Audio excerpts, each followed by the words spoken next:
Hey everyone, welcome to Simplilearn's YouTube channel. In this session, we will be learning the Tableau Expert Full Course. Let's have a look at the agenda for today's session. First, we will learn what exactly is Tableau. Followed by that, we will understand the data connections provided by Tableau. Then we will learn how to create data extracts using Tableau. Moving ahead, we will understand the Tableau calculations, aggregations in Tableau, creating quick table calculations, box and whiskers plots, etc. Next, we will learn each and every single type of charts available in Tableau. Then, we will move ahead into formatting and annotations in Tableau. Then, we will understand how to filter data in Tableau. Followed by that, we have organizing and simplifying data in Tableau. Next, we will understand how to run mapping in Tableau. Then we have the data blending, data sorting, special field types, pivoting data paths, parameters in Tableau. Then we will understand the level of detail expressions in Tableau. Finally, we will enter the most important segment of the Tableau course, that is the Tableau dashboard. After understanding all the fundamentals, we will put our skills to test using the Tableau projects. And finally, we will go through some of the most frequently asked interview questions based on Tableau. I hope I made myself clear with the agenda. But before we begin, make sure that you have subscribed to our YouTube channel and don't forget to hit that bell icon to never miss an update from Simplilearn. This is Ben. Ben started a store that sells automobile parts like brakes, exhausts, tires, lubricants, and car interiors. He made a good start with his business and achieved profits. However, as days passed by, along with his growing business, he faced some business challenges. He received orders from a variety of customers with different needs and requirements. For example, the northern states had higher demand for performance parts than others, and the eastern states demanded farm truck parts and lubricants more. And apart from this, a few products weren't performing well in the market and remained unsold. With the unbalanced requirements and economy variations, Ben had a tough time helping his customers with products on demand. He slowly realized he needed something new that can help him tackle the store's problems. What if Ben had a tool that could keep track of his store's inventory and sales? A geographical map that can recognize the demand for various types of products from different regions. A forecast feature that could predict the economic fluctuations in the market and help Ben visualize every single detail visually on one single dashboard. This software could practically solve many business problems and also could identify new opportunities to improvise and grow the business. Such types of software tools are called business intelligence tools, and one such tool is Tableau. Tableau was capable of learning the store's business patterns and running queries against the data to help visualize the flaws and resolve them quickly. Now, let us understand how Ben used Tableau and solved the issues related to his business. Ben collected his store's entire sales data from the previous quarter and ingested it into Tableau. Now using Tableau, Ben was able to categorize the data based on monthly sales. It took the daily sales and considered it as the x-axis. And then Tableau computed the sales in the store. Now, Ben clearly understood the products that outperformed the sales charts and the products that did not have much demand. Let us elaborate a little. Ben found that the performance parts like sports exhausts, turbochargers, and engine management systems were selling well. With the Tableau forecast feature, Ben identified the demand for performance products in the next quarter. So he raised the prices on a few products that had the peak demand and earned higher profits. In the second forecast report, Ben found no significant elevation nor a drop in the demand for the tractor parts and lubricants. Apart from this, Ben saw the sales graphs of electronics encountered a drop in the current quarter. Compared to the previous quarter, in the sales of electronics, like the music and infotainment systems, were low. To improvise and stabilize the fluctuating sales of electronics, Ben came up with some exciting clearance sell offers on electronic products. Using Tableau's geographic map feature, Ben understood the product demand at a regional level. He found the northern regions were interested in performance kits for their imported sports cars. The eastern regions had good demand for truck parts and lubricants. Using Tableau, Ben could generate various visualizations based on his data and come up with business-oriented decisions. Last but not least, Ben could also monitor his decisions and was able to make some necessary modifications to his business model on the go. Ben is now delighted as working with Tableau is a smooth and efficient process.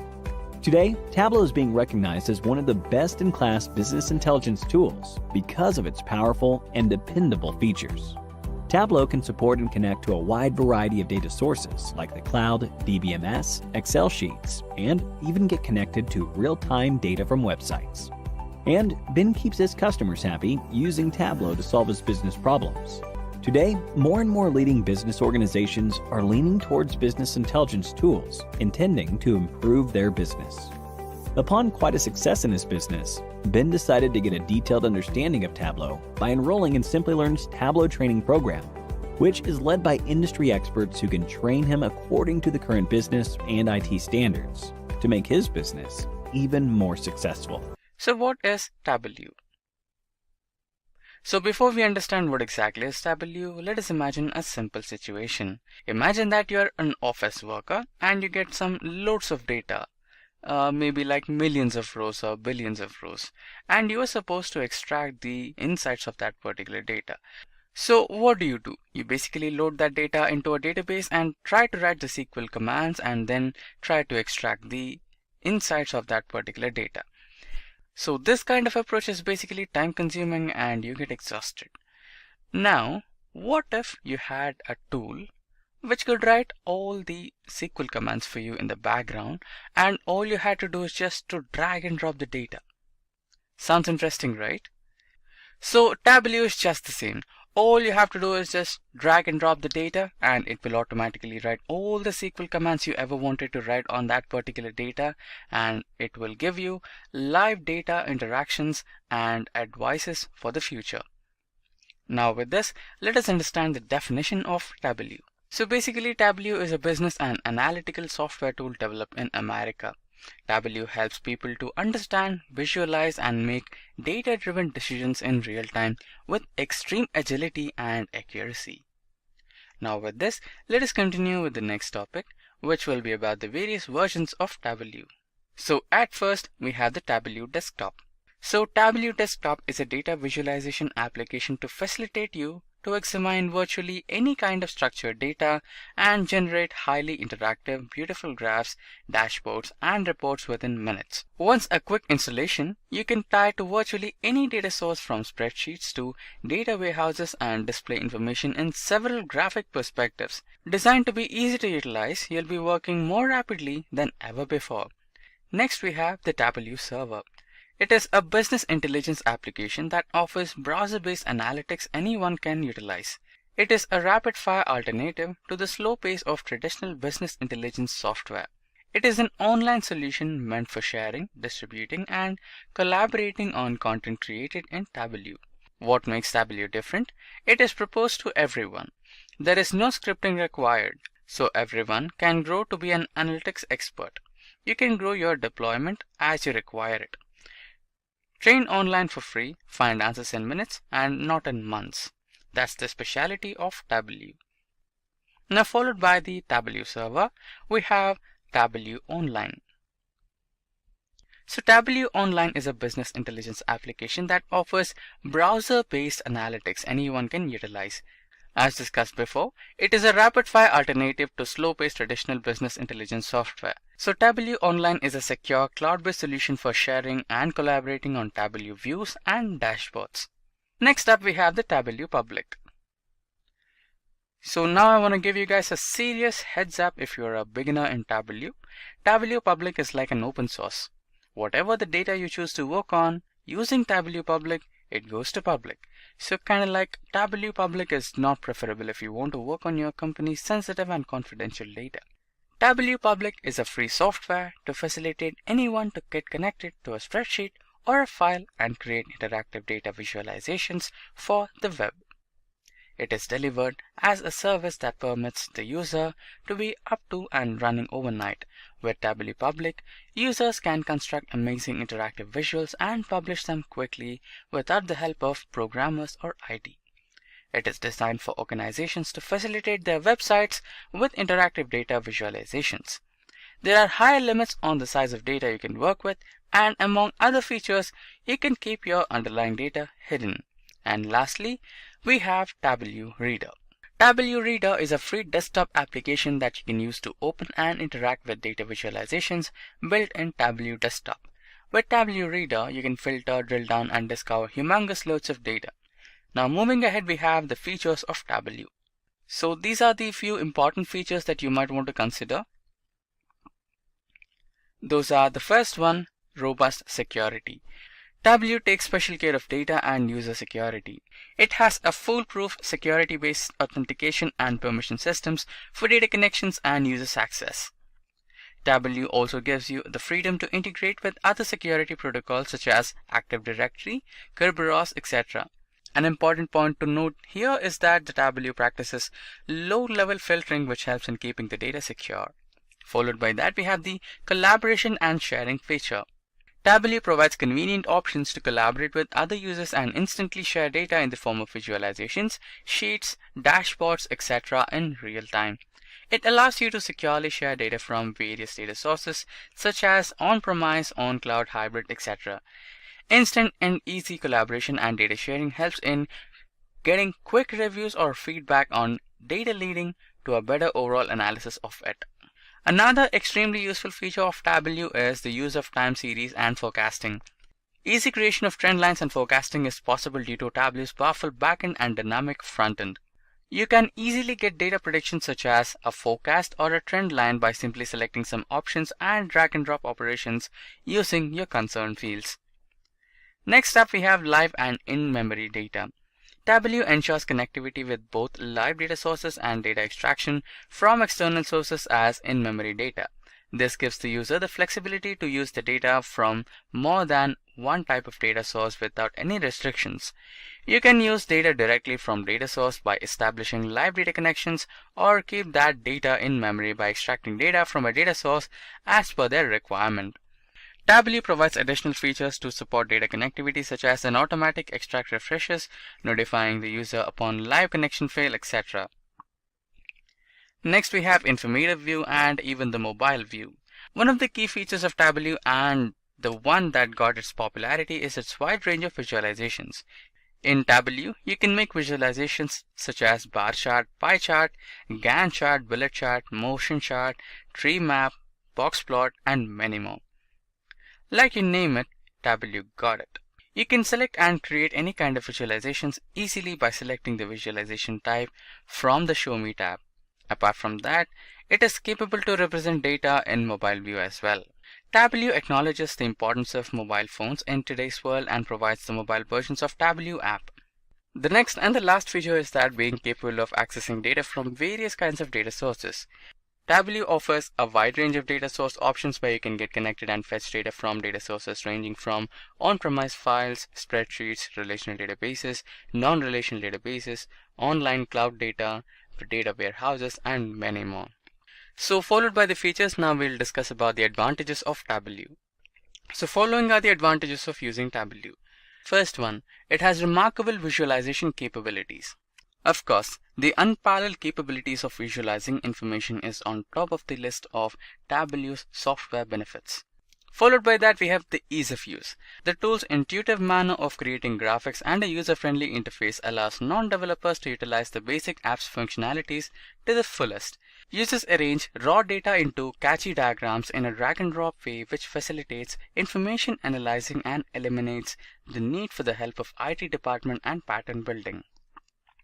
Next, high performance. Apart from its high visualization functionality, users rates its overall performance as robust and reliable. The tool also operates fast on big data, which makes it powerful performance on an important point on the list of the advantages of Tableau. And next is the mobile friendliness. One of our best advantages out of the Tableau benefits is its efficient mobile application, which is available for both iOS and Android. It adds mobility to Tableau users and allows them to keep statistics at their fingertips, as well as supports their functionality that desktop and online versions have. And finally, we have the thriving community and forum. Tableau has a rich community. The number of Tableau fans who invest their expertise and skills in the community is increasing rapidly. Business users can beef up their knowledge on data processing and reporting and get many useful insights in this community. Also, forum visitors are ready to help settle any user issues and also share their experience. Next up, we have the disadvantages of Tableau. The first major disadvantage is the high cost. The Tableau is not the most expensive visualization software, especially compared to such business intelligence giants such as Oracle's and IBM solutions. All the same, the license is quite costly for small and medium companies, which makes it one of the considerable Tableau's disadvantages. Next is the inflexible pricing. Tableau's sales team is not flexible enough to provide case-by-case approach for their customers, ignoring the fact that each company has its own unique requirements for visualization tool package. The Tableau sales model requires clients to purchase and extend license from the start. As a result, a lot of companies that use Tableau arrive at the conclusion that they don't need all their licensed features. They would prefer to buying a set of requirements and scale them if necessary. Followed by that, the next disadvantage is poor after-sales support. On multiple message boards, users complain that Tableau software lacks proper after-sales maintenance. If customer has software performance problem, the support team does not settle the matter by investigating the problem's root and eliminating it. Next, we have the poor BI capability or the poor business intelligence capability. As previously mentioned, the tool provides best-in-class information visual interpretation. However, it lacks the functionality required for a fully fledged business intelligence tool such as large-scale reporting, the building of data tables, and statistic layouts. And lastly, the poor versioning. Only the recent Tableau versions support revision history, while for the older ones, software rolling back is impossible. Now, with the advantages and disadvantages discussed, let's move into the top companies hiring. The companies which are desperately looking for Tableau experts are Accenture, EY, PepsiCo, Deloitte, Wells Fargo, Capgemini, and many more. Now let's discuss the humongous and handsome salaries offered by these tech giants. So according to Glassdoor, the average salary of a Tableau expert in America is 82,000 grants, and for a beginner it is somewhere around $60,000 per annum, and at the highest rate it is $110,000 per annum. Similarly, the average salary of a Tableau expert in India is 5,06,000 per annum, and for a beginner it is somewhere around 3,60,000, and for a highly skilled, experienced Tableau expert, the salaries range from 8,75,000 per annum. So let me now begin with connecting to data. Now in this particular topic, we are at the end of this lesson. You will be able to understand how you can connect to Tableau data server. You will be able to differentiate between a join and blend. How can you perform a join on a data? How can you blend a data? We will discuss the various connection options available. We will understand how Tableau server works in terms of the Kerberos authentication. All right. We will understand various performance optimization techniques as well, shadow extract, as well as different methods that we can prepare in terms of the data that we want to analyze. All right. So let me begin. Now, the very first topic, which is connecting to Tableau server. So I'm going to first take you through a couple of presentation slides here, and then quickly move on to the environment where we will actually then start exploring the topic. So now, when you want to connect to a data source in Tableau server, it's pretty simple. You can connect to a flat file in your local machine. So one is you will click on to the server in the start screen, and you can specify the server name. You can specify and show your log in your credentials, the username and password, and based on that you can perform you can have your connection to the database. All right, so that's how you can connect to the Tableau server as well. All right, so that's the very first basic. So the Tableau administrator is the one who assigns the roles and creates these data sources. All right, and you have Tableau has the facility in order to import different forms of data for the analysis for your ease. And once you connect it to the Tableau server, then you need to select the Tableau server data source. On the data menu, you will need to select the data source to download a local file, a local copy. You can select and create a local copy. and then you can also duplicate, a duplicate of that data source will be added up into your data window.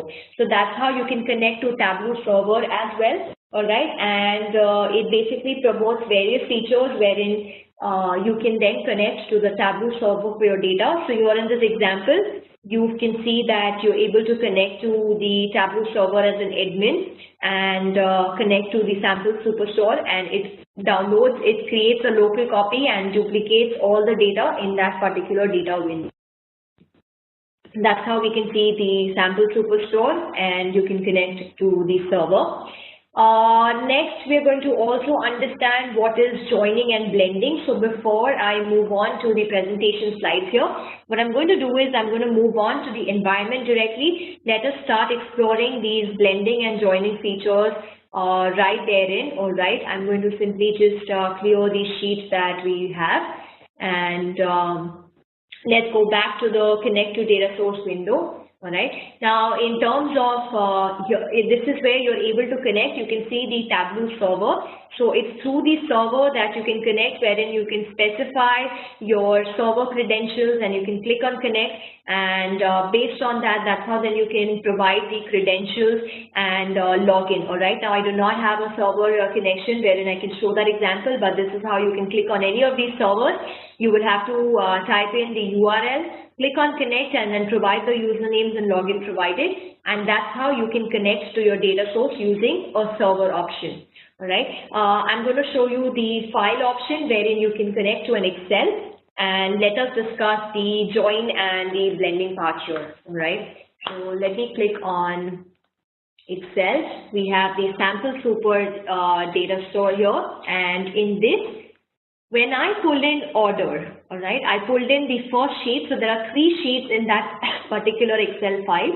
When we pull in order, this is how now you can identify that whatever are, these are the header names, these are the dimensions and measures, that's how it's getting identified. You can notice all the dimensions are first place. You have all your measures, then you're able to identify the data type and the role, and ABC, which is a contextual value or numeric value, that means it's a dimension with a pound sign. What kind of a data role is it? Tableau is automatically identifying each of these roles as well.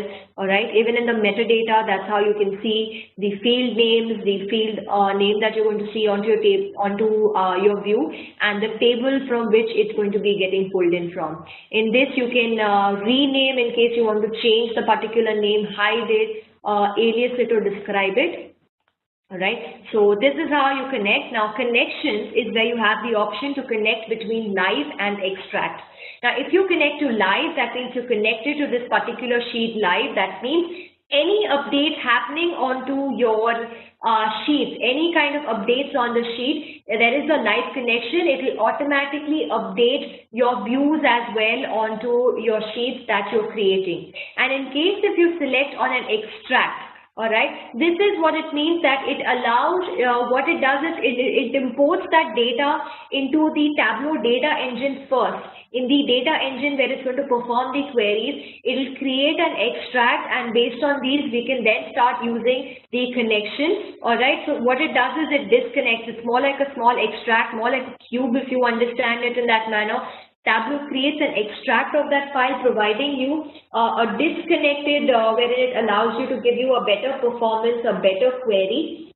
That's how you can then work on and start creating and working on these extracts. Now you can refresh these extracts at a timely manner as well. So that is what Tableau extracts are, where it extracts it as a copy of the data and saves it in the engine, and that's how then the performance as well gets better in terms of using, where you can connect to your particular data. All right, so you can work with multiple data sources. Data sources can be of any type. All right, wherein you can edit from the number of lists that you can see. It can be a flat file, a server file as we saw, or the saved one. And we can also then join multiple tables within the data, or we can also blend when it's coming in from different data sources. Then we can also perform a blending. So let me first show you an option for join. Now you can see we have the order table here. When I drag and drop the people sheet as well here, you can see that Tableau has automatically created a join. All right, it has automatically created a join when we have pulled in two tables coming in from the sheet, and by default, all right, we have the inner join that Tableau creates. So it creates an inner join here, wherein again you can then click on the join option here, and you can specify and modify the join based on whether you want it as an inner join, which is a default, you want a left join. Now if you see, the right join has been disabled here. Okay, I will show these options here. By default, the right join is disabled by Tableau by default, and to enable that, you will have to connect to your Excel sheet in a different manner. I will show that to you shortly. So that's how you can change and you can perform your joins. This is where you can explore and show the join clause. And here again, then you can specify, like you can see a join that's being created amongst the data source, which is region and region people among these two data. All right, so it's also showing you the join and whether it is equal to or not equal to. All right, so you can connect to multiple tables, and based on that, you can add in tables, you can specify the different joins, and based on that, then when you click on sheet, you will then be able to see that there is a join being performed. There are two tables now, the people's table also that has been added in, and it has now performed an inner join on our data, and you can start using this particular option. So let's say I'm going to pull in the region on my columns, and I'm going to have my sales onto my rows. It's now providing me details of my sales at a regional basis. Now, let's say I also want to analyze the people belonging to these regions depending on the color. So it's going to change the colors based on the central, east, south, and west. All right, that's how these are the people, the number of people belonging to each region that it has identified. So that's how it has taken up the region people. As you saw, there was a join that was created and it's given us that particular option. And based on that, you can see here, we just have this particular data source here. And that's how you can see. Now, I've used it earlier as well. If you remember, we had pulled in one particular table. Hence, the blue tick mark sign here enables and shows us that this is the primary data that's being used. Now, this comes in picture when we're using a particular join. So, let me right now just use this particular detail here, and we're not going to require this. All right, so let's just close this.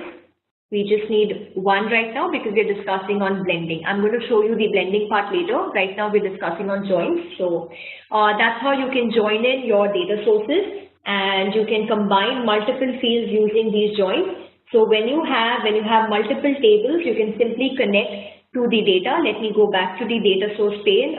This is the startup page, the data source page. And you can see the joins that's been performed. Now, let's say you want to create a join where you want to force, due to certain situations and scenario where you want to force a right outer join, all right, or right join, or for that matter, you want to write a custom SQL.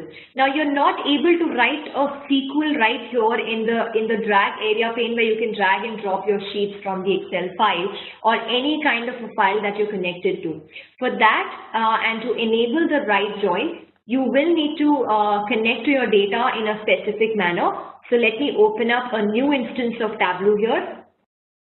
And let me show that to you as to how we can enable the right join and how we can have our custom SQLs as well. So in case if we want to write in a custom SQL on our view, then how can we perform that initial custom SQL, all right? Okay, so let us connect to our data here. And I'm going to take you on to the Excel file.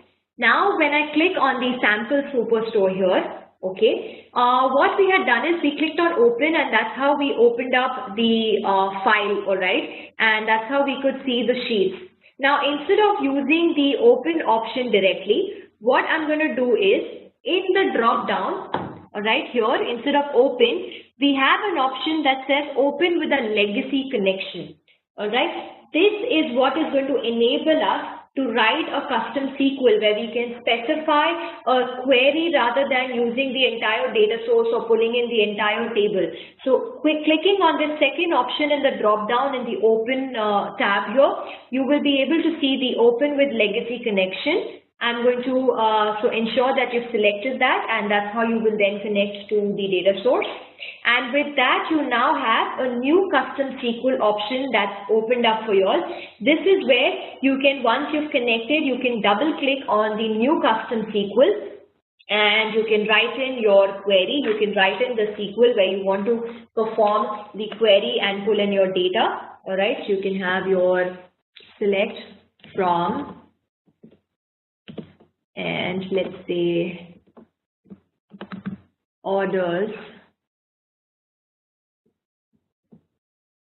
All right, so that's how you can perform, and you can write in custom SQL, and you can pull in the required data. You can have your required table that you can pull in terms of creating a SQL that you want to pull in and have your data. All right, so you can have your select from the orders and preview the results. So here you can see the orders table has 9,094 row. We have a preview of the data available in that particular sheet that we pulled in. All right, and we can now, parameters is what I'm going to cover when we come on to that particular topic. So I'm going to leave this for now.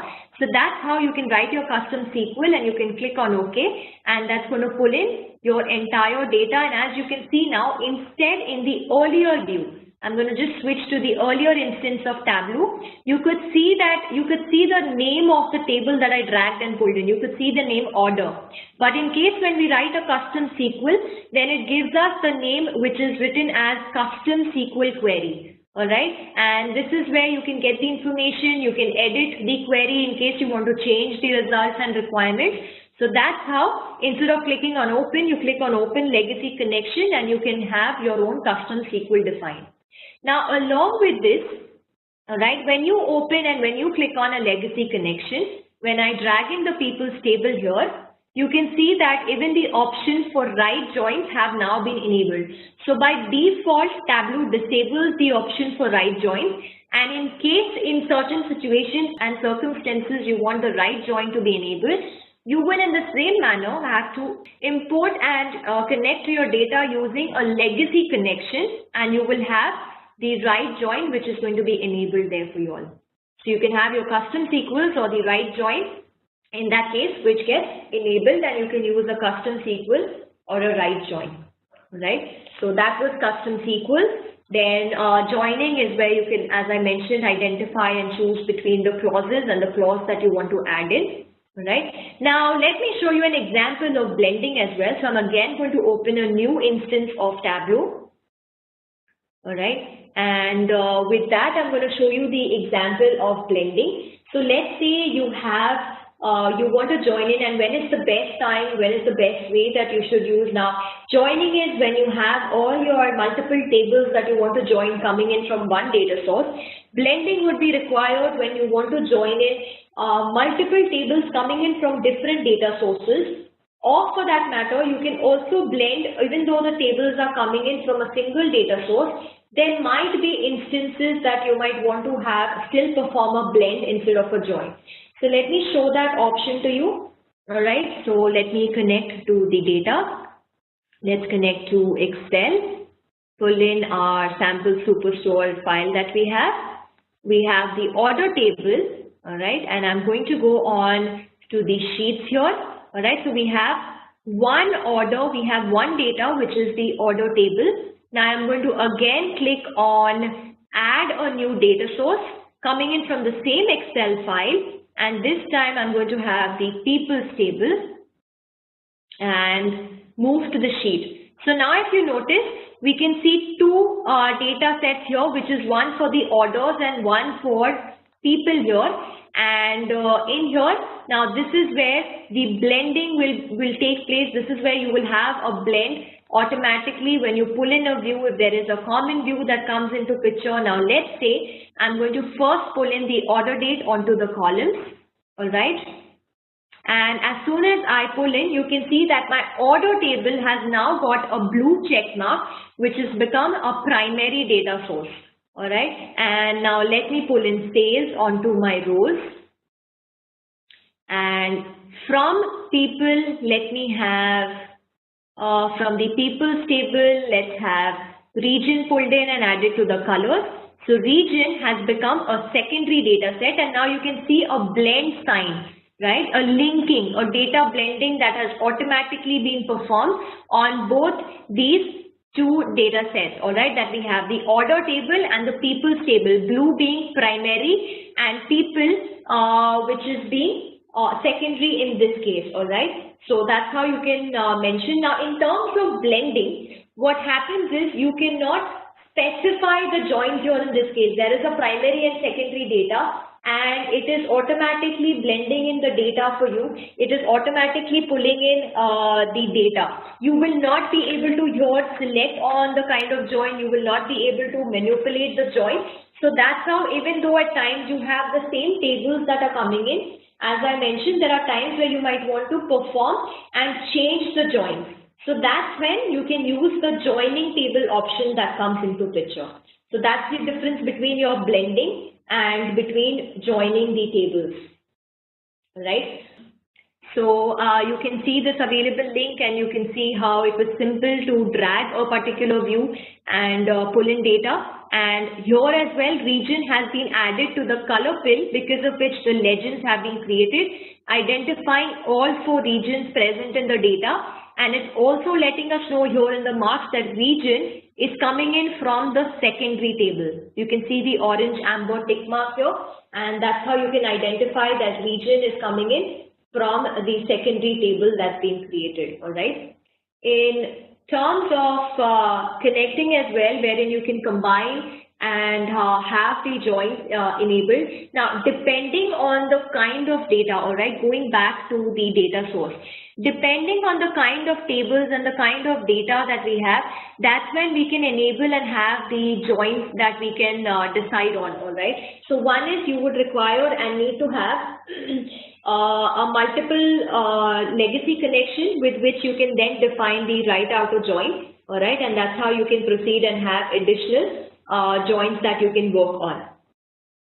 We also discussed how we could create and connect to a custom SQL query, all right, and that is how we could, using the legacy connection, also enable the right outer join, wherein we could then perform a right join on our tables as well, all right. And in case if it's a query, then it gives in the name of the query as a custom query, which is what we saw onto the preview and the extract there, all right. Now, in terms of extracts, all right. Now, extracts are basically your saved subsets of the data source, which will help you in improving the performance. So instead of, as I mentioned, instead of being connected to a live connection, it is better that we select an extract which creates a subset and stores it in the Tableau engine, wherein it performs the queries, and it takes advantage of this functionality where it is not connected to the original data source. And with this, it can actually reduce the total amount of data in terms of defining and limiting it. So that's how you can create an extract. And let's say once you've created an extract, you can then perform, like I said, you have the edit option where you can edit the additional detailings. You can allow an incremental fetch happening, where then you can refresh the data each time your data is updated. You can provide an incremental fetch. So this can help you in improving your performance. You can take advantage of the functionality in terms of the data source for using the discounts, the distinct counts as well. And moreover, it's more like an offline mode. You're actually accessing your data as an offline access where it's not directly connected, and you're able to use it like a data, local data. All right, so that is the difference between a live and an extract. So that's how you can make use of the legacy connections as well. So let's go back to the presentation slides and have a recap. Now, these are the joining tables. That's what we discussed, that in terms of the tables that we have, we can join a table and we have various joins available where it makes it easy for us to analyze the data that we want to view. We can join to multiple tables, and based on that we can customize the inner, the left, the right, or the full outer join. Now, the full outer join also depends on the kind of data source that you're connected to, all right? So in case of an Excel file, we still do not have the right outer join option which is enabled. So this possible option, again, when you open with a legacy, depending on the data type, is how you will have the right outer join that you can post and have it enabled. So this would be depending on the kind of data source file also that you have, and you have these 4 join types that you can use in terms of joining tables in Tableau. Now, when would you want to use a join? Alright, so a scenario is that you have a sales manager of an online shopping website and he wants to analyze the customers who have returned at least half the number of orders that they have placed. Now, to fulfill this requirement, he will require a worksheet wherein he can join the orders and the return tables on a particular common dimension. Alright, so that's how then he can create a join. He can change this between the inner default to a left join between the order tables and the return tables, and based on that he can then get to know the customers who have returned at least half the number of orders that were placed. Alright, now in terms of enabling a right outer join, this is taken care of by the Microsoft Jet Data Engine driver. So in case if you all are facing a trouble where you're not able to connect and see that particular option, it's throwing an error. This legacy connection options comes in only when you're using a Microsoft Jet Data Engine driver. This is easily available. In case if you do not have it, you can install this driver, and with this it will enable the right outer join and the custom SQL for us. Alright, to enable the right outer join here, that's how you open it with a particular legacy connection. Now, in terms of a right outer join, we saw an example. We can force and use a right outer join. We can select on a new custom SQL where we can type in and have our custom SQL generated. And that's how we can work on with the SQL, where we can provide the SQL syntax, and based on that, the data source will then be generated. Now, in terms of blending, this is what happens when you have multiple data sources in your view, or when you want to establish a link between them, or you want to blend your data. It does not create a row level join. So in case like the example that we did, although it was coming in from the same sheet, from the same Excel file, but we did not want to create a row level join, then that's when data blending would come in handy. You can use it with the related data across multiple sources that you want to analyze in one particular view. So that's how you can blend your data, which creates a primary and a secondary data. So we saw that in this example, you can see that there's a customer segment, department, and sum of sales, wherein the bars are being created, which are coming in from the primary connection. But in terms of the sales plan, alright, these sales plan are coming in from a secondary data. You can see the amber connection here, the amber line here, that is allowing you to understand and segregate and differentiate that it is a secondary connection. So in Tableau, that's how you can identify, as you saw, that your primary source and you have your secondary source, wherein you can identify and distinguish. You can distinguish between the common fields that are present in your data, and you can establish a connection. In case if it has not established a link, you saw that there was an automatic link, then you can provide a link by explicitly defining a link as well. Let me take you back to the environment. All right, so this was the custom SQL.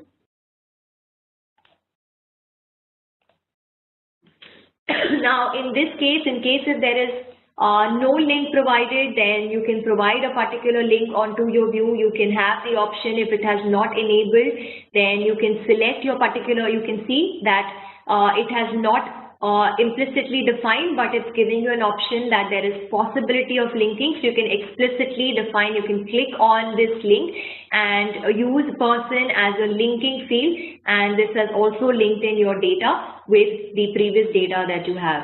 Alright, so that's how you can define and explicitly mention the way that you can blend your data and you can identify. Another way can also be wherein you can edit the connection in the mapping, and that's where you can perform. So you can go back to your data sources and you can explicitly define, you can identify whether the first rows are the names, whether the rows here are automatically generating a field or not. Alright, so that's how you can have these two tables and you can define the blending whether you want it or not. You can disable the linking as well in case you don't want to perform a particular link. So coming to that, now let us understand, I've already discussed the difference between the joins and blends and where you can use it. So let's have a recap again. Now in terms of joining, joining is a SQL term wherein it's combining two data sources coming in from a single data source. While in terms of blending, it's more about combining two different data sources into one single sheet. Alright, joining is done once at the data source and this can be used for every worksheet, while blending will be done individually for every worksheet. Okay, and both the tables that are joined must exist in the SQL database. While in blending, it helps us combine the database which is coming in from different sources, different locations. And in case if it's a multi-dimensional source, if it's a cube, then you cannot perform a join. And in terms of blending, you have a primary source, and but in terms of a primary source, it cannot be a cube, but your secondary source can definitely be a cube that you can use in terms of performing a blend. All right. So that's how you can optimize your connections. You can select whether you want to have perform a blend on your connections, you want to perform a join depending on the kind of connections that you have, and that's how you can work with them with the different data sources that you have available. We're going to proceed further in understanding how we can create data extracts. Alright, so as I mentioned, the extracts are where you create a subset of your data source. You can extract a particular data, you can save it as a subset, which will help you in performing and improving your query. So instead of the live, you can simply click on the extract, which will create a Tableau extract for you. Alright, so let me just show you, let me take you to the repository, and in that you will be able to identify in my Tableau repository data sources. You can see that we have a Tableau extract here for world indicators. So what it's done is it has created a subset of the world indicators data source, and it's disconnected, it's an offline mode which can allow us to improve the performance. It can be accessed offline as well when you're away, when you're probably traveling, and we can then create an extract where we can keep refreshing it with the original data, and we can then replace it with the content, or we can provide a complete incremental refresh to these. Alright, now extracts can also be created from within our data sets as well once you perform. So let's say, let me go back to our view here, and let's have category in our columns, let's have quantity on our rows. Now even here you have the option of going under the data menu where you can click on the extract data. So whatever you've selected, any kind of performances and any kind of the aggregations that you perform, now this is your data that you perform. Now instead of, even though it's a live connection, you can still go to the data menu here and you can click on create and extract a data, which will create a subset. Alright, which will create a subset for you where you can create this data and you can provide the different fields wherein you can select what you want to filter, whether you want to add a specific filter to your field, whether you want to specify the aggregation data for the visible dimensions. This is where you can select the option for the measures to be aggregated. The default, instead of using the default, what is the kind of aggregation that you want to use. So this can allow you to minimize the size of your file as well and increase your performance. You can click on aggregation and you want to roll up the dates to year, to quarter, to month. You can select on the aggregation. The number of rows that you want to allow in terms of the incremental fetch here, you want to provide the incremental fetch for all rows or just the top particular selected rows. So you can select on that particular option. Once you've specified all these detailings, you can then click on extract, and that's going to save the subsequent file in the location that you have saved in terms of the extract, and it will save up an extract for you. Alright, so when you click on extract, it will ask you for a subsequent location of where you want to save it. There is a custom query that we had used, and let's say if we save it on the desktop itself, you can see the save type, which is a .tde, which is a Tableau data extract. and the next time you can start working using these data extracts and you can start performing, where you do not need to then have your custom SQL written in or any other detailing. You can simply use the extract and start working on it. Alright, you can actually restrict the size and improve the performance, and you can perform data extracts on these as well. Alright. And then again, in the data menu option here, you have the option to replace your particular data source. So let's say you have your option where you want to perform incremental fetch, then you can replace the data, or you can upgrade it, or for that matter, you can go to this particular table, you can refresh your data with the connection where you have the additional refresh data. You can view your data, you can duplicate it, rename it. We just discussed how we can create the extract data options as well. So that's how you can perform and see and have an extract of your data. So that was using your data extracts. Now, you can also write custom SQL. So we've discussed that. Let me take you back to the presentation slide and have a recap. So here, this is the window that we saw in terms of the extract, where you can add in the qualifications, where you can narrow down your data even more further. You can select an incremental fetch, whether you want it for all the rows or limit the number of rows to be included in that particular extract. Then we also saw that how we could write a custom SQL. We could open it in a legacy connection that helped us to open up a custom SQL window where we can write down the SQL with the exact data that we want to analyze. This can again help us in improving the query performances, where we can write down and provide an optimized query against our data that we want to use. All right. In terms of the supported data sources, a lot of you all had questions, what kind of data sources are supported. Now, Tableau Desktop is supporting the, it determines the support depending on the kind of license that you have purchased, all right? So only when you have the required license, it will support the different data source types. And you have a personal edition, which provides you and allows you to use the support for a lot of databases. But it is the professional edition that provides you additional database options that you can connect to. So data such as text files, access files, Excel sheets, and so on, these can be connected through the personal editions. While in terms of a professional edition, the professional license, this is where you can connect other than the personal editions. You can connect to the personal additional databases like your Oracle, SQL, and you can connect to certain more additional connections here, which is supported, 40+ data connections, which is supported in the professional edition. All right. So that's how you can connect to these different connections. Now, also along with that, once you have your server that comes into picture, what a server does is it provides you a Kerberos authentication, which is a supported trusted authentication that it uses in terms of your single sign-on. All right. So what it does is, in this case, is that as you can see, it is a protocol that is provided to trust the authentication between your machines, and that's how it uses a third-party network service called as the KDC, the Key Distribution Center, which provides a secure connection between your desktop and the server machines. And this is supported based on the Kerberos authentication, all right? And that's where you can, it uses only one user authentication, the permissions and the access control.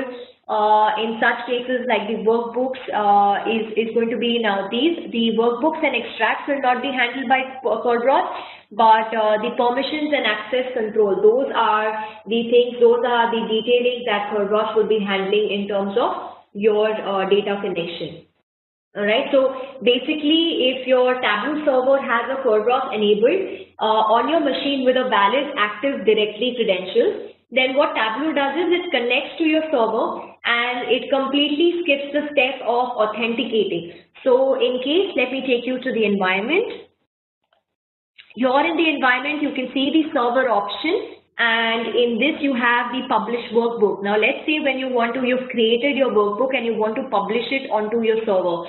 Now this is where it asks you to connect to the server here. It asks you to provide the credentials, and then based on that, it then asks you, once you've connected to, let's say you've connected to your server, it is then going to ask you a sign-on for that particular configuration. Now, if you have a Kerberos environment which is activated, then it's going to skip these basic steps here, and it will directly allow you to connect and skip these connection that comes in between. So that is what is Kerberos authentication. All right. So it's a single sign-on method. And once you have that enabled, then you can make use of these. You need to configure your Tableau server with these Kerberos configurations. All right. So it's a three-way authentication protocol. Now, how this works is a mechanism of mutual authentication between the client and the server is provided with the Kerberos authentication. So when the user logs into the directory, it directly asks for the credentials which are authenticated by Kerberos. And once this is authenticated, a ticket is generated and sent to the user's computer. And then when the user tries to connect to the Tableau server from the desktop or the web browser, the Tableau server authenticates the user, and it directly allows us to perform. Now, this mechanism is provided before the network connection is opened up between the client and the server. Right? So how does it work in terms of a single sign-on? How does it support it? It supports a single sign-on option wherein you have the server configuration, and in this you have a Kerberos tab where you can define enabling the single sign-on option in terms of the environment where you can connect. Individually, you can connect with a single sign-on to connect to the server from your desktop or the web browser. All right. In terms of trying to optimizing your query, now how can you optimize your query? Tableau adopts various query optimization techniques to improve the query performance. All right.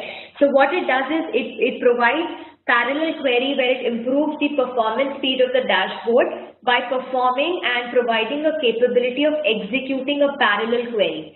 So in this case, what happens is it executes more queries at the same time. It is independent queries that start at the same time, and hence they are faster and improves the performance. So this is what Tableau does. It provides the parallel query. Next in, it has the query fusion. In this, what it does is Tableau has the ability to reduce any kind of complex or large number of queries into a fewer simple ones. So that's how it again optimizes your performance. Right, and then it also has external query caching. In this, it quickens up the process of optimizing your data by processing it into a cache.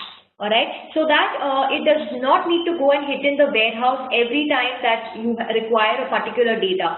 So this is possible with the external query caching. So Tableau adopts these various methods. It also has a data engine vectorization, wherein it has an in-memory analytics column, and it's a faster query which helps in reducing the extract size and creation time. So based on these, that's how it can improve the performance, and that's how it optimizes these techniques, and Tableau handles and takes care of each of these. So it performs a parallel query by its own. It uses a particular query fashion which is short. It does not, it shortens up all the queries, the external query caching that it uses, and also provides a data engine vectorization where it makes it even more quicker and faster. Now, in order to quicken the process of your loading of data, what Tableau does is it creates and saves a shadow extract file on its own. All right. What it does is in the repository, for you to load your data faster, other than you creating an extract, it takes up the content of a shadow extract in your repository file, and it saves it up as a shadow while you're working on the workbook. All right, and that's where then when you're creating and working based on the legacy, non-legacy Excels or text files or statistical file, it creates a shadow extract file automatically wherever you have your repository. So in case when you're working on something, what it does is in your repository folder, all right, where you have your repository, which is in My Documents, in the data sources, you will be able to see that it provides you a particular extract, that is a shadow extract that's been created, and you can see that it creates a shadow extract right there where you can make use of. All right, in the background. So this is done automatically by Tableau to quicken up the process. This is something that you do not need to handle. By default, the folder, there is a folder that gets created. When you have a proper licensed version, then you will see that in the repository folder, you will have a shadow extract folder. And based on that, that is how you will see that at least the top 5 shadow extracts will be saved with the .ttde extension, and that's how it uses and replaces the oldest one. So when you have a licensed version in that case, then that's when you will be able to see this extract folder, and this is when it quickens up the entire process. Let me begin with the next topic, which is calculations. All right. Now, in terms of calculations, these are pretty much, these help us in terms of understanding, in terms of creating an extractful, meaningful result of our data, all right? So sometimes it's pretty much necessary that we make use of calculated fields. Now, you've already seen that I've been making use of, we created the ship to date, and I created various calculations, and I've been mentioning that, I'm going to discuss these in detail in the next topic when we have, like, we created the primary table, the secondary table, I showed you the quick table calculations. So you're already pretty much aware of how I was using them, but let us understand these in detail now, all right? So let me begin. So at the end of this session, in terms of when we complete this topic, you are going to understand how you can make use of strings, dates, logical as well as arithmetic calculations, how you can work with different aggregation options, how you can make use of the grand totals and subtotals, the quick table calculations which are inbuilt by Tableau, how you can create automatic and custom splits, discovering the ad hoc analytics which is offered by Tableau, and how you can perform the LOD, that is level of details calculation. All right.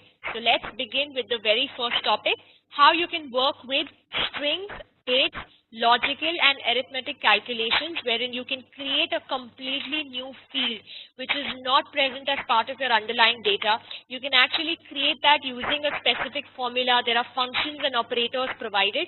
So you can use a string, right? You can use a date. You can use logical operators or arithmetic calculations, and based on that you can then apply certain functions and operators and finally create a calculation. So you can create these 4 kinds of calculations: the arithmetic, date, string, and logical ones. All right. So let us understand and explore how we can use, how Tableau provides us various built-in functions wherein we can use a calculated field and create an arithmetic calculation. So we've seen an example where I created a profit margin or a profit ratio in our earlier exercises, in our earlier demonstrations, wherein you can use, let's say when you want to create the profit ratio, we use the sum of profit divided by sum of sales. So that's how we created an arithmetic calculation. Similarly, we can create and use string calculations, all right? So I'm going to show you an example of each of these. And then we can also, we saw right now, I created the days to ship in the earlier example for one of our views, wherein I used the date calculation where we created the day. And we will also make use of one of these logical calculations to see and understand how we can make use of the if-else, the logical calculation operators and functions, and make use of these calculations. So we have a scenario here. So before that, let me move on to our Tableau environment here. All right, and let me start showing you one of the examples of each that we can use in terms of creating them. All right.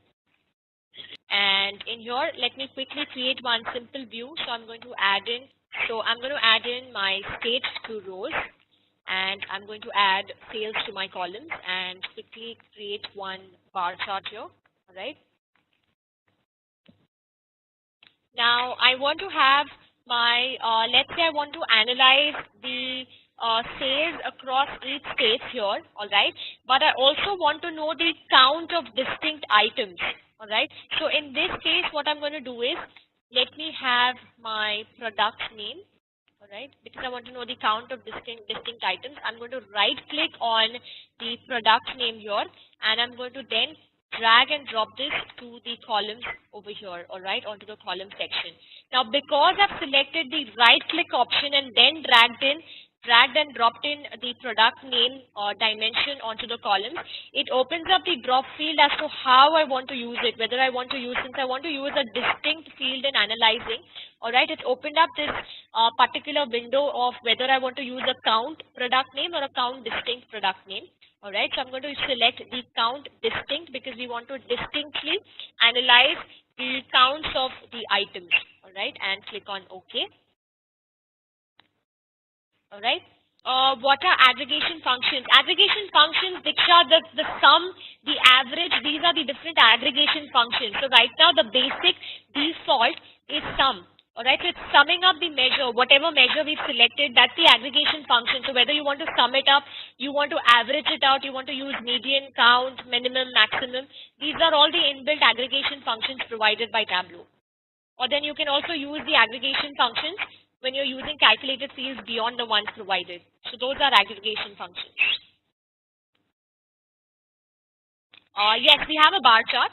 I'm going to still analyze and show these details to you further in terms of aggregation. So what I did was, instead of just using the product name as it is, I've used a count distinct, alright. Could you please drag and drop the product name? You want me to show that to you once again, Siva? Yes. I'm going to take this off my columns here. Now when I want to add my product name, if I directly drag and drop it onto the columns, it's just going to add up the details asking me how I want to use it as a dimension. Now that's not what I want to do, because as per the analysis, I want the count of distinct items, right?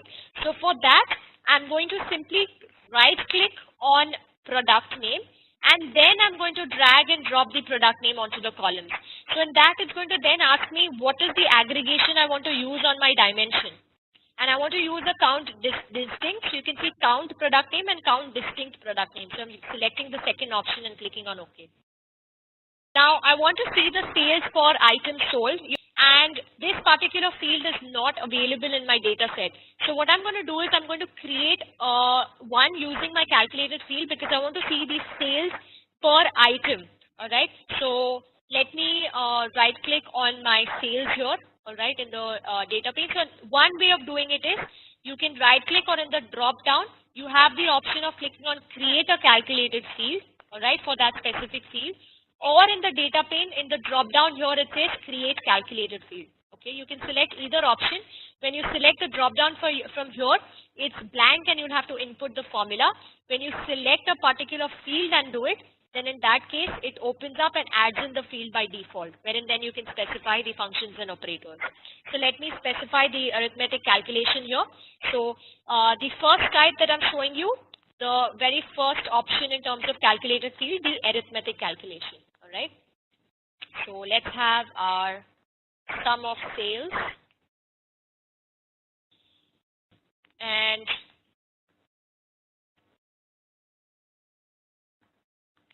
I'm going to divide this because I want to know sales per item sold. Now that is the reason I've created the count distinct product name here. So Diksha, when you mentioned you're seeing 2 bars, the only reason I did that was right now I'm just trying to create a count product name. And once I add in the details, I'm then going to replace the particular view from it, all right? So I'm going to divide this with the count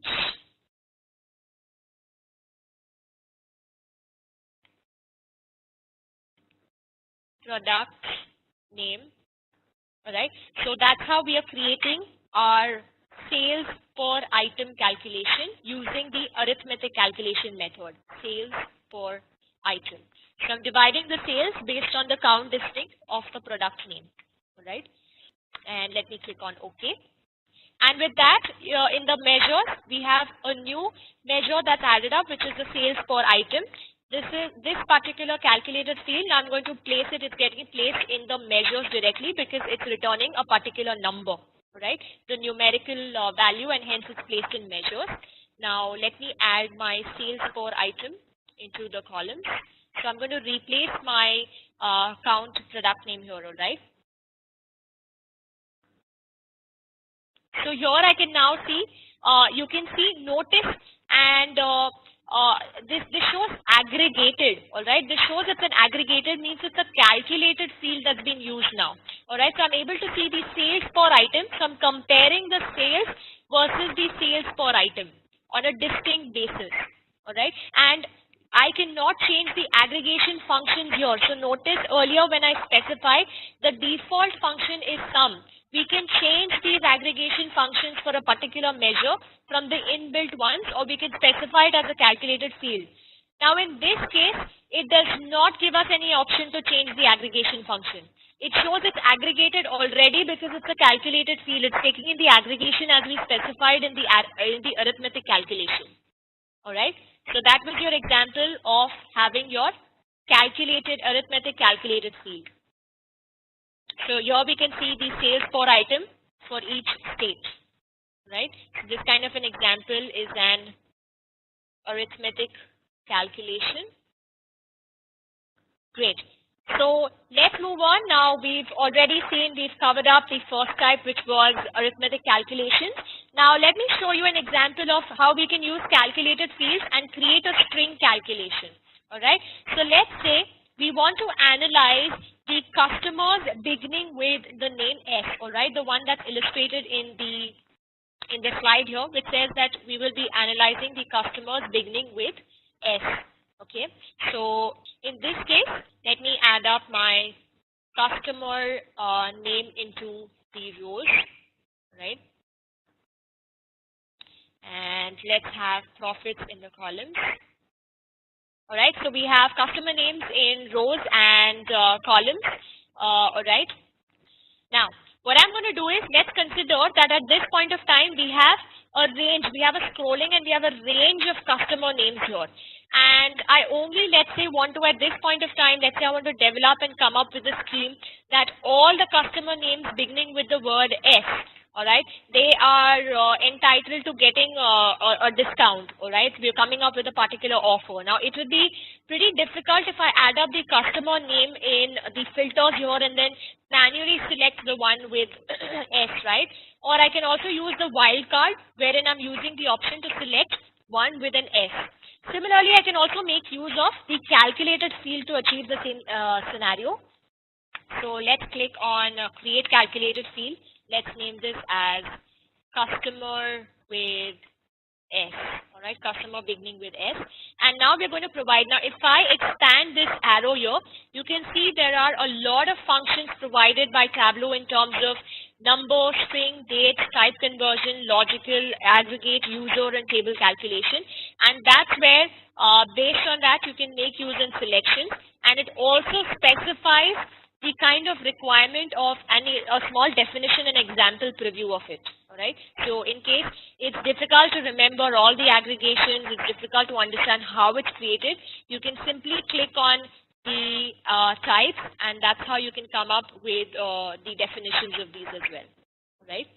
So let's have the function starts with, because we want all the customer names starting with, and we want it for customer name beginning with S.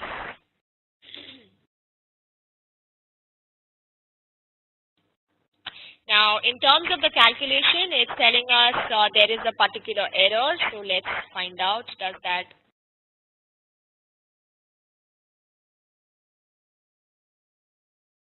Alright, and now my calculation is valid. I have my customers beginning with S.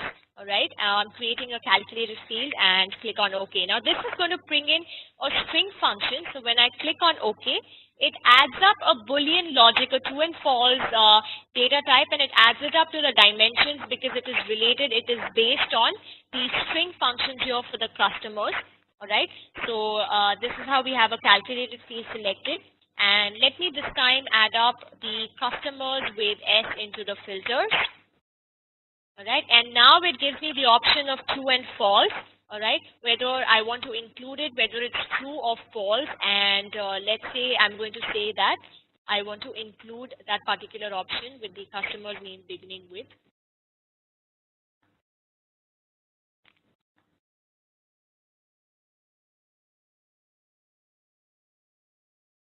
All right, and we do not see data here. Let's just check what is the problem here. This is excluding our data. Just give me a moment. We have our customers. Let me quickly edit. Starts with customer name S.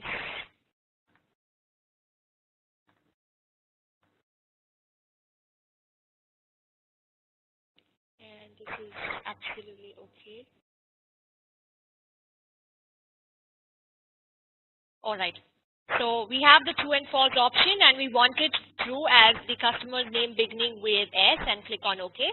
And we now see a list of customers' name that is beginning only with the letter S. All right. Jacqueline, start with customer name.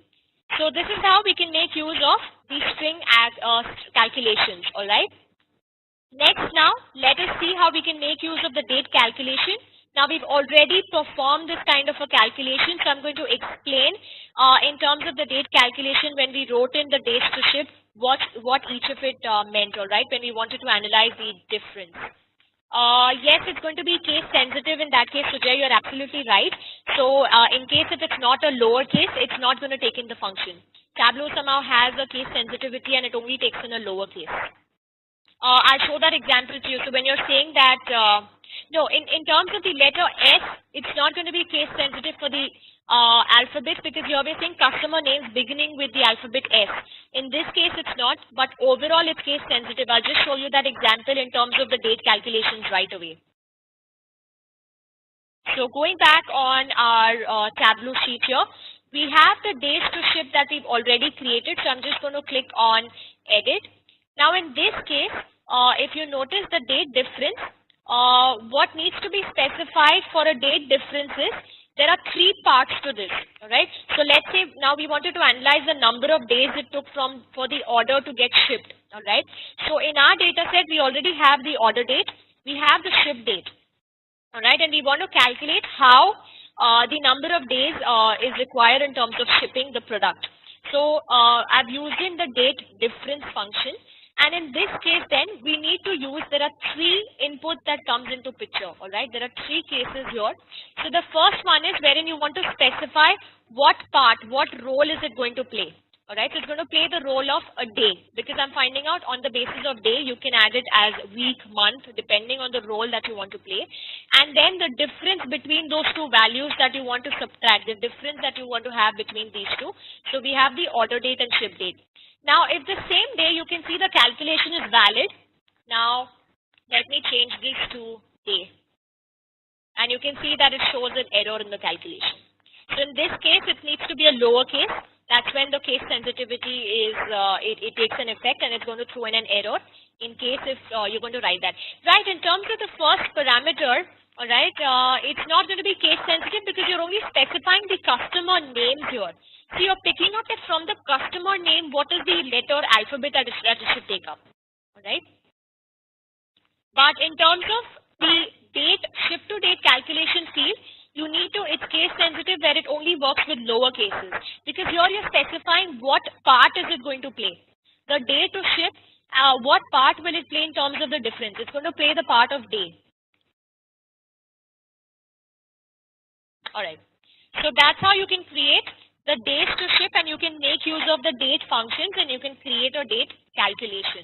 All right. That's how we have the days to ship option and we can make use of it although it was not present in our data and we can analyze our entire data here in terms of creating the days to ship. So that was your days to ship date calculation. Similarly, then you have the logical calculations. All right, so I'm going to show you an example of how you can use a condition or a logical calculation and use them in terms of your analysis. So let me go back to our environment here. Let me create a new sheet. Now let me give you a scenario here that we want to highlight all the subcategories that has sales of more than 100,000. All right, so for that we're going to create a calculated field that will only specify the sales of subcategories of 100,000 and above. So let's create the calculated field. Let's give it a name as sales KPI. And now this is where we're going to provide logical functions and operators. And let me enter the syntax. So I'm saying if my sum of sales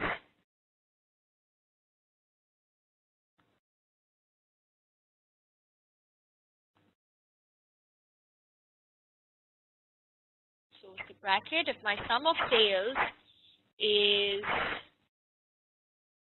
greater than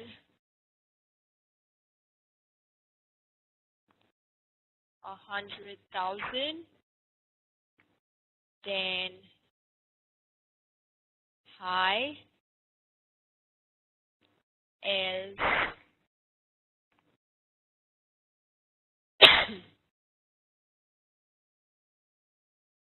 low.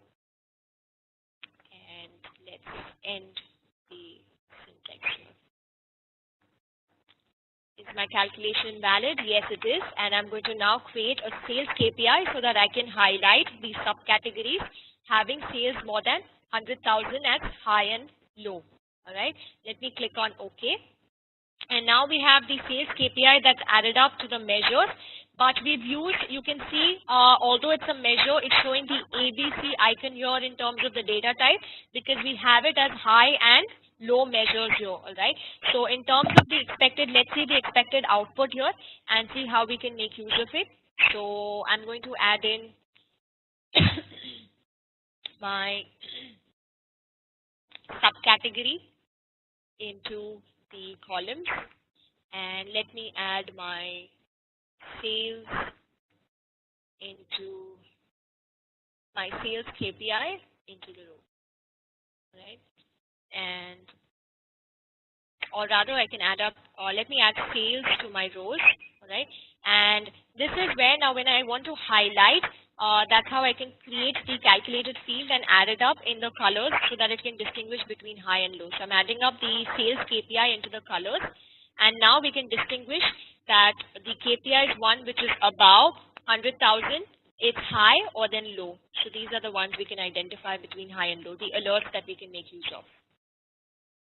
Elias, you have a question in date difference. Is it considering the order date minus ship date or ship date minus order date? Minus referring to minus. 1 second. Let me just open up the ship date. When you're saying it is order date minus the ship date, right? So that is what it's going to refer to, because whatever is the order date minus the ship date, that's how we're going to get the date difference, right? The day it took to ship. Excellent. All right. Yes, I am at sales KPI. Let me open that up in terms of editing if you want to edit that particular. Yes. Dilip, you asked me to open up the sales KPI. There you are.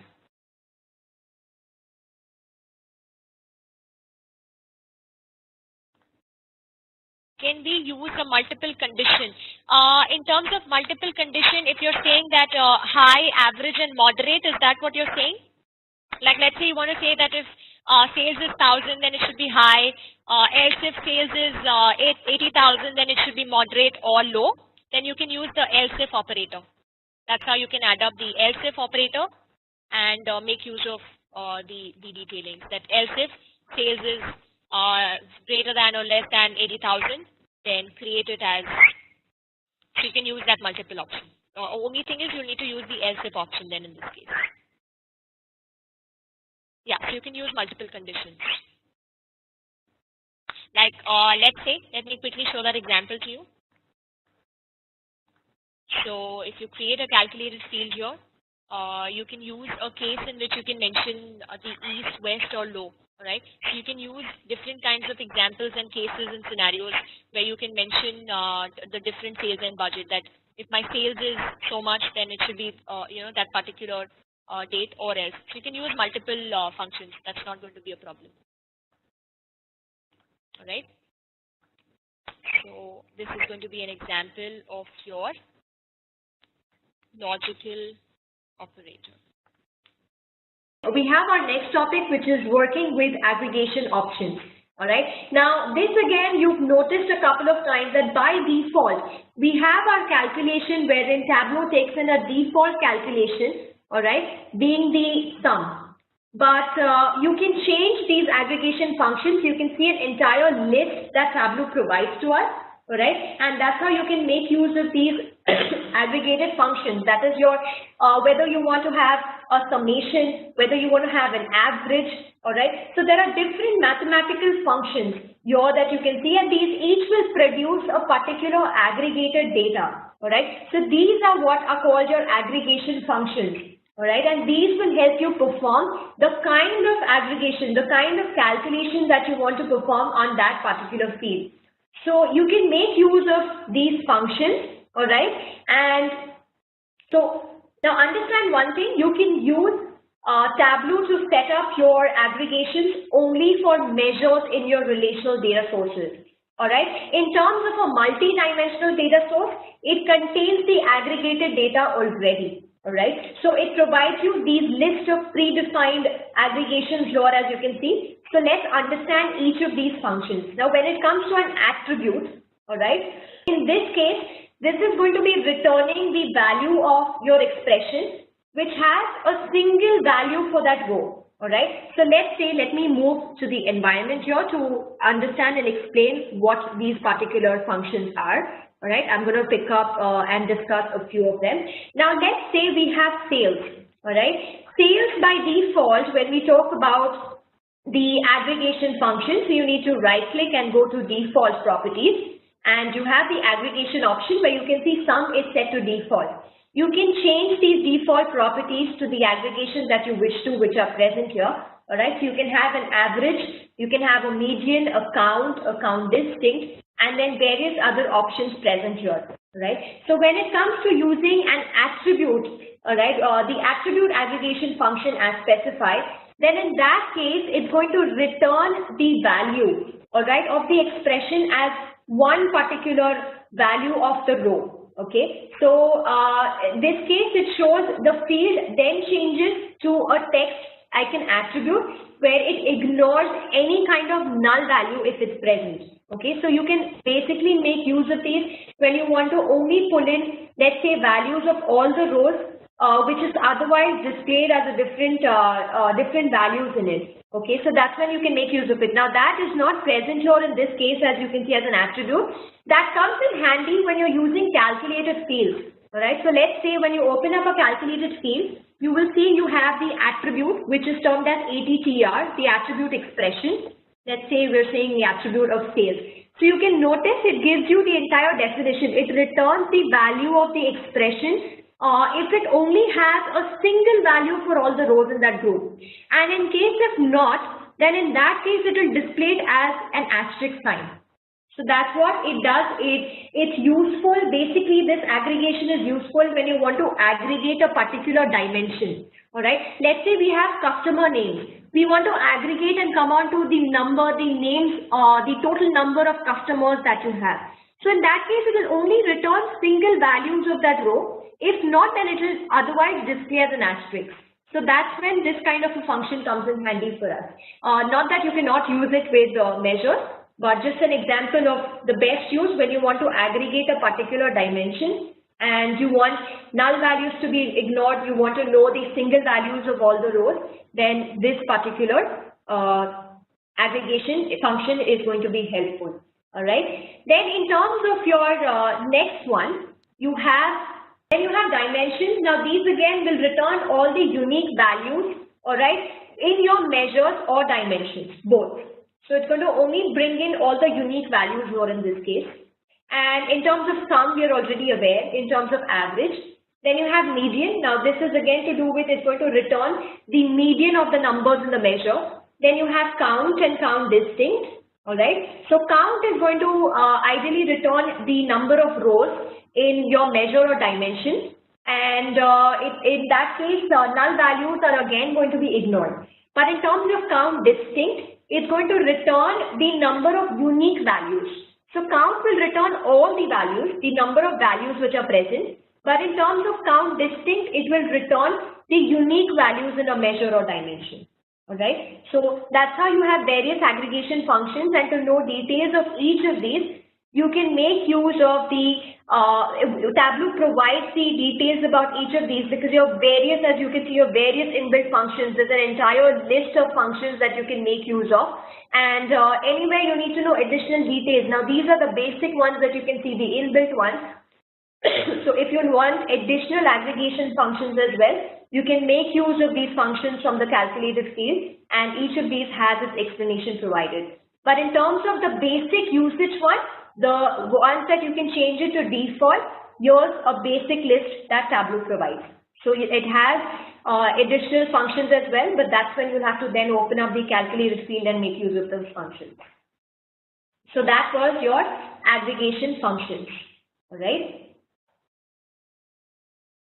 Then comes in your grand totals and subtotals. We're already aware, we've seen this in our earlier examples, that we're able to make use of our totaling option. We're able to add in the grand totals as well as subtotals of the data, wherein we can see the grid that is displaying the subtotals and the grand totals here for us.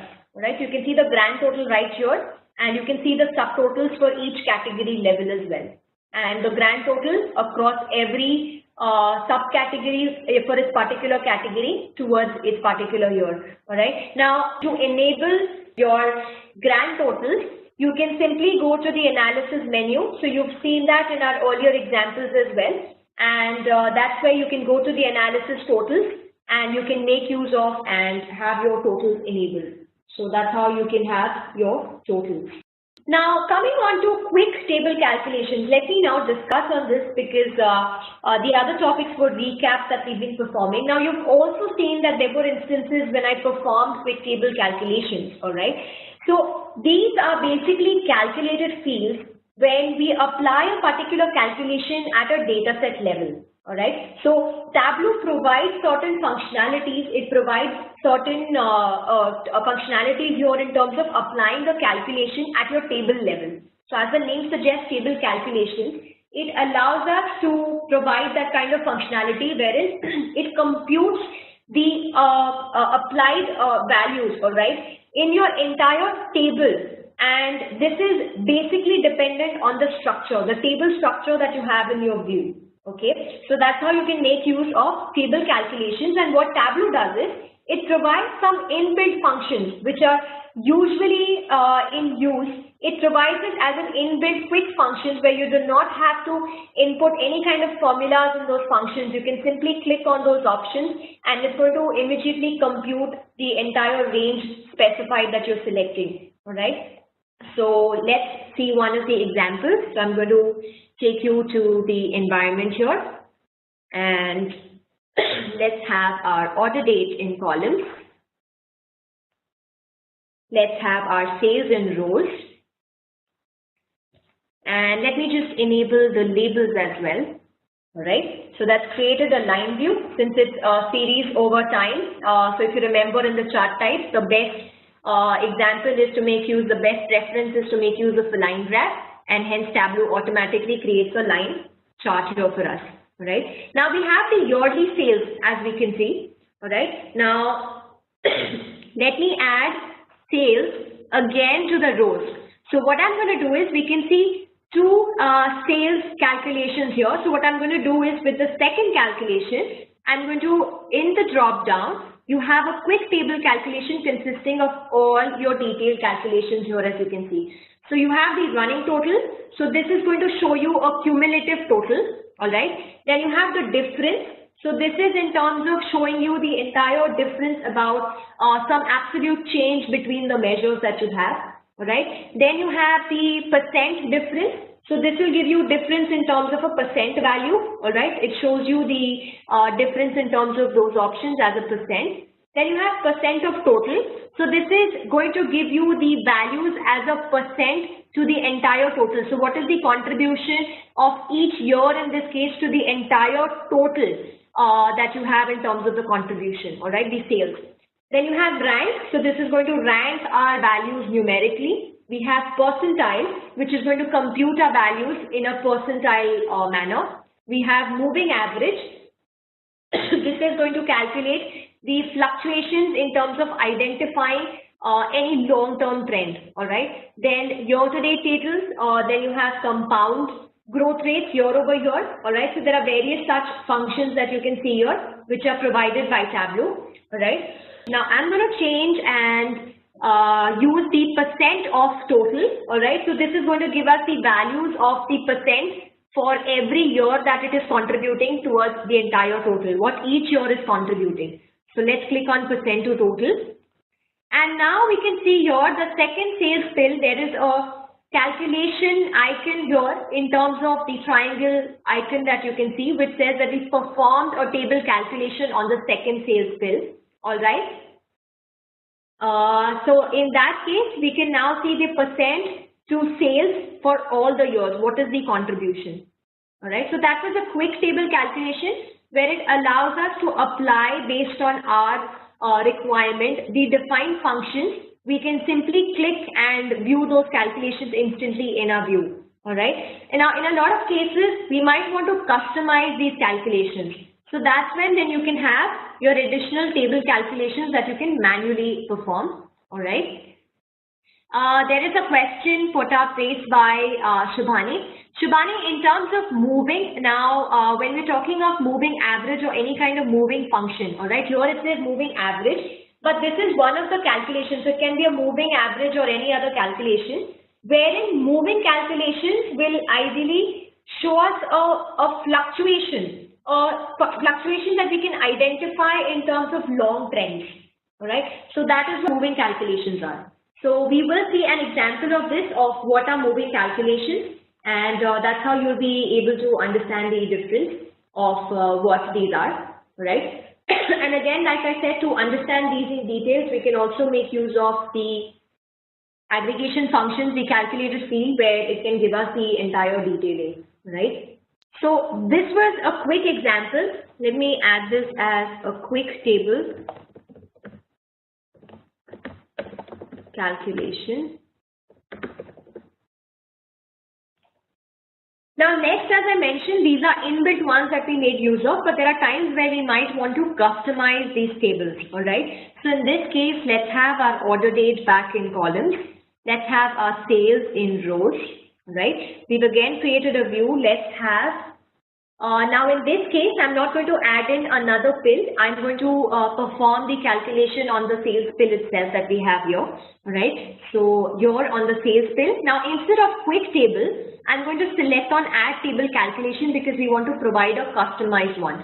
So if you've seen an example earlier when we wanted to build in a Pareto chart or other kind of charts where we made use of table calculations, right? It calculated our data in terms of calculations across at the table level.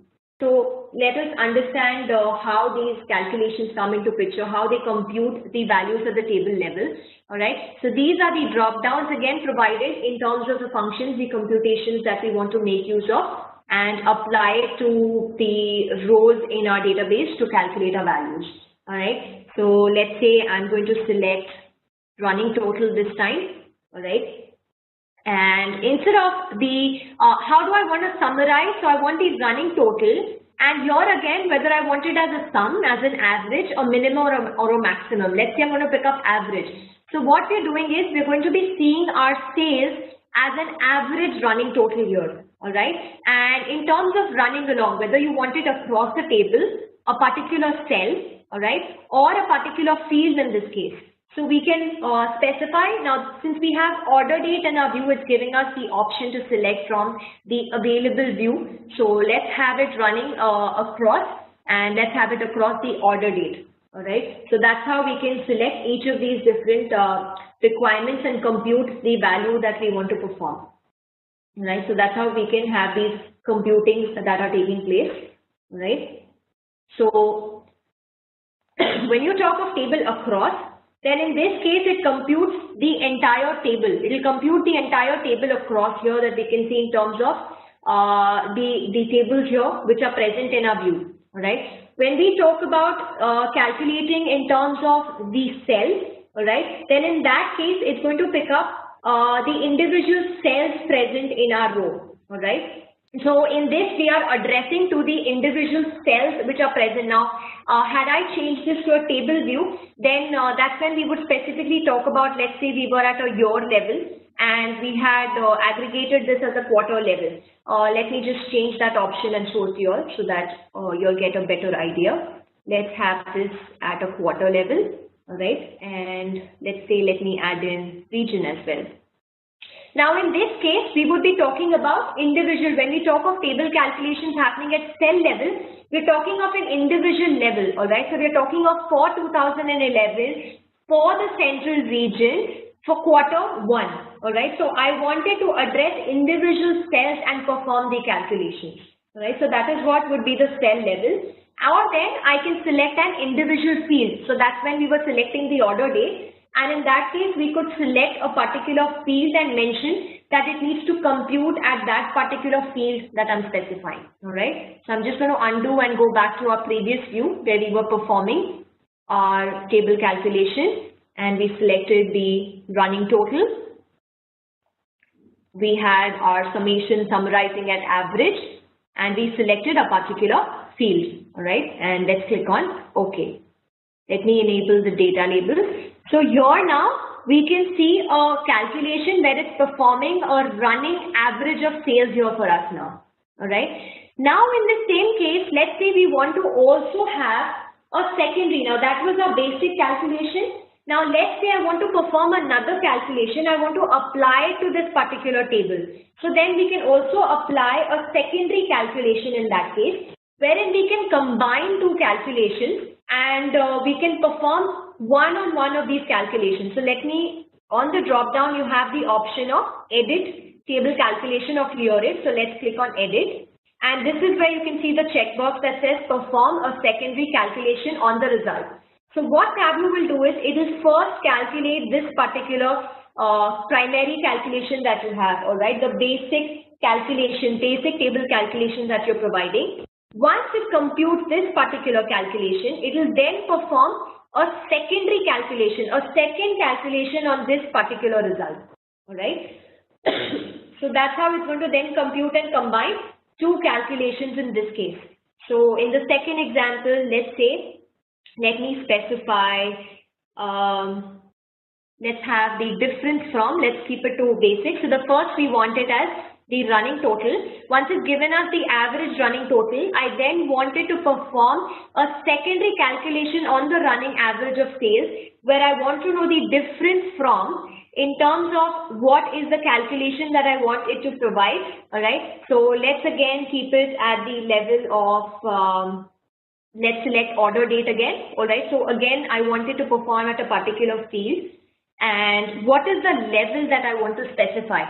So here in this case, since we are mentioning the order date, do I want it at the deepest level, all right, the granular level, or do I want to specify it at a particular yearly, quarterly, monthly, or daily level, or the entire aggregate of the order date? So let's say I'm going to specify at a yearly level that I wanted to select, all right, and let's click on OK. So it's now performed a secondary calculation based on the previous one, and that's how we can make use. This is useful when we want to perform our calculations to our data in the table, and instead of a single calculation, there might be times, there are instances where we might want to combine two calculations. So that's how you can make use of the basic and the calculations in terms of having a secondary one as well. So let's say you want to calculate the year-to-date growth. All right, and once you have the year-to-date growth, then based on that, you might want to then compute that once I have that calculation, I should get the percent difference for each total in the previous year. So then that's how you can apply and make use of your secondary calculations. All right. Now you can also customize these calculations. All right. So we have the option, as I mentioned, you can go to the edit selection, and that's where you can edit your tables and have the editing provided. And we have a scenario here now, a company, and they want to increase their market share, right? And in this case, they want to ensure that they're having higher profit margins, all right? So what Jennifer needs to do is she needs to ensure her company's sustainability, and hence she needs to identify the opportunity for business and how she can make the most of it, right? So for this, she needs to determine the sales variance for year-over-year growth based on a quarterly breakdown. So let us achieve this particular scenario. Now, to achieve these as Jennifer, what is Jennifer going to require to do? All right. So let's first quickly on our notepad add in our requirements. So for us to achieve this particular scenario for Jennifer here, what we're going to be doing is, firstly, we will create, now since we are going to talk about year over year, we're talking about time-based analysis, we will create a line chart, right? So we will have a line chart in terms of our sales based on orders at our yearly level. Next then, to further proceed with the scenario, now we need it at a quarterly breakdown. So we're going to drill, and we're going to drill at a quarterly level.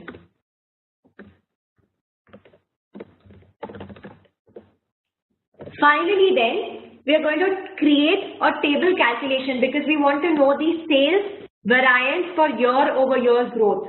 Alright, so hence we will create a table calculation, and this is going to be in case of difference because we want to know the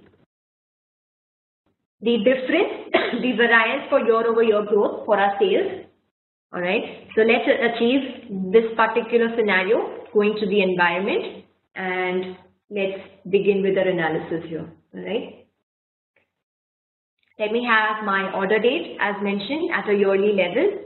Let's have our sales, all right, and that creates our line chart. We are done. Next, we need to drill at a quarterly level, all right. So let's drill our data and have a quarterly level, right? And finally, then let us now have.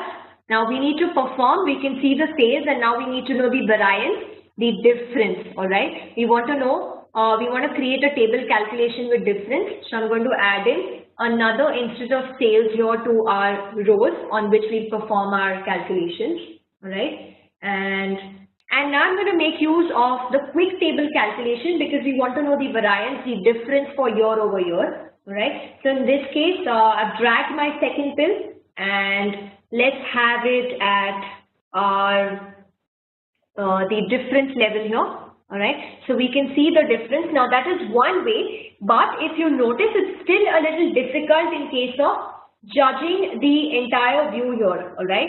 So what I'm going to do is, to make our view better, let's have our sales fill, all right, from the row shelf. Let's add it up to the color shelf. So what it's going to do is, on the existing sales view, it's going to identify and distinguish between the colors for the difference that we have, and that's how we'll be able to identify the difference.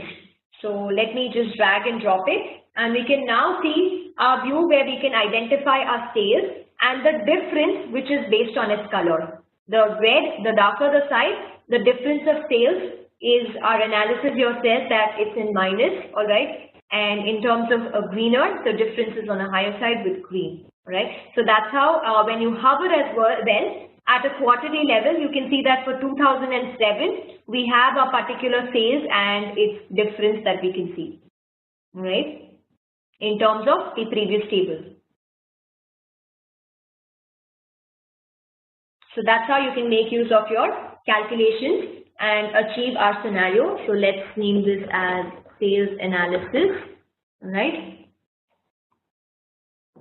Right, so that's how we're able to achieve and have the sales variance of year over year, that we can notice the growth, and based on that we saw the quarterly breakdown as well, where she can now identify the growth opportunities for business, right?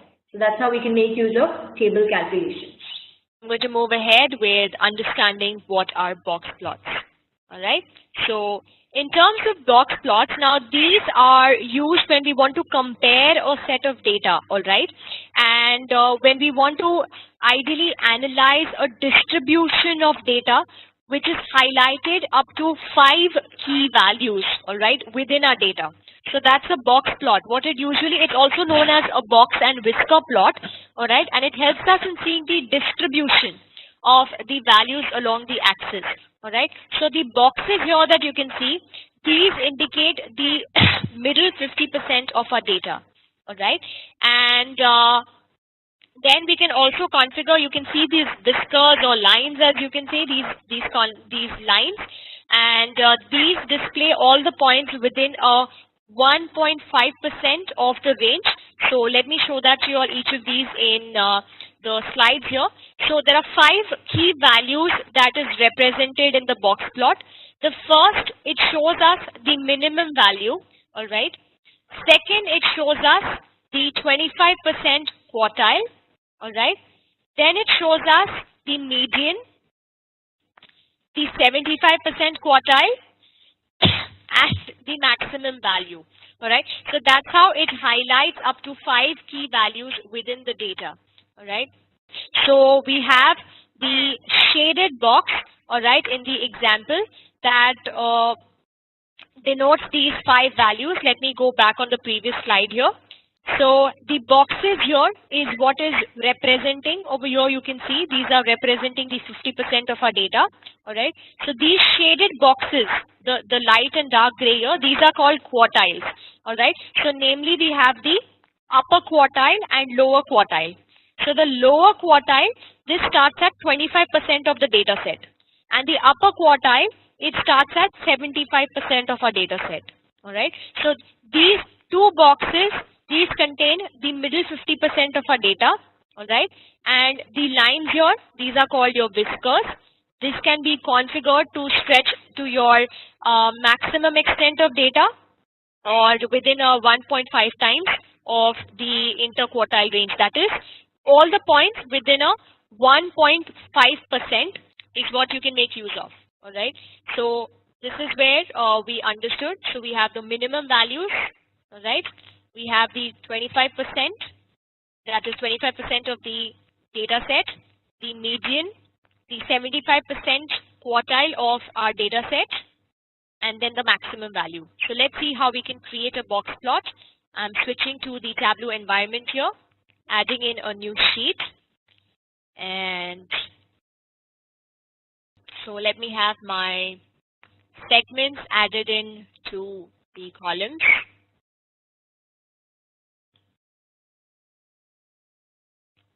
Let me have my profits added up to the rows,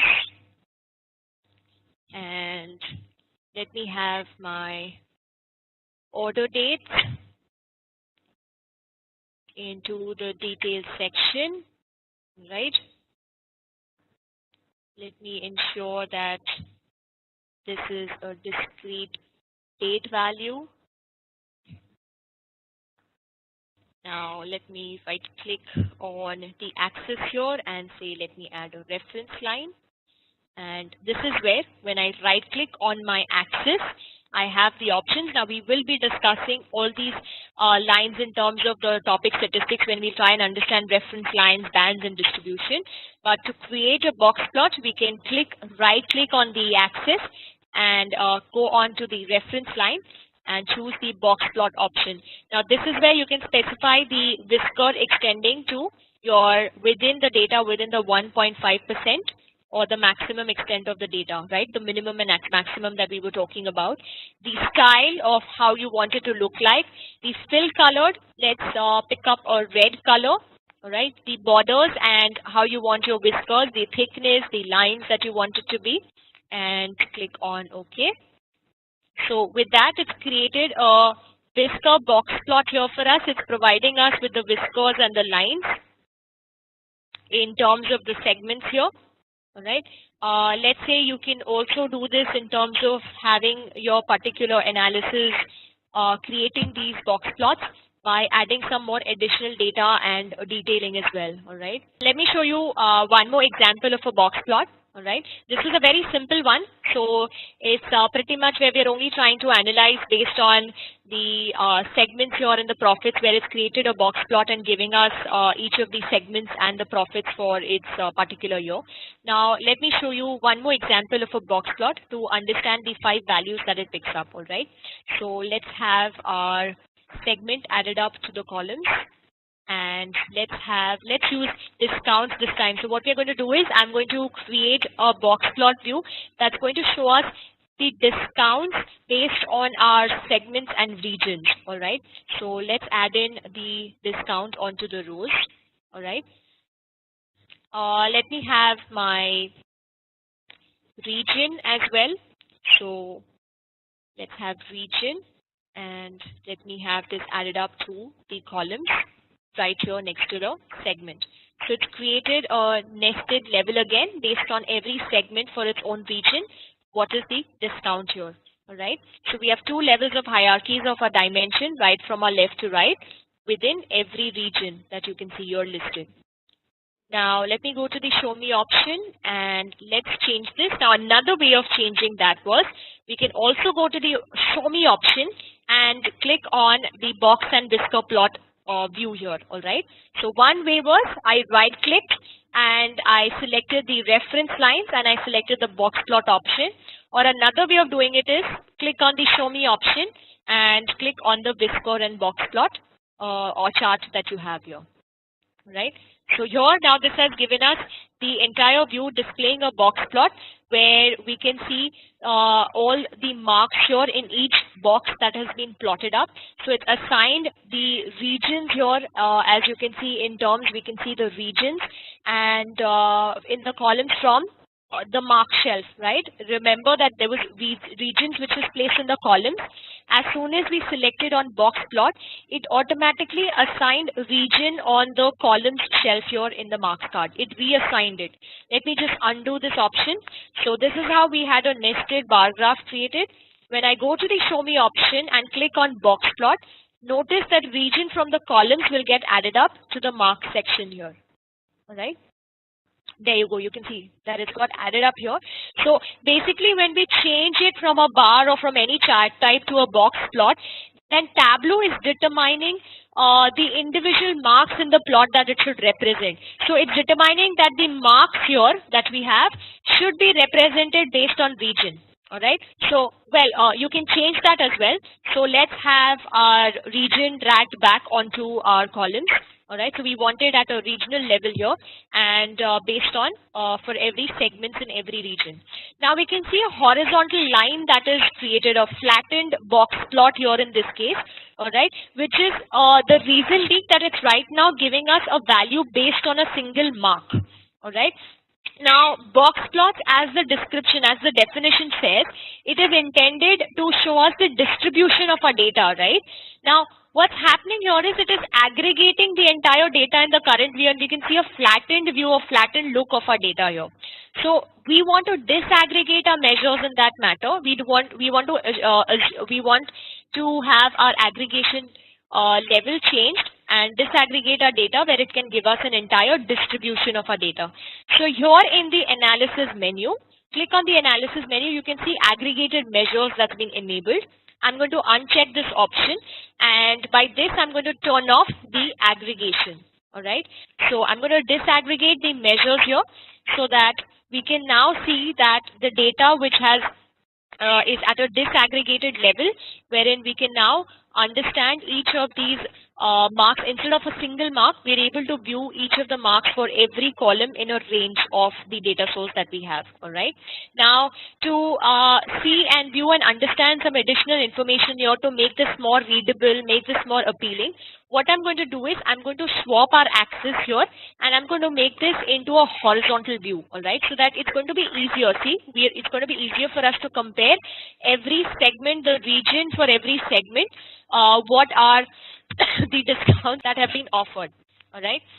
Now let's add some additional analysis to this as well. So at the bottom axis, we have the discount here. I'm going to simply go on to the edit axis that we have. We have the option to edit the reference lines. You can see the reference lines and automatically there's a box plot that has been selected. So we can edit these reference lines and change the entire banding and the colors as you remember. So let's select something more interesting from a light gray. Let's select a red one. You can also select on the transparency level. So let's add up the transparency level to, let's say, 80. All right. Let's stick to the borders as it is and the whiskers as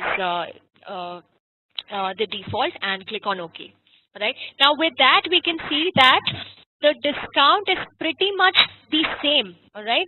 The discount is pretty much the same with for all the segments here. If you notice, in terms of whenever we are seeing all the west, all right, the discounts are pretty much the same for all the segments, right? So that is one analysis that we can see. Also, we can see that the interquartile range, that is the 25% to the 75% of the discount, we have the central region, and that is showing us the highest range. All right. So this is how we are able to identify and see the highest ranges here. So each of it is representing the entire detailing that you can see here. So the boxes here, all right, these boxes are representing the 50% of our data. Then again, these are divided as the 25% quartile and 75% quartile. And then we have the whisker values, which are configured based on the maximum and minimum, the reference lines that we have, the maximum and the minimum values in terms of the interquartile range. All right. So that is your box plots. So the box here, the one in the center, these are indicating the 50% of the data. And again, you can see two quartiles, two distributions of the data. All right. And then the whiskers, which is showing us the quartiles in terms of the minimum maximum of 1.5. So let me take you back to the presentation slide. So we have the maximum value. We have the 75% quartile that we saw, the median, the 25%, and the minimum value. So that was an example of box plot. Now, formatting, as we already know, as we are aware, is a very important part of both our analysis as well as our presentation, all right? Everything that you see, that you view in your sheet, you want to ensure that there is a proper formatting applied, that are shading, fonts, lines, and borders. All of this makes a lot of difference when it comes to how you want to present and view your data. All right, so it is pretty important, and hence in this particular chapter, we're going to be discussing on different formatting options that are available, how we can format our visualizations, how we can make use of the colors, the worksheet themes in terms of resizing, in terms of working with labels, the mark types. All right, and we're also going to discuss on annotations and how we can make use of annotations and annotate a particular value. All right. So let us explore. What I'm going to do is, in this particular topic, as I have already mentioned, we will describe and understand what is spatial analysis. Someone had also raised a concern on day one as to what spatial analysis was, so I'm going to discuss that topic right away, and that's going to resolve and solve out on your question. Then we are also going to understand how we can make use of titles, captions, and tooltips, and how we can format axis, as well as how we can format our views and results, as well as use mark labels and annotations. All right, so let me directly move on. Before I proceed here, let me now move to the Tableau environment here and click on a new sheet. Now, talking about spatial analysis, spatial analysis is what is related to your geographic data, all right? So Tableau works, now how it works with fields in a special manner. Tableau also works with the geographic fields in a special manner. It gives spatial data some special importance.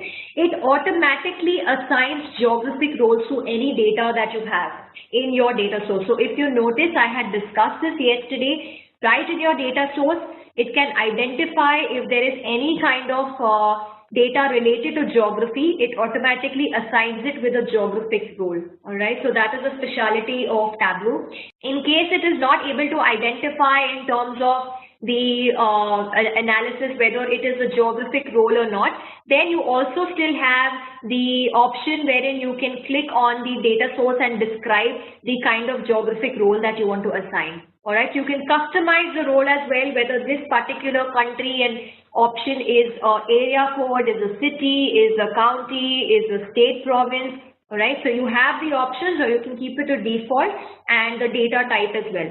So you can customize on the spatial data. And something very interesting about Tableau, for that matter, with related to spatial data, geographic data, is, let me take you onto the sheet. And regarding mappings, all right, we're going to have a detailed discussion on maps and how we can create maps. But let me, since we're talking about spatial analysis, and since I mentioned it automatically identifies geographic data, let me show you how it treats the geographic data. So herein you can see we have the country, all right, and we can see it has already identified it as a geographic data, provided a globe sign. When I double click on country, all right, what Tableau does is, it automatically, as you saw, adds in the longitude and the latitude for the country. It automatically generates the latitude and longitude. All right, and that's how you can see the map. Now, these are different layers and WMS maps that you can make use of. So, we are going to discuss this pretty much in detail when we come on to the maps chapter. But as you saw, the moment I double clicked on country, it automatically added in the longitude and the latitude into the columns and rows. So that's how Tableau treats spatial data. That's how it works with geographic data. All right. So coming on to discussing with formatting, I'm going to take a new sheet here. Now, formatting, as I mentioned, there are various ways, various kinds of formatting that you can perform. All right. So let's talk on the most common ones in terms of how you can open the formatting pane in the very first place. The formatting option that you have, all right? So for that, let me quickly create one view for you all. Let's have category and let's have sales, all right? And now you can see that you have the format menu, wherein when you click on the format menu, it gives you all the options, whether you want to format the fonts, you want to format the alignments, the shadings, the borders, the lines. You want to format a reference line if it's in your view, drop line, annotations, titles and captions, field labels. So these are all the options in terms of how you want to format. So this is the entire window. These are the entire options that I'm going to be discussing about. So in terms of how to enable the format pane, the very first place is that the moment you click on format here, all right, and you select a particular option. Let's say I'm going to say I want to format the fonts in the view, all right? Because of that, notice what happened. Did you all pay attention? The data pane here got replaced with the format pane. So that's how it opens up the format pane. And then you can see all these same options in the drop down here that you could see in terms of fonts, alignments, shading, borders and lines. You can format your fonts, your alignments, shadings, your borders and lines. So in your view, you can select whether you want to format the font, whether you want to format the lines, you want to provide a shading, you want to provide a border, or you want to provide any line formatting. And again, in that, there are 3 tabs for every option that you will choose, all right? So this means Tableau allows you to either format your particular font or shading or bordering or coloring for the entire sheet, or you can also do it for a particular row or a column, all right? So it gives you that option, or you can select a particular field as well, whether you want to format a particular field. Now, in terms of the font here, you can see you can choose whether on the worksheet, what is the font you want, the pane, the header, the totals, how you want your totals to resemble, the grand totals. Now, these are visible and worked when you have text tables, highlight tables, all right, grid kind of a view.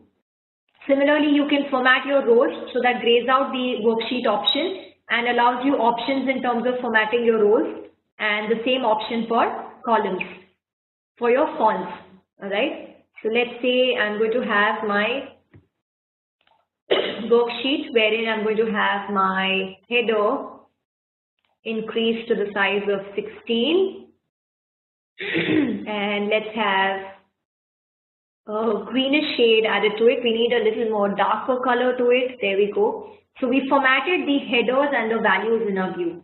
All right. So that's how you can format the fonts. Then comes in the alignment in terms of how you want, again based on sheet, rows and columns. All right. Whether you want to align the pane as horizontal, all right, whether you want to align it as left, right, or central aligned, all right. In terms of the direction of your text, so in case, let's say you have a lot of data, you can change the direction of your text, whether you want it vertical or whether you want to wrap up your text, all right. So those are to do with the alignments that you have, and that's how you can align the row, the column, or the entire sheet. So in terms of horizontal, you can control whether the text aligns to the left, right, or the center, all right. In terms of the vertical option, you will control whether your text aligns on top, all right, in the middle or at the bottom. So top, middle, or bottom in terms of the text alignment. Then coming on to direction, how you want the direction of your text, whether you want it to run automatic, so it will take in based on the kind of data there in your view, or you want to keep it to normal, up or down, all right, that is top to bottom or bottom to down. And then based on the wrap, whether you want to use, when you have long headers, then whether you want to have a text wrap that needs to be taken care of. So whether it's off or on, you can select on the options. And each of these effects and options will take place on your sheet depending on the kind of view and visualization, all right? So that was to do with your alignments. Coming on to formatting the shading, this is to do with, you can format using the shading command. You can control the background color of your pane and headers, all right? So again, you can decide whether you want to apply it on the entire sheet, the rows, or the columns. So you can, let's say in the sheet, select that in terms of the background, I need it to be a little lightish in terms of a lightish pink. So it's put in the shading. So that's how, based on the worksheet, the totals, row bandings, all right. So you can actually have a banding in terms of when you have a text kind of a table, you can then perform a row banding. So let's say, let's choose a text table. You can see that you can take off the shading, keep it to none, and then you can provide the kind of banding size that you want. This is a size of 2. You can change it using the slider. So now it's banding based on every 3 values. Let's add subcategories, so that it makes your view a little more easier to understand. So let us just use the hierarchy drill down, go back to formatting. And now this is happening after every third value in terms of the band size, the levels as well. We can decide on the levels, and in terms of the column banding as well, how do we want it? All right, so we can change the levels of the banding. Then you have the, in terms of formatting in terms of border. So you can format the borders in your view, wherein you can decide on formatting the cell, the pane, the header, the totals. You want to divide the particular row or divide the particular column. All right, so you can make use of these as well in terms of divisions, wanting to have a clear or better view. All right, so you can see we've divided it. You want a thicker line. All right, in terms of column dividers as well, how do you want it, the view that you want to select, all right? So that's how you can format your borders as well. And finally comes in the option in terms of your lines. How do you want your line format setting, all right? You can control the lines that appear in a graph. Now, in that case, you will have to change the view to a different kind of graph, and then that's where you can decide using every toolbar whether you want to see grid lines, right? You want to see the dotted lines. Is there a particular color that we want to add in, right? Or thickness needed, not needed.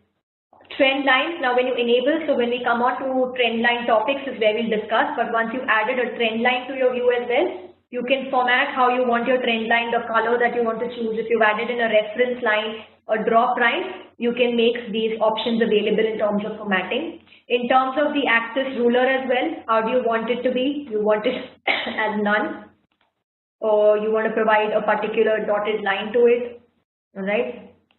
So that's how the view will keep changing depending on the kind of view that you have, all right? So that's how you can format the lines as well in your view. You can also format a particular part, alright. Now instead of just formatting, we saw we could format the entire sheet or the row or column in terms of fonts, in terms of alignments, in terms of shadings, in terms of borders and lines. We can also format a particular field, as I mentioned. So you can format the fields in terms of how you want your field to look like, in terms of, let's say you can click here and you have the option of format, which will directly open up the field as what you want to do in terms of the header or the pane. Alright, we have the size, let's reduce it this time to 14 and let us change the color of it. Let's have a bluish color. So we are seeing the headers now are changing in terms of the headers for our category.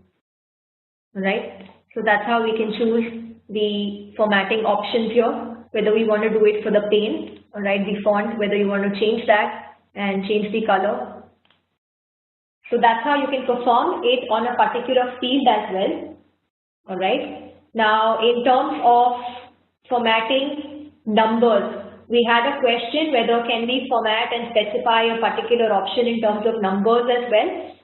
Yes, you can. You can directly have this option where you can right click again and click on format, which will give you the options in how you want the fonts again for this particular field, which is sales. It's giving you that you're formatting it for sales.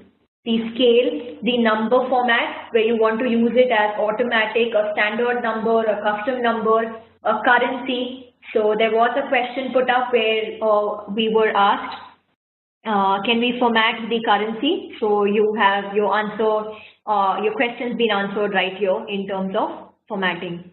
Alright, so there we go. We can also format in terms of the numbering options as to how we want to format it based on the options here for number format. I will let you all know each of these options. So automatic is Tableau will automatically format the number based on the format specified in the data source or the data contained in that particular field. Alright.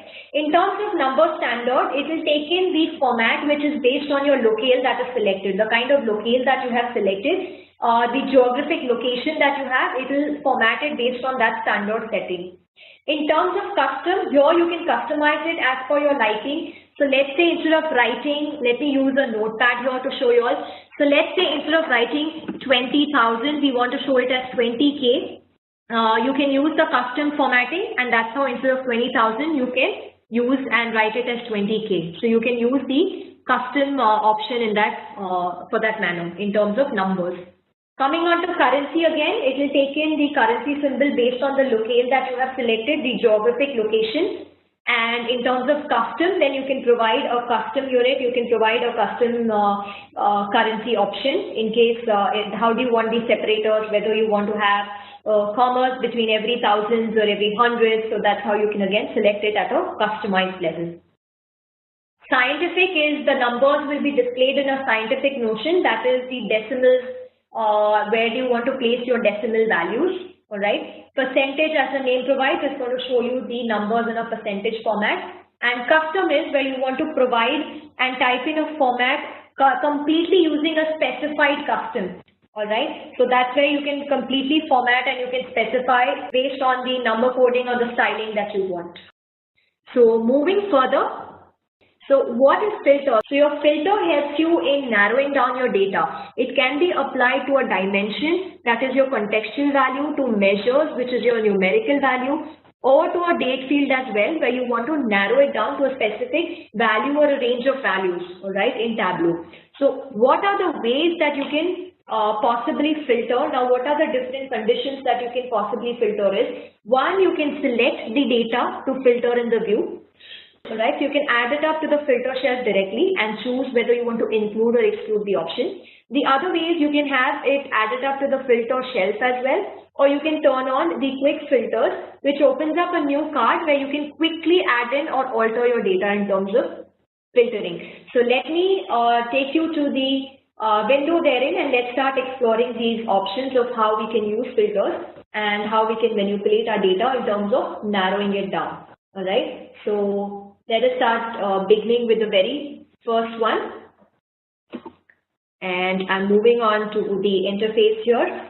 Alright, now first I'm going to show you how we can filter on the dimensions. Okay, so let me take in a new sheet. All right, and let's say I'm going to have the customer name filtered. So I'm going to use my customer name dimension and add it up to the filter shelf here. This opens up the filter window. All right, and in this particular window, you have 4 tabs, as you can see, one being the general, one being wildcard, one being condition and top. Now let me first explain each of these tabs and then we'll proceed further in understanding how we can filter on the dimension here. All right. So in the general option, you can select the list that you want in terms of filtering and whether you want to include it or you want to exclude that particular selection. All right. So in clicking on exclude, will exclude whatever selections you've made. Unchecking this option by default means whatever we've selected, I need to only include those customer names onto my view. All right. The next is you can have a custom value list, or you can also have a use all feature where I'm saying I want to use all the options and I want to include these. So that is the first general option. The second option is in terms of having a wildcard. So a wildcard is where you can specify a particular match value, whether you want to, that value contains that particular alphabet or starts with that alphabet, ends with that alphabet, or exactly matches that alphabet. So let's use the wildcard option and say I want the names starting with, all right, the alphabet. Let me choose the alphabet S. All right. So I'm saying that all my customer names should start with the alphabet S. So when I click on this and then I use the customer names onto my view, I will only be viewing customers with the name starting with S. All right. So conditions is where you can apply a condition based on a particular field or by a formula. And top is where we can apply the field to be the top 10 customers based on a particular dimension or a measure or by a particular formula. So we'll understand these tabs with different options of filtering. Let's use the wildcard. All right. Now, in terms of the wildcard option, so we mentioned it starts with the letter S, and I click on OK. All right. Now I'm going to add in the customer name onto the rows. So you can see that we only will have the names beginning with S. It's filtered down because we said that we need the name starting with S and we have all the customers names starting with an S here. Let's add sales to our columns and we have all the names of the customers beginning with S. That's how you can filter on a particular dimension. All right. All right, Srikar, in terms of the, Srikar has put up a question in terms of, can we explain the custom value list? In terms of the custom value, Srikar, what happens is, let me just open up the filter here so that I can explain that to you quickly. When you talk of select list, you can select from the particular option that you want, all right? And in terms of a custom value, now let's say you want to randomly have different names, one beginning with A. Now this is a huge long list, all right? So in terms of a custom value, I can simply enter the names or keep adding in the names that I already know. So let's say if I take in an Al, is there an Alan in our name? Or let's say we already know there's a Sally in our name. So do we have a Sally? I'm going to say add the name Sally up, add the name Sanjeet up. So I can use a custom list because I already know the list. So instead of avoiding the pain of scrolling through this huge list, I know my values. I'm going to simply add in, enter the text and keep adding it. So that's a custom value list. I'm going to cancel the option because I want to right now stick on to customer's name beginning with S. All right. So that was an example where we can filter on a field. All right. Where I can filter on a dimension field. In terms of case sensitive, yes, we have to check on that because in most cases, Tableau is usually very case sensitive when it comes to names. So let's say we already know that we have a Sally in our list. Let us check if I have Sally added in as, so then in that case, you can see it's giving me a drop down option to select from in terms of the case sensitivity. And then all the possible names that are available for Sally, it's giving me the options to choose from.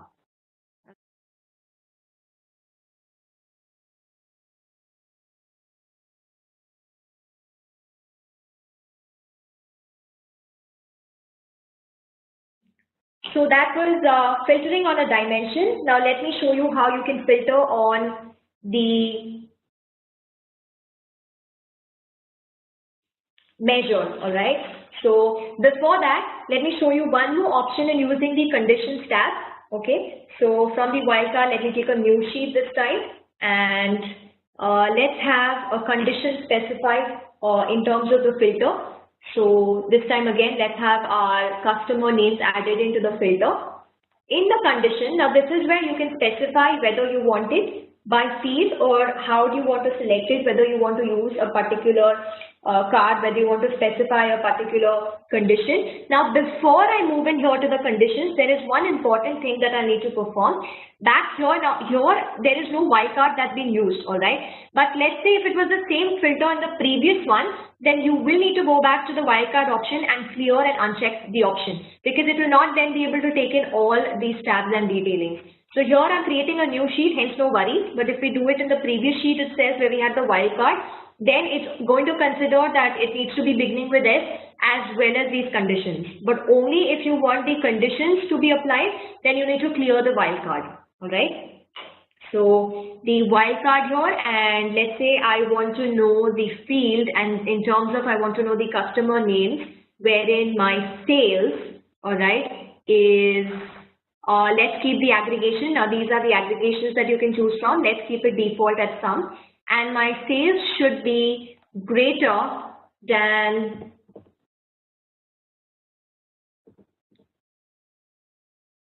10,000. All right.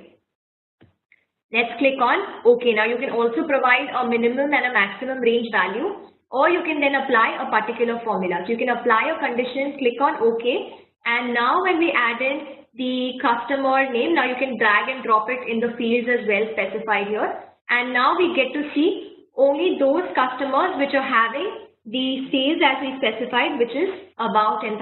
Let's add sales, and we'll be able to see, let's enable our data labels. All the sale values are about 10,000 for these customers. All right. So you can add in a condition. Similarly, we can also change these and apply. So now I'm going to this time go to the conditions tab, and I'm going to click on the none option, because we're now going to have the top customers by field, where we now want to filter our data based on our top customers.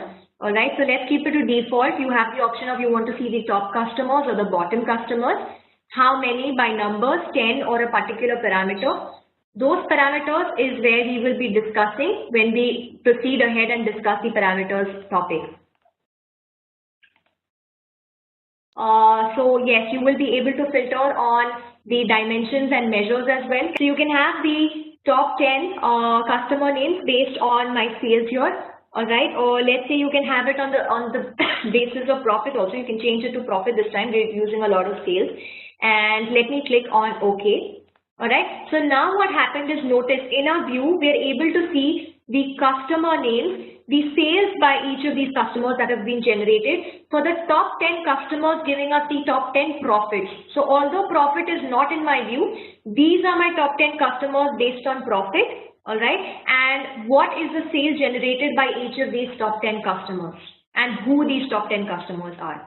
All right, so that's another way that we could use in the top tab option in the filter when we are filtering on a particular dimension.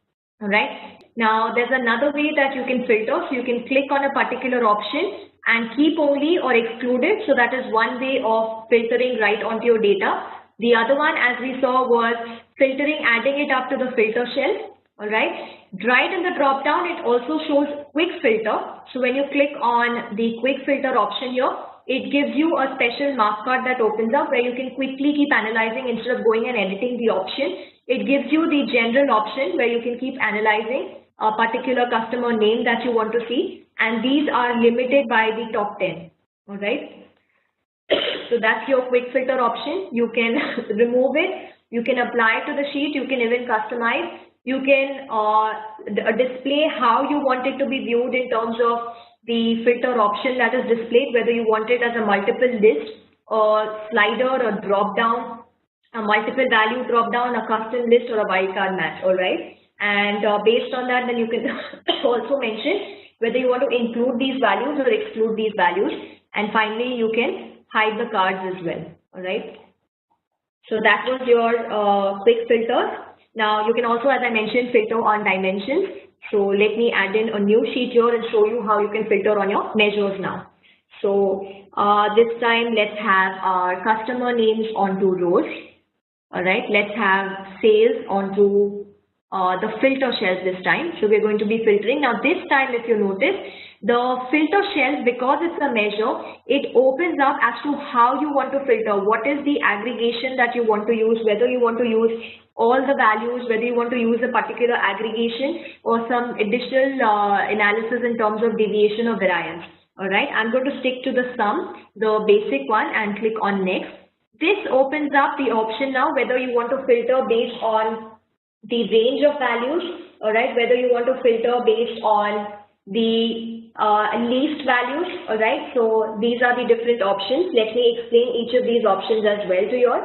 So in the range of values, you can specify a particular range as minimum and maximum that you want to explore. So you can use the slider here as well and specify, let's say we want a value of approximately 5,000 and narrow down this particular data, all right, from 5,000. Now you can see at times when you just want to use an approximate value, then it's fair enough to use these sliders, or another way of doing it in a simpler manner would be you can simply type in the details, all right. So you want it at 10,000 and 5,000, so you can also use the slider or use the particular type in box where you can type in the range of values. Next you have at least. Now this includes all the values which are greater than or equal to the specified minimum value. So it needs to be greater than or equal to 5,000 is what we are specifying. So any value that we add in, our same value should be above 5,000, that is at least. And at most is obviously then the opposite, that we are mentioning it should include all the values that are less than or equal to this maximum value that we're specifying. So if you're saying it should not be above 5,000, we are only wanting to see the sales of 5,000 and below. So that's the minimum and maximum value of at least and at most. And in terms of special, this is to do with handling your filter, your null values in your view. So this is a filter that helps you narrow down on the null values, whether you want to include the null values, whether you want to have the non-null values, or you want all the values added up in your view. All right. So based on that, you can have your selections and finally click on OK. All right. So let me click on the range here in this case. And you can select on a range, as I mentioned. You can click and have the option of, let's say, 5,000 onto 15,000 and click on OK. So now you're going to be able to see your sales, which is going to be in the range of 5,000 unto 15,000 only. All right. Similarly, you can also filter on dates. Now, when it comes to date as well, the filter window opens up in a different fashion. So we saw in dimensions, it opens up in terms of 4 tabs. In terms of the measure, it opens up the aggregation we want to use and then the values that we want to specify. Now, when it comes to filtering on dates, then in this case, what happens is that Tableau opens up a different kind of window when you're wanting to filter on dates. So let's have a look at that as well. So let me open up the filter dates option for you all.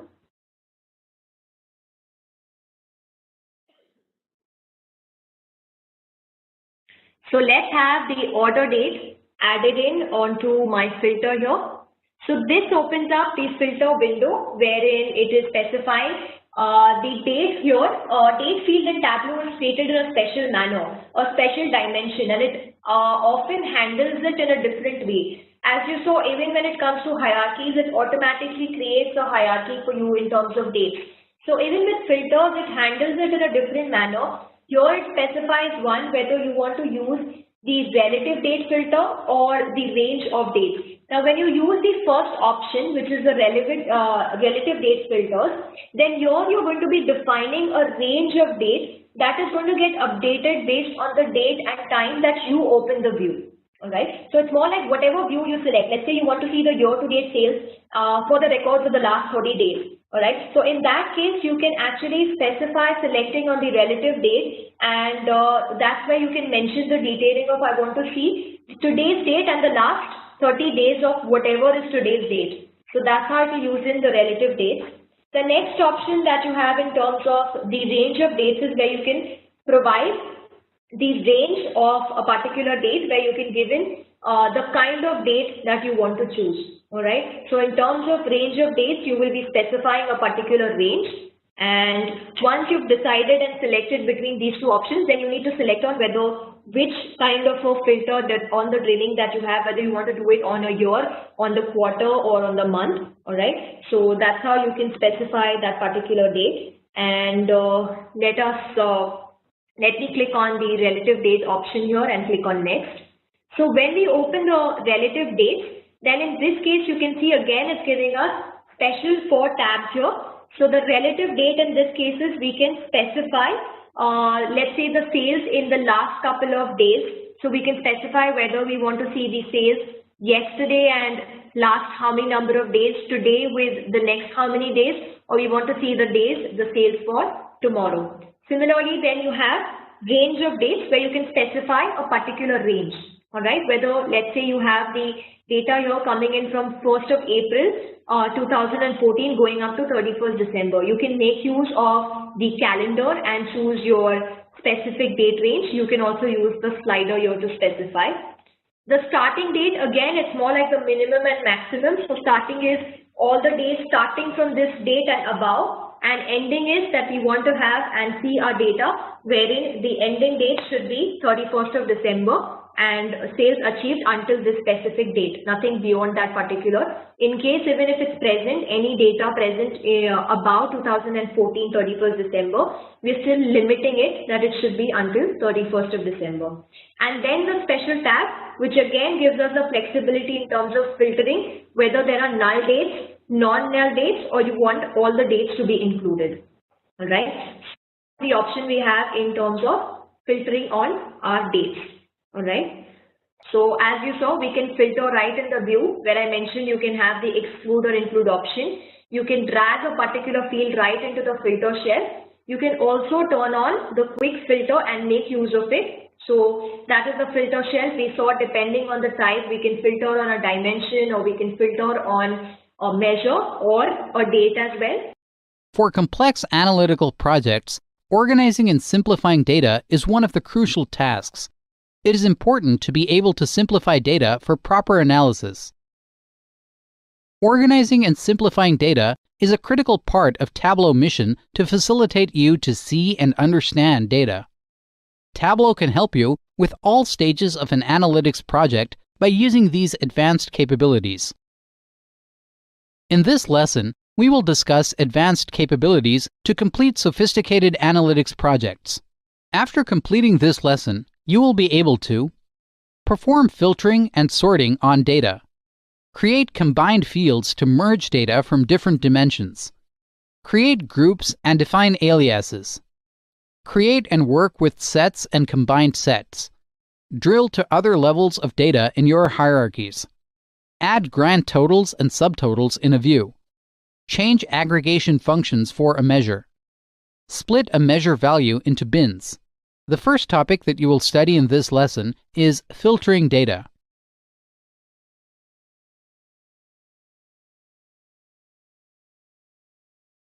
Jenny, the sales manager of a chain of departmental stores, is planning to launch a new branding policy for a line of furniture that sells well. For this, she needs to analyze the subcategories under furniture with sales over $30,000 in the year 2013.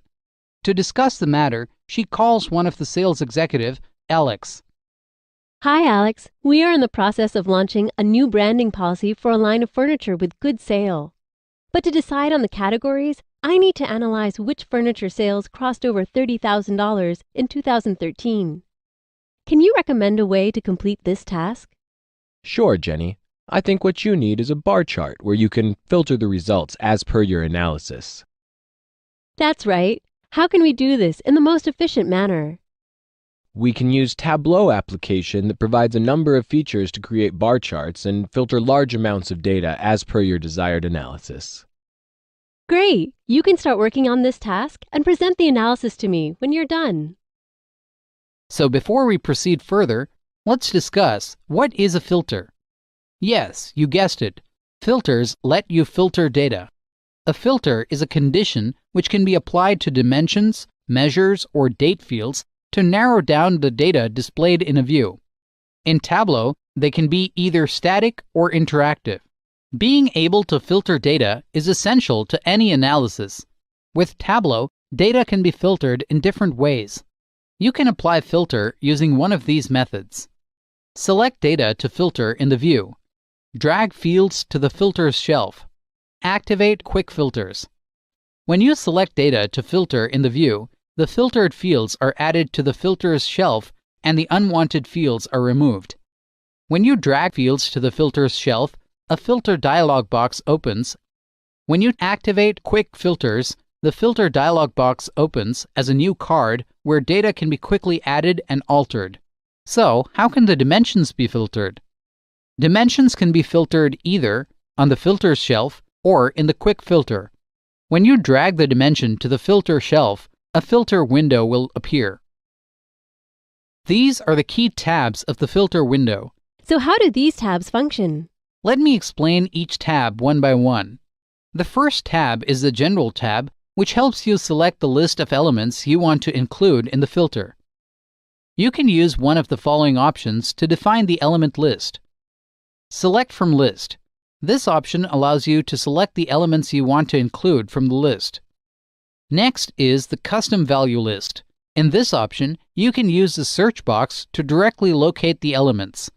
And the last one is the Use All option that allows you to include all the elements in the filter. Now you understand how General tab functions. Yes, I do. Great! Let's move to the next tab, the Wildcard.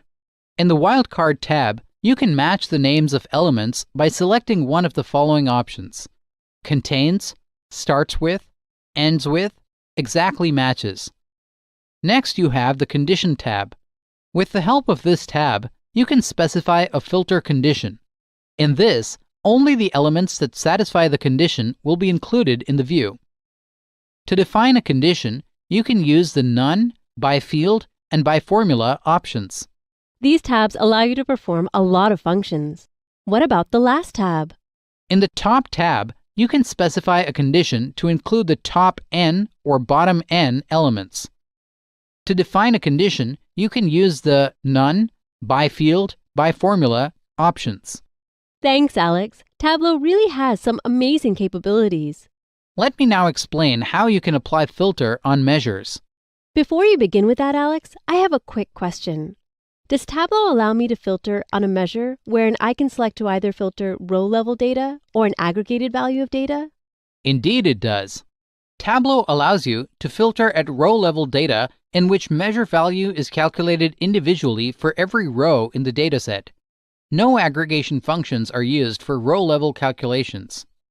While in summary-level calculation, measure value is calculated using an aggregation function on the row-level data. Aggregation functions are used for summary-level calculations. In Tableau, the data is automatically aggregated by performing summation when a measure is placed on a shelf. When you apply filter on a measure, it allows you to filter row-level data, select all values. To filter summary-level data, select one of the available aggregation functions. Date filters are extremely common. Date fields are a special kind of dimension that Tableau often handles differently than standard categorical data. So far, we have learned how to perform filtering and sorting on data. Greg is planning to launch a new branding policy for a line of furniture that sells well. This demonstration will help you understand how Greg analyzes the subcategories by creating bar charts and applying appropriate filter to it. Open Tableau 9.0.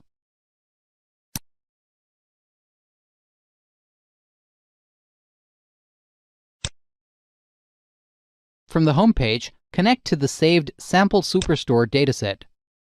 Create a horizontal bar chart with subcategory dimension and sales measure.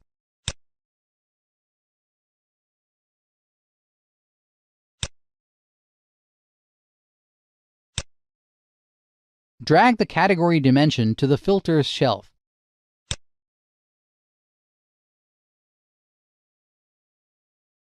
Filter only for the furniture category. Drag the order date dimension to the filter's shelf. Select Filter field as years to filter only for 2013.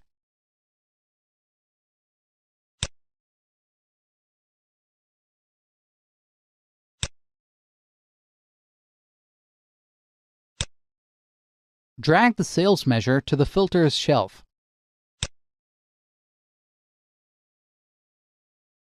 Filter for subcategories with sum of sales greater than $30,000.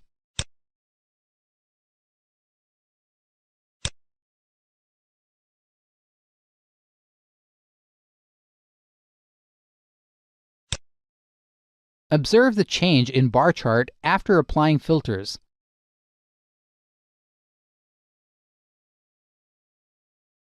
Rename the sheet as Filtering Data.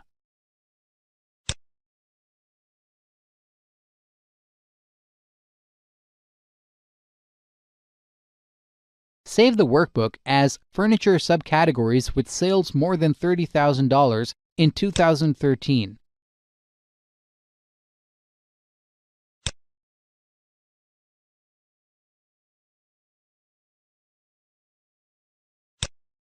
Close the workbook. This completes the demonstration on filtering data. The quick filter can get started for existing filters as well as for non-filtered fields. The filter dialog box includes these filter modes: single values, list, single value, drop-down, single values, slider, multiple values, list, multiple values, drop-down, multiple values, slider, wildcard match. The data can be selected from the given list as well as can be searched using the search icon present in the title area of the quick filter. With the quick filter option, you can quickly add and modify filters. You just need to follow 3 simple steps. Firstly, activate a quick filter on the region dimension. Notice a smaller representation of the filter dialog box opens as a new card. Quickly select what to include in the view. And you are done. Now, let us move to the second topic, sorting of data. Sorting data is an integral part of data analysis. Sorted data is easier to analyze. Sorting a data view refers to arranging dimension members in a specified order. You might want to put a list of names in alphabetical order, compile a list from highest to lowest, or order rows by colors or icons. Sorting data helps you quickly visualize and understand your data better, organize and find the data that you want, and ultimately enables you to make more effective decisions.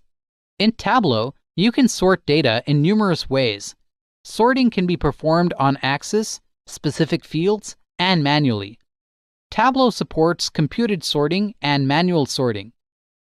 Computed sorting uses programmatic rules to sort the view, such as sorting alphabetically or from lowest to highest. Manual sorting enables you to reorganize the order of dimension in the table and can only be implemented on distinct fields with a distinct measure. Now that you know that the data can be sorted in different ways, let's discuss each of these in detail. Sure, I would like to know more about it. To sort on axis, you can single-click the sort icon on the measure axis to sort the bars in descending order, or double-click the sort icon on the measure axis to sort the bars in ascending order. The data can be automatically sorted using the Sort button on the axis to give a better view of data. To sort on a specific field, use the Sort menu option to sort by one or more fields in a specified order, then select the Data Source Order option to sort data in the order of the data source. The Sort dialog box includes these criteria. Sort Order displays the output in ascending or descending order. Sort By sort either by data source order, alphabetic, or by fields. To perform a manual sort, use the Sort menu option to sort manually. Then, rearrange the order of dimension members in a custom order based on your business specifications. Manual sort can be done in 2 ways. Use Sort Toolbar button on the selected item. locate and drag headers in the view. Let us now move to the next topic, creating combined fields. Combined fields are used to create a cross product of members from different dimensions. Two or more dimensions can be combined to create a Cartesian product of dimension members. The view includes all combinations of each member of the dimensions. Let's look at an example. A combined field has been created using segment and region. When added to the view, it displays all combinations of segment and region elements. Creating groups and defining aliases are some more features that Tableau offers. Let's understand each of these concepts. Let's say you want to view data at levels that are not already present in the data source. In such situations, groups are used to combine dimension members to create a higher level member. When a group is created, a default name is automatically formed using the combined member's name. The new grouped field takes over the dimension on rows or columns. For example, a group can be created by combining the sales for envelopes, labels, and paper for analysis. Now, the question arises that, can alternate names be provided in this case? And the answer is yes, you can. Aliases will provide the flexibility for renaming dimension members to help make more sense in the current view. The good part is, Tableau does not change the original data on changing an alias in your view. You can change aliases at any time using the Edit Aliases dialog box. There are some things you need to keep in mind, such as aliases can only be defined for discrete dimensions and dates. These can be applied to dimensions only and not to measures. Moreover, the method for creating aliases depends on the type of data source you use. Following is an illustration of defining an alias for the east element of the region dimension. Let us now move to the next topic, working with sets and combined sets. Usually, you have large sets of data that you want to visualize. In such a condition, you might find that limiting the amount of information displayed to an important subset of records helps you work with and answer questions about the data more effectively. Sets are custom fields that define a subset of dimension members. A set can be created for specific dimension members in the view, or it can be based on a condition. Computed sets are dynamic as the number of members in the set can vary at runtime based on the condition. Furthermore, you can also drag a set to the filter shelf to quickly filter the view to display only the members of the sets. Likewise, you can also create a set by combining existing sets. All you need is to specify the logical operator between the two sets. New sets can be formed by combining the sets consisting of either all the members from the sets, only shared members, members existing in one of the sets. The dimensions of the sets should be the same in order to combine two sets. By now, you have a brief idea on how to create groups, define aliases, and create sets and combined sets. Greg is planning to launch an advertising scheme for certain product subcategories that are related to each other. This demonstration shows how Greg creates a visualization that displays the aggregated profit ratio and highlights the bottom 5 subcategories by sales. This demo will give you an overview on how to create a group to combine dimension members, create a computed set to include dimension members automatically, open Tableau 9.0,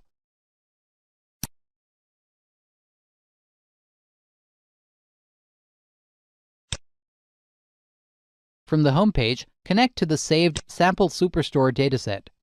Create a horizontal bar chart with subcategory dimension and profit ratio measure.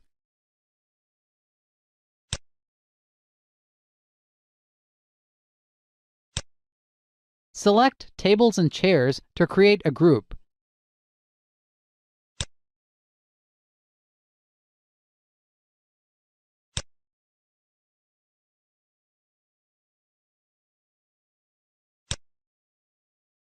Create a set on subcategory.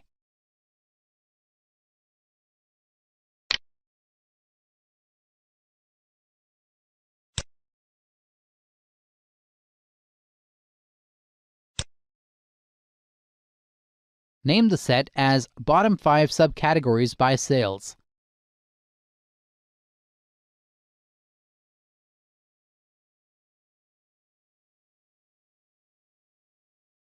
click the top tab.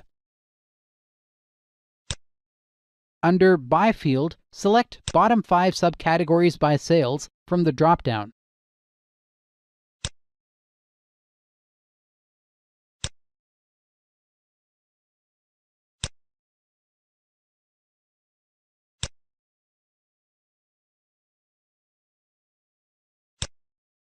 Drag the bottom 5 subcategories by sales set to the color shelf to the Marks card.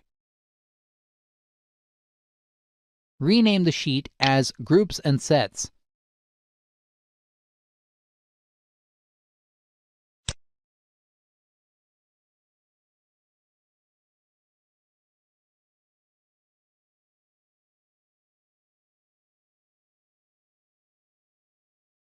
Save the workbook as Working with Groups and Sets.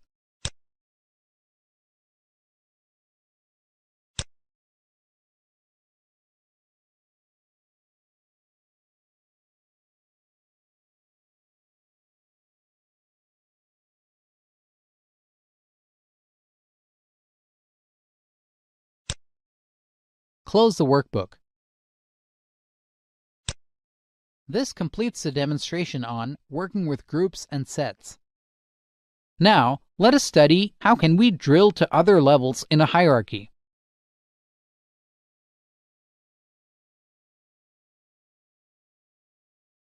Jenny is required to present the company's sales performance across different regions, states, and cities in an upcoming meeting. She calls Alex to help her make this report in a quick and efficient manner. Hi, Alex. I need you to create a report for me to present the company's sales performance across different regions, states, and cities. Sure, Jenny. Are there any specific points that you want me to keep in mind? Yes, I want to use the same data source for the detail and summary information. In other words, I want to create a report where all the data is contained within the same report. Can you suggest a way to do that?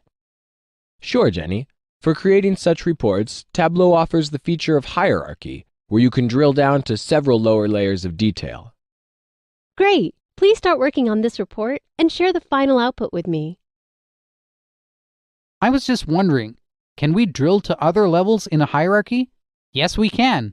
A hierarchy is a grouping of related dimensions depicting direct parent-child relationships between them. Built-in hierarchies are not present in relational databases, but it can be inherited from the relational databases that have similar dimensions. It is useful in the following ways. It facilitates analyzing a high-level overview of your data and then drilling down to lower levels of detail. What's amazing is that Tableau separates the data fields automatically into hierarchies, so you can easily break down the view by year, quarter, month, etc. Moreover, it also enables you to create your own custom hierarchies.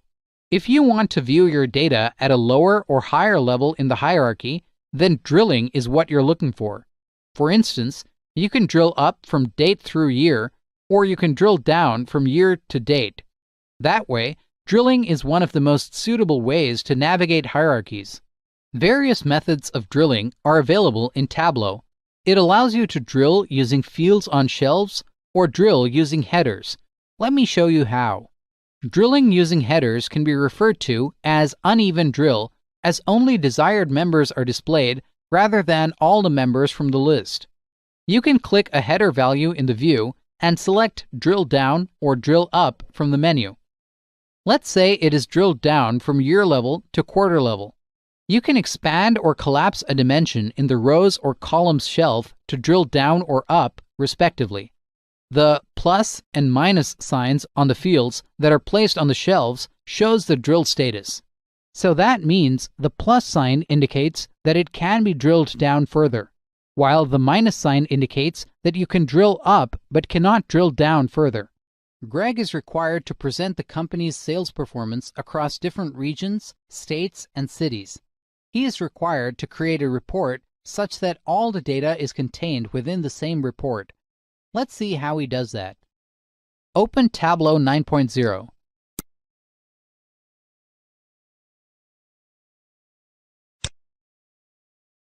From the home page, connect to the saved Sample Superstore dataset. Create a hierarchy by dragging state onto region.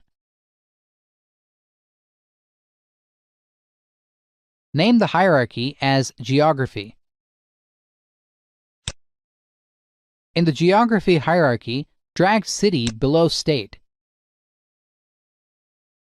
Create a report with region and sales.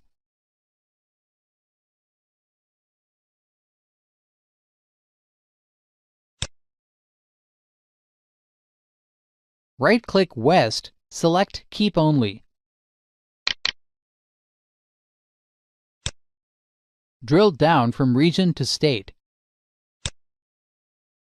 Right-click California, select Keep Only.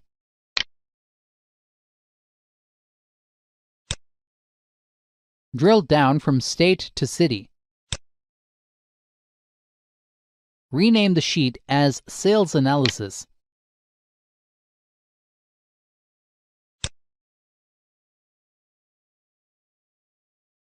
Save the workbook as Company Sales Performance.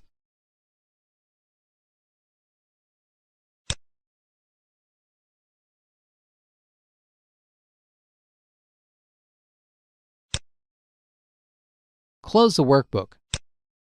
This completes the demonstration on Drill Down Report. Now, let us discuss another important feature of Tableau, grand totals and subtotals.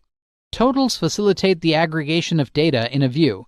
You can compute grand totals and subtotals for the data in a view.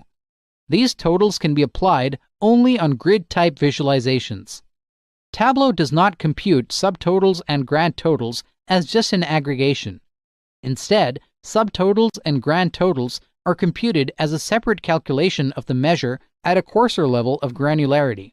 Totals facilitate the aggregation of data in a view. You can compute grand totals and subtotals for the data in a view. These totals can be applied only on grid-type visualizations. Tableau does not compute subtotals and grand totals as just an aggregation. Instead, subtotals and grand totals are computed as a separate calculation of the measure at a coarser level of granularity. Tableau computes subtotals and grand totals as the original measure at a higher level of aggregation. Let us proceed with understanding how to define aggregations other than the predefined choices. Tableau allows you to define aggregations other than the predefined choices such as summation and variance. You can change the aggregation function by right-clicking a dimension in either the rows or columns shelf or by right-clicking a field in the data pane. Here, we have changed the aggregation function to average. Next, we are going to study about Tableau bins, which are useful to create a range of data. Bins are custom bandings of the values of a measure based on a specific size. You can bin data only for relational data sources. It does not support this feature for multidimensional data sources. Bins can be referred to as buckets of values and can be created for numeric dimensions. There are two types that you can create: fixed-sized and variable-sized. You can create a fixed-sized bin by specifying the size of each bin in the Create Bins window. Keep in mind that by default, Tableau creates even-sized bins based on a size you specify. As you can see, I have created fixed-sized bins on the discount measure of size 10 each. To create a variable-size bin, create a calculated field with an appropriate script. You will learn about calculated fields in detail in Lesson 8, Calculations. For now, just remember that you need to create a calculated field to create bins of variable size. Look, we have 3 bins on the discount measure of variable sizes. Now that you've gone through the need and importance of organizing and simplifying data, let us have a quick look at the key takeaways. Filters enable you to narrow down the data displayed in a view. Sorting refers to the arrangement of dimension members in a specified order. Combined fields are used to create a cross product of members from different dimensions. A group is a combination of dimension members that make up a higher level category. Aliases are alternate names for specific values within a dimension. Sets are custom fields that define a subset of data based on some conditions. Drilling helps you analyze the data in a view at a lower or higher level in the hierarchy. Bins are custom bandings of measure values. They can be created either as fixed-sized or variable-sized. Time for some hands-on practice. Let's now understand the below scenario and work on it together. You are an owner of a store and want to analyze the existing discount strategy offered by your store. You wish to view the number of customers who have been offered discounts between 0% and 10%, 10% and 20%, and so on. Create a histogram with discount bins and count of discounts and answer the following questions. How many customers were given discounts between 0% and 10%? What is the total sale recorded when customers were offered a discount between 20% and 30%? Now, wasn't that a great experience? You will be happy to know that we have 2 more similar scenarios for you to strengthen your understanding of organizing and simplifying data. Read the scenarios carefully and perform the task on the Tableau 9 tool downloaded onto your device. You can evaluate your steps by referring to the solution guide provided in the Download Center. Scenario 1. You work in an e-commerce company's division that deals with the dispatch and delivery of shipments is facing losses. You are required to identify the customers who mostly tend to return their orders. You need to focus on the list of customers who have returned their orders more than half the time. Using the Sample Superstore Excel sheet, you have to create an appropriate visualization and answer the following questions. How many customers do you have on your list? What is the distinct order count for customer Hillary Holden? Which customer has the highest count of order returns? Scenario 2. You are a store manager of a leading retail chain in the United States that wants to launch a discount campaign to promote the sales of related products. As a part of this campaign, you need to analyze the aggregated sales for envelopes, labels, and papers. You are required to see the combined sales of these products on a graph. Create a bar chart showing the accumulated sales for paper products and answer the following questions. What is the total sale of paper products? What is the profit ratio for paper products? This concludes the lesson, Organizing and Simplifying Data. Let's begin with our topic on mapping, right? Now, in terms of maps, we've already seen a lot of examples. We've already understood how we can build on a basic map view in Tableau, all right? That Tableau assigns geographic roles in terms of fields in the data. We can customize the appearance. We can navigate and find locations. But let's go further ahead and understand certain analysis on how we can use map layers, how we can make use of WMS, that is web map services. So if you remember earlier as well, we discussed on web map services that Tableau provides. So let's understand so that at the end of this particular topic, we will be able to understand how we can modify locations within Tableau. All right, how we can import and modify custom geocoding. We can make use of background images as well as maps. How we can describe the geocode locations within Tableau. How we can explore the geographic search, and how we can perform the pan, zoom, as well as the lasso and radial selections. All right. So let's understand now how we can use the advanced mapping functions and how we can analyze. We already are aware of building these basic maps. So let's understand further in terms of how we can create these geographic roles, how we can modify them, how we can modify locations in Tableau. Right now, when we take in a particular location, all right, there can be instances that Tableau will not be able to identify in our data the location. All right, so in that case, it provides us and gives us a detail of an unrecognized field. Okay, so that's when we can then manually set in the location where you can edit the location, all right, and that's how you can provide and specify that since it's spelled wrong in our data, we can then specify. You can see in this example it's Arizona, while actually the name of the location is Arizona, and that's how we can then from the drop down specify and click on the unknown location name and provide its editing. All right, so in terms of such cases, all right, what Tableau does is you can simply in the map view as well, you have the option, since it does not recognize an unknown field, then you can simply click on there is a special indicator. All right, so back in our environment, if you remember, I mentioned there are indicators that Tableau provides here at the corner here if there is something incorrect about our data. All right, and then in that case, we can, based on that, when you click on that special value dialog box that will open up, it will open up the edit location tab, and that's how you can then specify and mention about the location.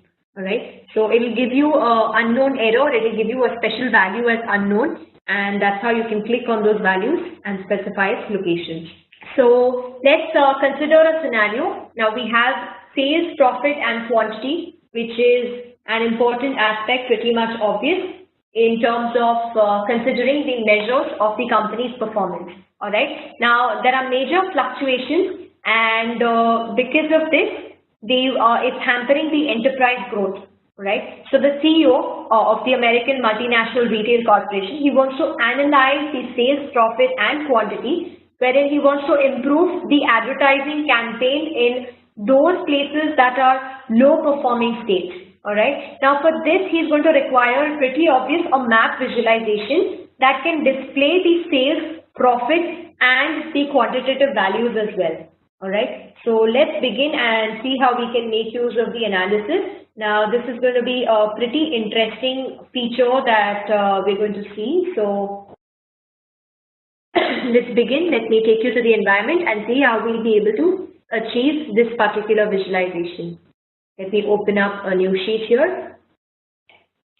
And let's create a symbol map. So what I'm going to do is, we need it at a state level. Directly double click. Now we're already aware when you double click on a geographic dimension or geographic rule, it will automatically identify and generate the longitude and the latitude for us, and that's why it shows as generated values here. All right, and right now if you notice, you can see a different map view than that of the one which is specified by Tableau, the default one. That's because I've changed it to a different map type.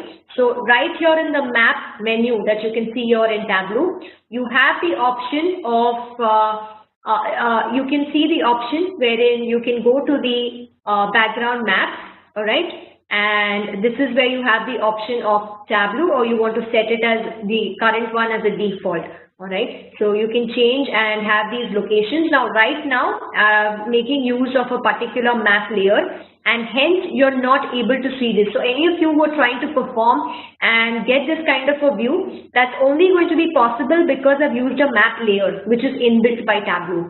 All right, so let me for now go to the map options. All right, and I'm going to keep this as no data layer, and this is the kind of view you should have. All right, I will discuss this shortly. Give me some time, and first let's understand the basics, and then I'm going to come on to this layering. Now, right now we're just achieving the scenario that we just read in our presentation slide deck. All right. Now, since we've created the view, next that we're going to do is we're going to have our sales, and I'm going to drag in my sales to the color shelf. All right, and my so now it's changed my view from symbols into an automatic view, which is the filled map. So again, in this you have options of a symbol map and a filled map. So we were already aware of these options. The moment I added up sales to the color section, it's now you're using a filled map option wherein I can define the darker the color, the higher the sales, the lighter the color, the lower the sales.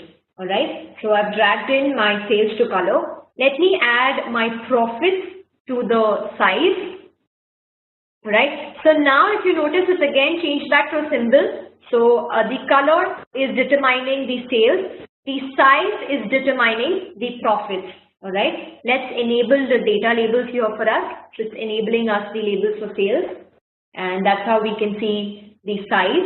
And based on this, we can identify, all right, which map or which state is having the highest sales and profits.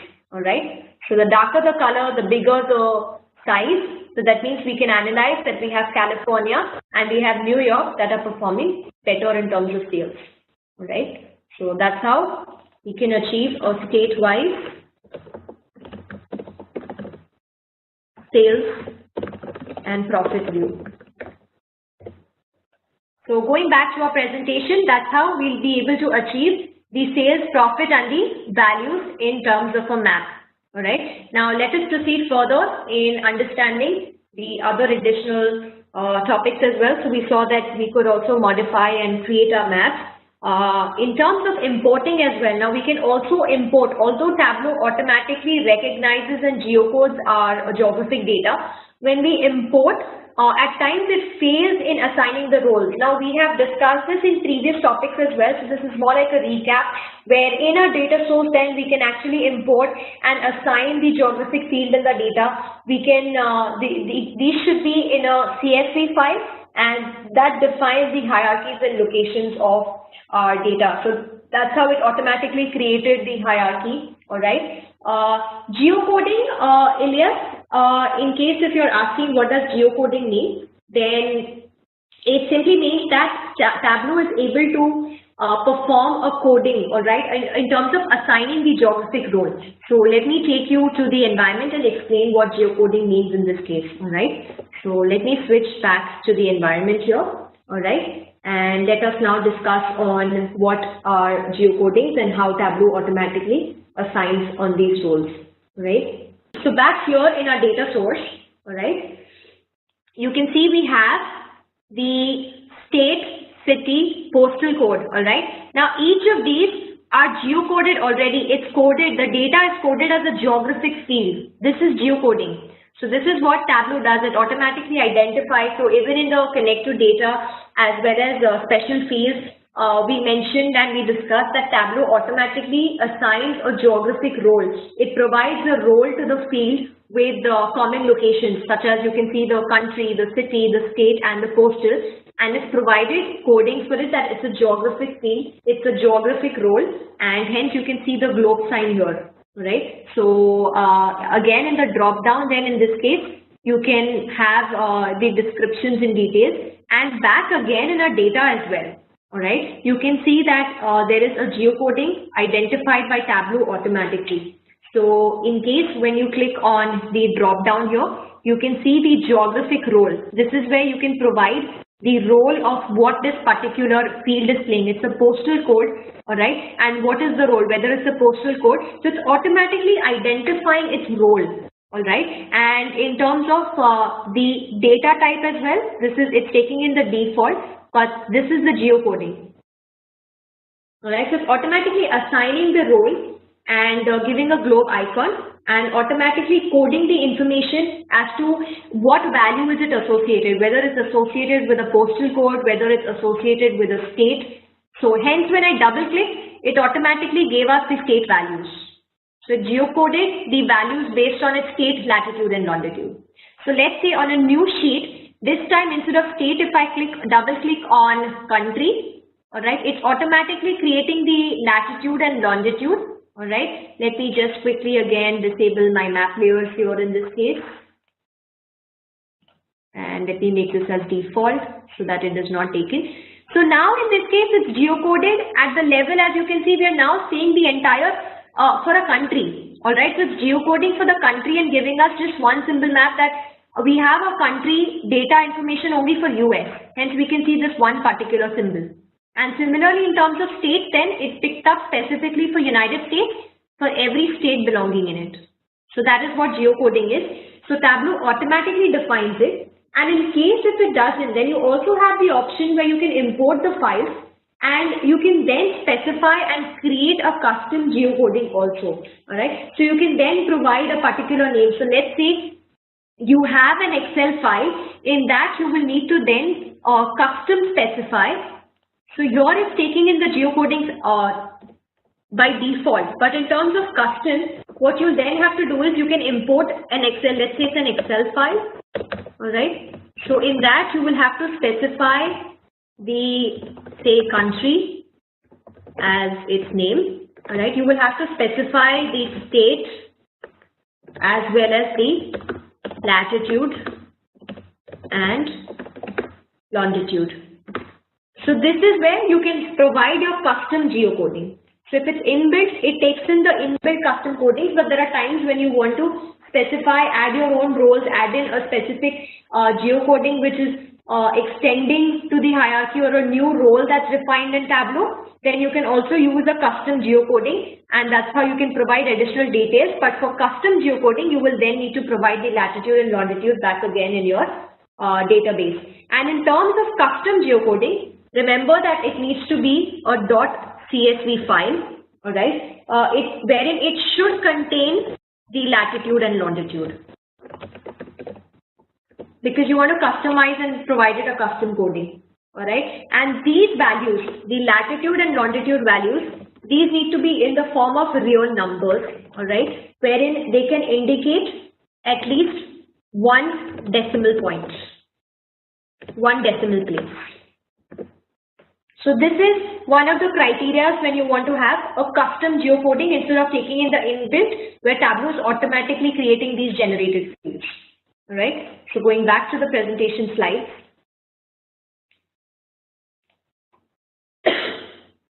Is Tableau taking the information from a third-party map source or gets used here in the inbuilt? Yes, Elias, it's actually in this case it's generating. If you remember these special fields that we were talking about, Tableau works with certain special fields like date, like your geographic field and your number of records. All right, number of records which is present in the dimensions. These three special fields, Tableau automatically based on your data, it takes in the inbuilt. So if you have your country and state and all these details back in your data source, you will notice we do not have any latitude and longitude. So it automatically does that. It automatically uses built-in, and based on the names, the detail, it assigns the role and it provides the latitude and longitude. So let's say that's when you want to, it's an amazing feature provided by Tableau, but you do not want to make use of the inbuilt feature that it's taking in. That's how then you can have your custom geocodings as well provided in terms of specific latitude and longitude. But for that, these were the requirements that we spoke about. That then it needs to contain a CSV file with the latitude and longitude by default, and they need to be in a real number, at least with one decimal place. So that's the reason when we are working with them, it shows generated. How does the map layer get designed? From where is it taking? Elias, we're going to come on to that topic. So we have a specific map menu wherein it's taking, right now at this point of time, it's taking the Tableau default map. And then we can specify certain web map servers as well, or then we can also specify certain data layers that are present inbuilt in Tableau. So we're going to talk about that and discuss this further ahead. So for now, it's taking in the basic, the default that is provided. So this is the default symbol and field map that is provided by Tableau. So I'm right now selecting this as default, and that's when it's taking in a symbol or a field. When you're talking of role, it's assigning a geographic role to our data. It is automatically identifying and providing it a role. So there are times when it might not provide, and that's when we can then specify that, all right, my postal code here means a postal code. Let's say it assumed and took it as city. So based on the data, it automatically identifies the role it's playing for that particular field, whether it's a country role, whether it's a latitude, a longitude, a state, and so on. So in case if it's not identified it correctly, we still have the choice to change these. So that is what we're talking about in terms of roles.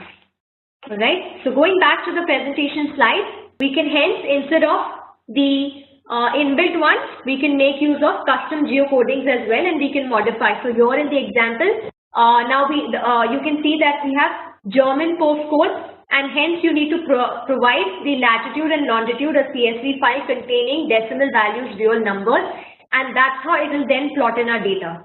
So we can make use of Excel files, import German postal codes in Tableau, and also make use of it. So right now default inbuilt, because we have our data based on US, is how it's taking in the data. So when you want to have custom geocodings, then you need to provide its latitude and longitude. So first up, what exactly is data blending? So data blending is a method for combining data from multiple sources. Data blending brings in additional information from a secondary data source and displays it with data from the primary data source directly in the view. So it might be a little complicated to understand, so let us make it a little simple. Let's imagine that you have data. Some of your data is present in your SQL database, and some of your data is present in Excel database or Excel worksheet, and some data is present in your cloud, say Salesforce. So your duty is to combine all your data from different sources, that is SQL, worksheet, Salesforce, and work on it. So you might have a question here. We already have joins, but joins and relations have their own limitations or drawbacks. So to cover that up or overcome those issues, Tableau has come up with data blending. Now let us take a step further and understand what exactly I meant by joining and relationships and data blending. So as we discussed before, the data blending is a method for combining data from multiple sources. Data blending brings in additional information from a secondary data source and displays it with data from the primary data source directly in the view. Yeah, this was a definition. You can take a screenshot of this and you can keep it for further reference. Now, as we discussed, there are some existing ways to combine your data, such as relationships, joins, etc., and then we have the data blending option. So first, relationships. So why exactly we do not prefer relationships in a few situations? Relationships cannot be formed between tables from data sources published to Tableau Server or Tableau Online. So relationships can't be formed based on calculated fields. When you use data blending, you can create calculation fields. Those are called as data blending calculations. Now next thing is the joins. Joins combine tables by adding more columns of data across similar row structures, and this can cause data loss or duplication. So when you use joins and create the relationship between multiple data sources or multiple tables, then there is a chance that the data can be duplicated. So just imagine that you have two different tables, and the two different tables have one common field, such as ID. So even a student ID has ID and employee ID has ID. If you use a join, then there are chances that you might get IDs of both employee and student. So that's a duplication, right? So to avoid that, you can go with a data blending. Now, data blending, unlike relationships or joins, never truly combine the data. Instead, blends query each data source independently. The results are aggregated to the appropriate level, then the results are presented visually together in the view. That's the reason why we use data blending. Now up next, we have the data blending example. Now this is where we get into the practical mode. We'll get back to our data first. We'll see what kind of data we are going to use for this particular example and what are we going to do with that data in the Tableau. If getting your learning started is half the battle, what if you could do that for free? Visit SkillUp by Simplilearn. Click on the link in the description to know more. So this is the Excel sheet which has the car sales dataset that we'll be using today. So this is one of the datasets, and we have another dataset. So we have another dataset which I personally created. So this is a little similar to the cars dataset. So I've created this dataset a little bit similar to the car sales dataset so that we can use this in the scenarios of data blending so that you can understand the concept in a much better way. So we have the following columns: the manufacturer, model, resale value, engine size, horsepower, wheelbase, fuel capacity, fuel efficiency, annual sales, and region. And when we come into the bike sales, we have the same kind of columns. So we have the manufacturer, model, engine size, horsepower, fuel capacity, fuel efficiency, annual sales, and zone. So you can see that this zone and region from the car sales dataset are similar, but the name is different. So there's a reason I've created a different name for this particular column, so that while we are working on Tableau data blending, we'll be actually blending these two columns as a custom blend. So this is why I've named this particular column as zone. And yeah, so far so good. I think we are good with the dataset. Now we'll get back to Tableau and start working on these datasets. Yeah, so now we are on Tableau. Let's since we're working on Excel, let's create the Excel. And yeah, here we got our Excel files. First, let's click in car. Yeah, there we go. We have the car dataset over here. And if you see, we have got some additional columns which we don't need. So the actual column we had was this. When I downloaded the data set, this was the actual column which has sales into 1000. Actually we had a 16.919 which I multiplied here. Okay, so I had made some changes to the dataset in the Excel file and I've hidden the actual dataset, so we don't need this one over here. So we'll do the hide option over here as well. So that's gone over here. Now let's kind of rename this as annual sales. Enter. And we don't need this F column, so this particular F column was created for a formula on Excel into sales into 1000, so we don't need this one as well. We'll remove this, hide, and the resale value, and another F1 here. We'll remove this. Now engine size 1, why don't we rename that as engine size? Done. And do we have any other extra things? No. And annual sales too, yeah, that's gone as well. So the region, manufacturer, model, annual sales, resale value, engine size, another engine size. Okay, this was a problem. So when you look into the engine size over here, okay, and here, so when you look at the engine size here, this is the actual engine size from the datasets, the original one. So it is represented in the form of liters. So basically the car engines are always represented in the form of liters. So 1.8 liter engine, 3.5 liter engine. But when you come into bikes, they represent the engine size in the form of cc's, that is cubic centimeters. So the bikes have 650 cc engine, 1030 or 1340 cc engine. Yeah, that's how we represent the engine size in bikes. So to make things similar, I have created the engine size in cc in the form of cc over here. You can see that over here. So 1.8 is equals to 100 or 1800 cubic centimeters. So we don't need this particular column here, so we'll eliminate this or we'll hide this. So far so good. We have horsepower, engine size, resale value, fuel capacity, fuel efficiency, region. Yeah, everything is fine now. So now the next step is to add the second data set or the second data source. So you can do that by selecting this particular icon over here and select a new data source, or there is another way. You can enter into your worksheet, and you don't have to enter into your worksheet. You can do that from here as well. You can select the data and add new data source. So these are the various options. You can select a new data source from here, or you can select a new data source from here, or if you're on the sheet, then you can go again to the data section and you can select the data source from here as well. Or you also have a shortkey.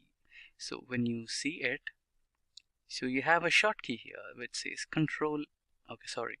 So you can read it right on the right hand side of this particular dialog box, control D. You can directly press Ctrl D and add your new data source as well. So now we'll add the new data source.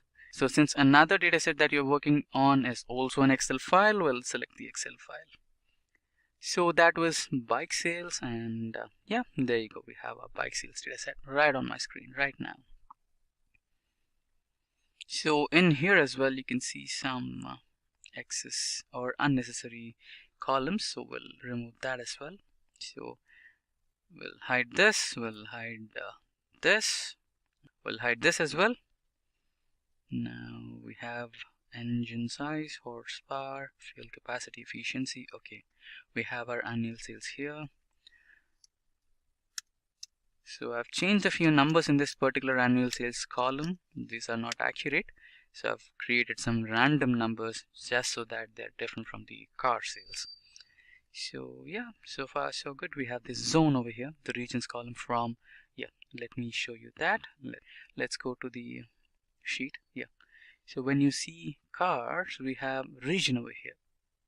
Okay, so when you get into cars, we have the region over here which has the north, south, east, west, and similarly when you get into bikes, we have the zone which has the north, south, east, west, etc., etc. So we are now going to create the blending between the two data sets. So we have the data set over here, which is the bike, and we have another data set over here, which is the car. So to create a blend, let's get into data, and you can see the edit blend relationships row in the dialog box, or the option in the dialog box. So remember, when you just have one data source, just imagine that you only had a cars data set, only one data set. Or let us remove this. How do you remove this? Close. So we just have one data set over here, which is the bikes data set. So now when you click on data, you don't have that option. See it? You don't have that option, edit blend relationships. But when you get a different data source, so we have car sales over here. Now let's get back our okay, did we had the cars over there? Sales bike. We have the bike sales over here. Now let's get back our cars data set. Yeah. Okay, sorry. We can make the changes again, not a problem. So we'll remove this. We'll rename it.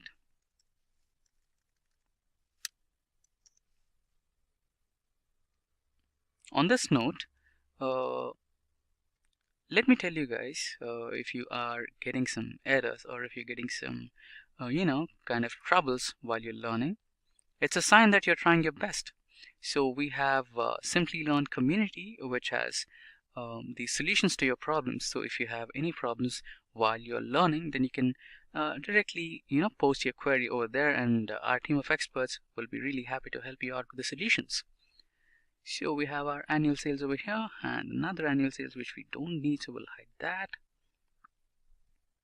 We have the manufacturer, model, annual sales, resale value, engine size.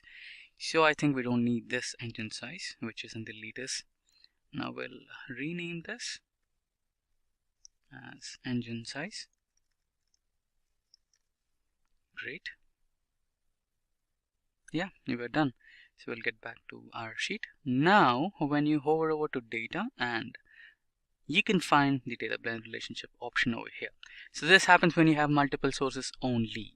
Now let's click that, and you can see we have the automatic option, and Tableau has automatically found a data blend option for the columns which have the same names. So we have manufacturer, model, and manufacturer and model in both bikes and cars. So we also have the same names for annual sales, engine, fuel efficiency, horsepower also. So they are in the measures section. That's the reason the Tableau has ignored them. So, and remember that we have regions in cars and zone in bikes, but we can't find that relationship over here because they have different column names. To get a blend between those columns, we can always choose custom. So when you choose custom, okay, we don't have a zone over here. You need to make some changes, I guess. Yeah, we need to press add icon, and from add you can see the region from the cars dataset and zone from bikes dataset. Select OK, and then you can find a blend relationship between the region from cars and zone from bikes. Now we have the blend successfully applied. Let's select OK, and we are done. So let's begin with our operations. So currently we are in bike sales dataset. So if we start the operations on bike sales dataset, for example, let's choose zone into columns and annual sales into rows. So you can see a little tiny blue tick over here. So this particular little tiny blue tick represents that this has now become your primary data set or primary data source because you're currently working on that particular data set. Now if you remove the zone and annual sales, and again if your sheet is completely empty, and if you enter into the cars data set and again choose regions and regions onto columns, again the same thing, drag the annual sales into rows. Like I'm just showing you, if there is some operations happening with the particular data set, then you can find the blue tick icon which says that you're working on this particular data set. So that's how we see it. Now, so this is how you find the sales happening in that particular region. And yeah, we can create another sheet, and now we'll see which model has the biggest engine. Now let's kind of sort it. So Viper has the biggest engine, Dodge Viper. Yeah, a muscle car of America. Now let's create a different sheet. Now let's get back into bikes dataset. Which is the most fuel efficient bike? Row and model.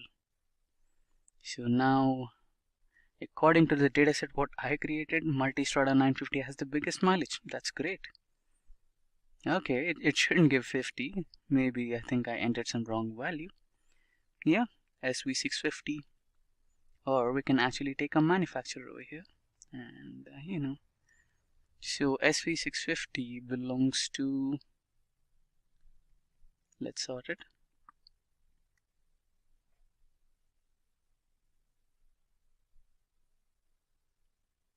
Where is SV650? Yeah, SV650 belongs to Suzuki. Great. So SV650 has a good mileage next to Multistrada 950. So this is how you can use sheets and data from different datasets. Now moving forward, let's create some data blending calculations. For that, let's create a new sheet. Now we have created a new sheet. Now let's rename it as Data Blend Calculations.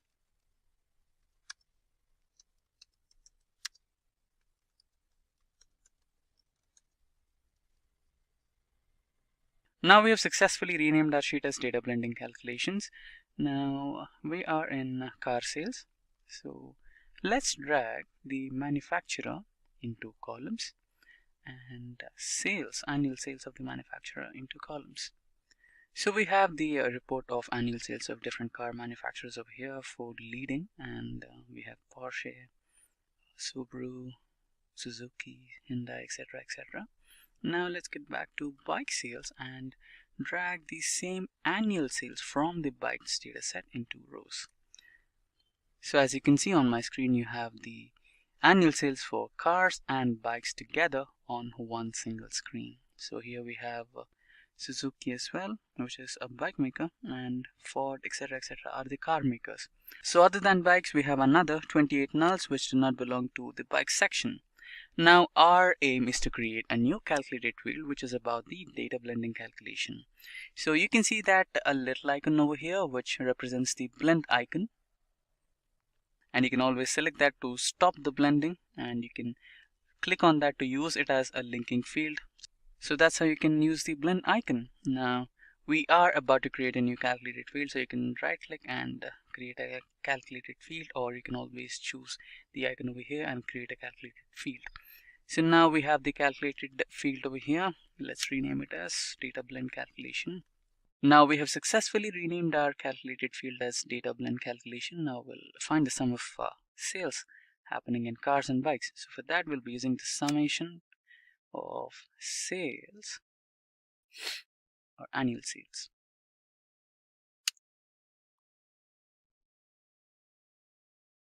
Now we have the annual sales sum of bikes. Now we'll add the cars one. For that, I'll be selecting plus and sum of annual sales of cars.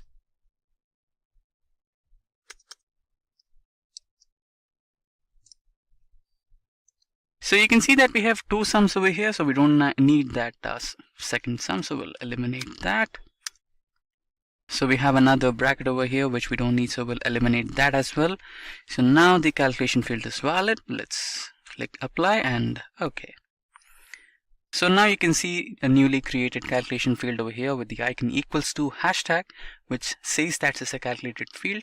Now let's drag this calculated field into the rows icon, and you can see the sum of both sales happening in this particular segment here, which shows you the sum of sales of both cars and bikes.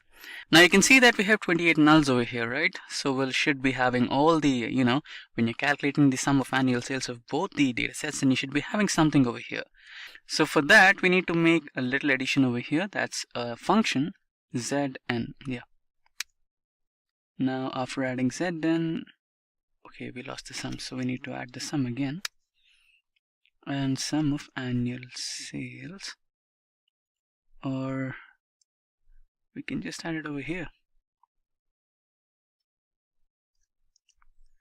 Okay, this should be pretty good. Now we need to add another ZN over here and another sum over here. Close the bracket. Yeah, this should be good. Yeah, the calculation is valid now. Let's add apply, and okay, now we have the annual sales of both cars and bikes and Suzuki combined, BMW combined as well. So that's how we do the Tableau data blending operations. So with that, let's get back to the presentation mode again. Now the next part in our tutorial today is the data blending versus joins. So what are the differences between data blending and joins? So this particular short data table should explain you the differences between them. So in data blending, the data gets aggregated first, then the data gets combined. But where in joins, the data will be joined first or combined first, then the data is aggregated. And the second difference is when we use data blending, the data set is from different data sources. But when you use joins, you need to make sure that the data is coming from a single source. Now when we come into the data blending again, you can only use left join. So you can consider data blending as an advanced version of joins, but only the left join can be applied.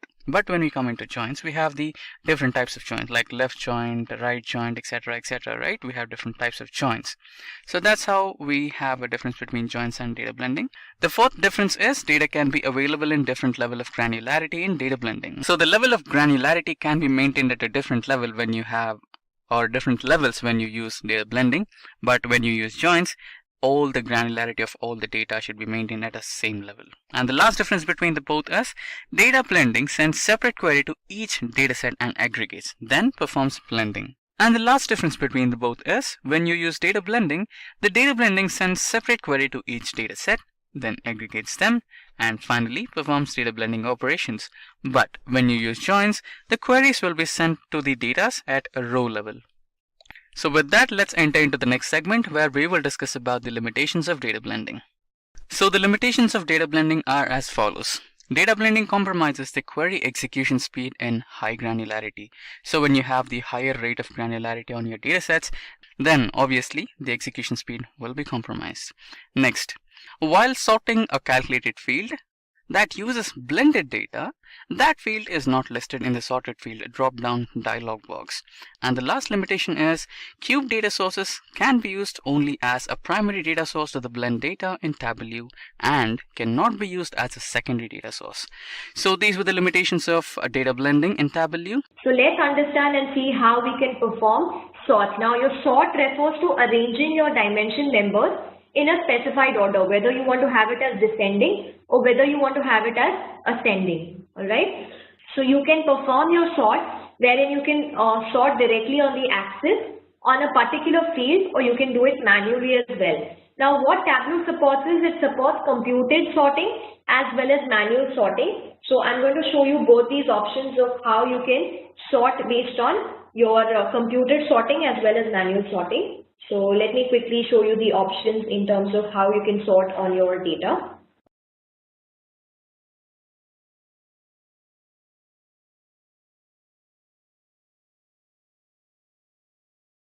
Alright, so now we have region in column and sales in my rows. Alright, now you will find the sort option. You can see the sort option already available in your toolbar in terms of whether you want to sort your data either in an ascending or a descending manner. So this is a quick sort. Alright, you can have your data sorted as an ascending or a descending manner. And the moment you've sorted on your data, notice on region and on sales, you're able to see the sorting sign, right? It's sorted and it's performed a quick sort and hence you're able to see the sorting sign that has been enabled in terms of our region and sales, a quick sort that you can make use of from the toolbar, all right? Now, there is also a way that you can sort your data manually as well. So that was a quick sort that you can perform. Alright, so you can allow a quick sorting, but in this case you also have the option that you can perform a sorting. Now when I move on to the axis here, you can see that I can use the sorting option here as well and change the order of sorting. Alright, I can sort in a descending and ascending manner. So when I hover over, you can see that my data is getting sorted. Let me clear the sorts all together and then again show you, so that when we hover onto sales, you can see that we have the sorting that comes up, a floating sorting icon. So one is you can sort from the toolbar. The other is a floating sort icon appears when you hover onto the axis, and you can sort your data accordingly. All right. So that is another way of doing it. And in terms of, let's say we want to manually sort our data as well. So what you can do is then we can simply use the dates and we can do a computed sorting.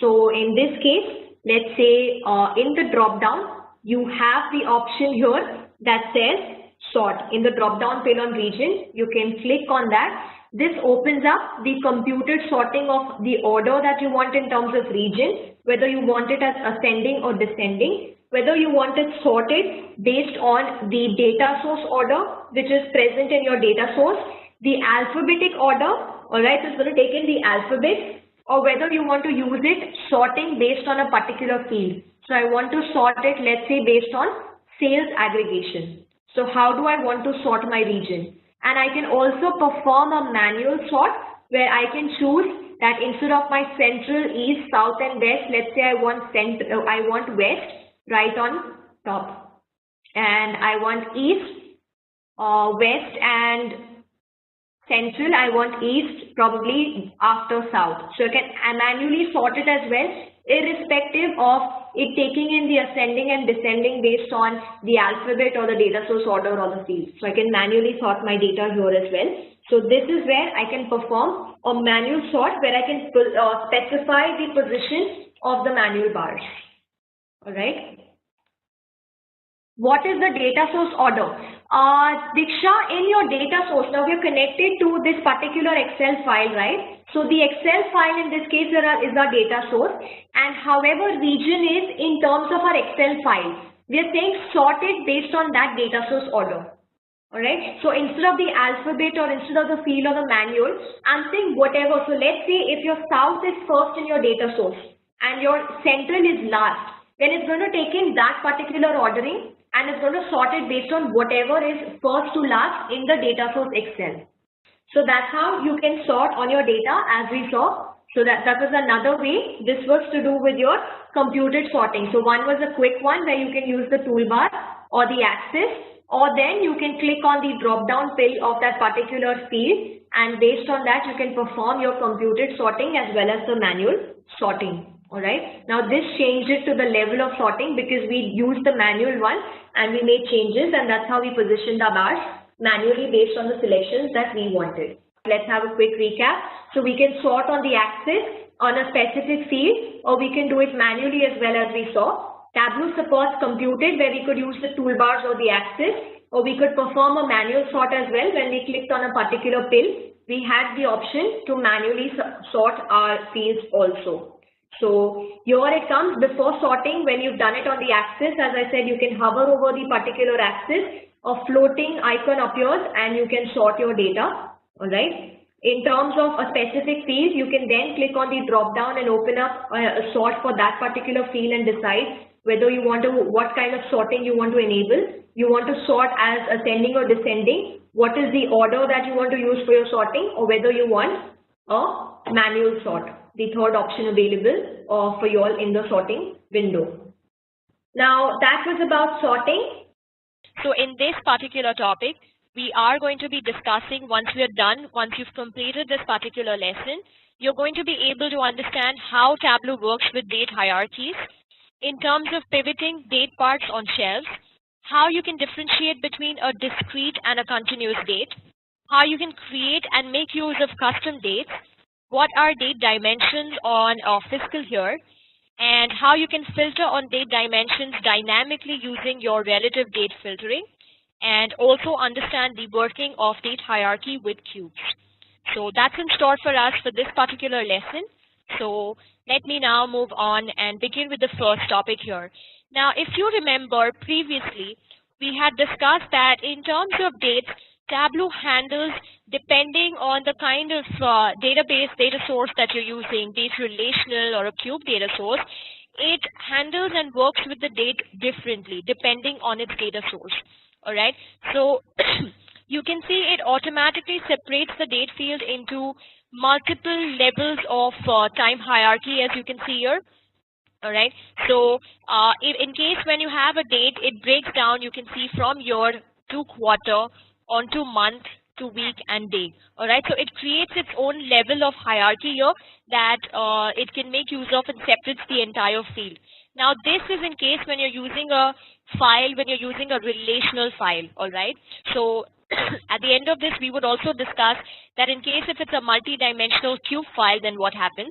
So right now we're talking about the basic Excel sample file, and that's how we've seen that Tableau automatically divides into multiple levels of time hierarchy.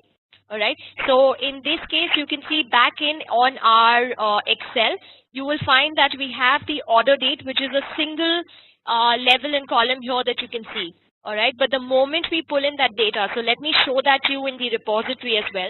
The moment we pull in this particular data, order date, alright, that's how you can see it onto our sample superstore data dimension here, and it automatically creates a hierarchy. So we've seen this earlier now, that as soon as we add it up, we can drill and we can keep moving ahead. Alright, so let's understand, let's take up a scenario and discuss on how dates are dealt with. So Jason Michaels, now he is the sales manager of an apparel manufacturing company. Now in Q4, the performance, he has a performance review meeting which is next week, alright, and in that case he needs to present the year-over-year sales report, wherein he wants to highlight how his new marketing strategy that was introduced in this particular year has increased the sales considerably, alright? And for that, he needs to see the sales report initially at a year level, and then additionally, he should be able to drill down to the sales performance at a quarter and monthly level. Now, let's see, assuming that we are Jason Michaels here, how are we going to achieve this particular scenario, alright? So let me switch on to my So I'm going to move on to my Tableau environment here, wherein I have already added in the order sheet from the sample file provided by Tableau. Now to achieve that particular scenario, what we're going to be doing is, let's first build a normal view where we can have the order date and sum of sales, alright, wherein then we can proceed further, where we can achieve that, achieve a view where as Jason Michaels, we will be able to see the sales at an initial yearly level, alright, and then we should be able to drill down at wherein we can show the sales performance. So now since we're talking about wanting to see a yearly level related to time that we want to see, what we're going to do is, let's have our sales and order date selected, alright, and based on this in the show me option, you can see it gives us the option to create a line. Now, that is one of the best charts that you can make use of in terms of analyzing something which is time related, which is time based. So whenever you want to analyze something time related, time based, your line charts, your line graphs is what is ideal in terms of choosing the kind of view. Alright, so here we have your order date. So if you notice, we already have the order date, and Tableau has automatically created the hierarchies, the level here for us, and by default it's taking in the highest level of the time hierarchy here. So it takes in the level at a yearly level here for our sales that we can see. Now this is how Jason will be able to achieve his view, where he can see the sales at a yearly level for all the years that are present in the data source. Alright, now he should be able to drill down, as the requirement was that he should be able to drill at every level in terms of seeing the performance, because he had introduced a particular plan, a particular sales plan, and he wants to see whether that implementation has been beneficial. So he can simply click on the plus sign here, and that's how now we've drilled down from year to a quarter level. So we are able to see the sales year for every year divided at a quarter level. Alright, and then finally we can drill down even more further by clicking on the plus sign, which can then in terms of drilling down to a monthly level, wherein now we can see that we're able to see the entire data at a yearly, quarterly, and monthly division year. All right. So it's January, February, and March that you're able to see, which is the first quarter in 2011, and that's how you're able to see your sales across time. All right. So that's how Jason can achieve this particular scenario where he can see the sales over time. Dilip has a question that says, how do we get the plus sign? Dilip, in terms when we're using the relative relational data source, which is the sample data source, the moment you drag and drop your order date onto the columns or any field, it will automatically give you the plus and minus sign. Because what happens is, like I mentioned, Tableau basically refers and it deals with date in a special manner. All right. So if it's a relational source, it automatically creates a time hierarchy. Now you can see we don't see any hierarchy that is created here. But what it has done is it has identified the role. It has identified it is related to date and time. And that is the reason it has automatically created these levels of hierarchy for us. So in our data, whatever are the dates, the year, the quarter, based on that, Tableau has automatically identified and created these hierarchies for us. All right. So you can directly, the moment you drag and drop a particular, when you drag and drop the order date or any date related field coming in from a relational source, you can automatically see the plus and minus sign. All right. I hope that answers your question. So that is how we have Jason who will be able to achieve, where now he can have the entire, let's go back to the demo, let's go back and see. So he wanted to highlight how his new marketing strategy was introduced in that year, increase the sales. All right. And he wanted the initial report at year level, and then finally he should be able to drill it down to quarter and month. And that's exactly how we could achieve this scenario. So first we created a view with just year and the sales. And that's how we can see that there has been a considerable increase in terms of all the sales that have been taking place. All right. Based on the introduction of the basic program, the marketing strategy that he had introduced. All right. So that's how, one, we've achieved and seen how we can achieve the scenario. And moreover, how Tableau handles the date in terms of when you're using a relational data source. So talking about date and time, it handles the details, it handles it in a different way, all right? And moreover, it also, now let's say we have, in terms of pivoting the date parts on the shelves, all right? Tableau also allows us to pivot the date part, wherein we can pivot the data granularity levels between our days, week, month, or quarter, all right, where we want to gain a better insight. And we can pivot these dates by simply placing these fields with different levels on different shelves.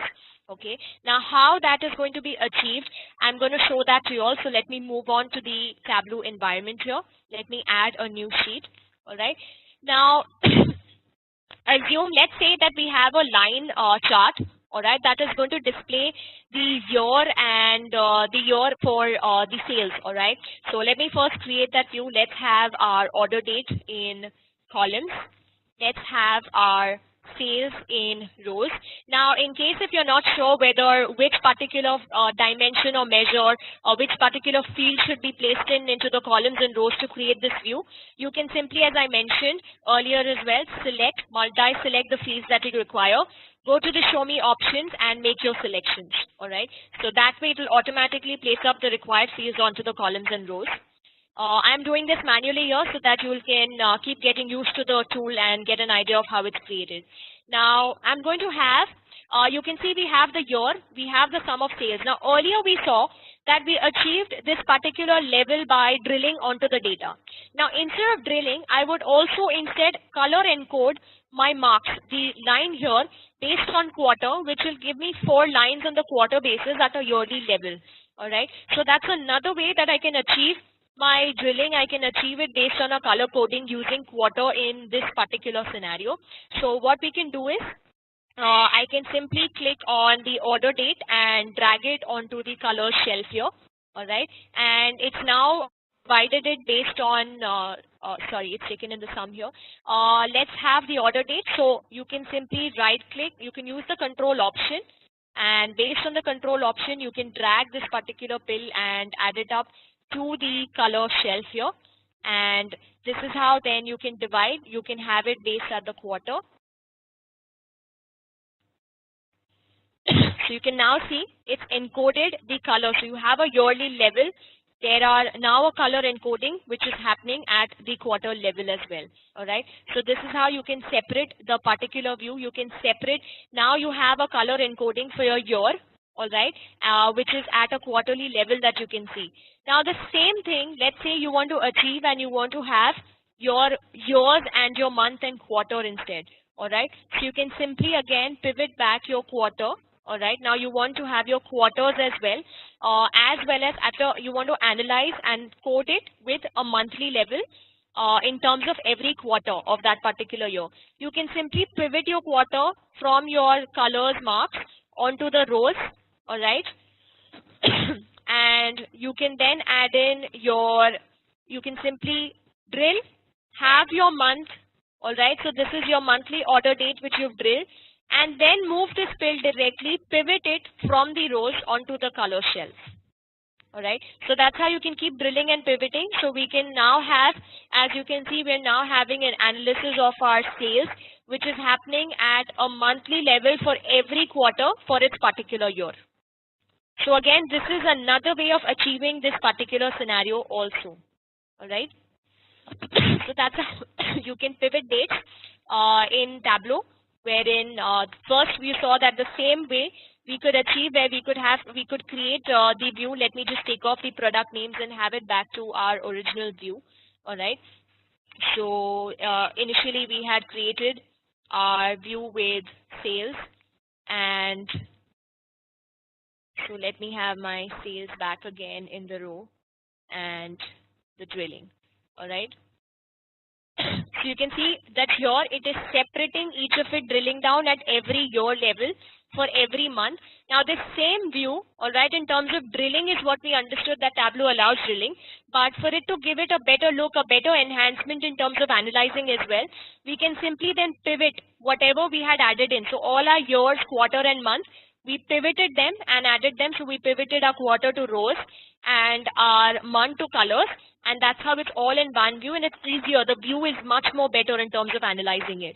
All right, so that's how we can pivot our data and make our data look even more useful, even more meaningful. Okay, so let's go back to our presentation slide here. And so that's how we can make use of the pivoting and make our views, enhance our views and make it better. So we will get started by understanding the proper definition of the parameter in Tableau. So what exactly are parameters in Tableau? So a parameter will allow you to provide a value to pass into Tableau. Parameters allow you to produce scenarios or options that are not available in your data, or create these values to put it into your visualization. After creation, end users can control the input to see the results of the parameters effect. So this is a little complex to understand, so let me just break it down to a simpler version. So parameters are completely similar to filters. So when you apply a filter, just imagine that you wanted to find the sales of top 10 subcategory items. So which are, is it phones, is it furniture, is it something else? So which are the top 10 items which are finding me the most profitable sales? So you'll apply that filter to that particular sheet. So what if you wanted to apply the same filter to 10 sheets? Yeah, by brute force method you can do that, and you can apply that to the 10 sheets. But what if you had hundreds of sheets, right? So in that scenario you might prefer using parameters, because once you set the parameter, you can use that particular parameter for all the sheets in your visualization, and even you can use these parameters in your dashboards as well. So I think this was a little simpler to understand. Now what are the use cases that we will be discussing today in parameters? So there are multiple parameters that you can use in your day-to-day Tableau usage. So we'll learn the most frequently used parameters. We're going to use the top n parameters, date field parameter, dynamic measures, dynamic dimensions, dynamic measures and dimensions, reference lines, and some sets. So I hope so far so good. Now let's begin with our practical session. So let's get back to Tableau. So we'll be using the Superstore dataset. We have dates and etc columns which we need for the parameters to be applied. So we'll go with that.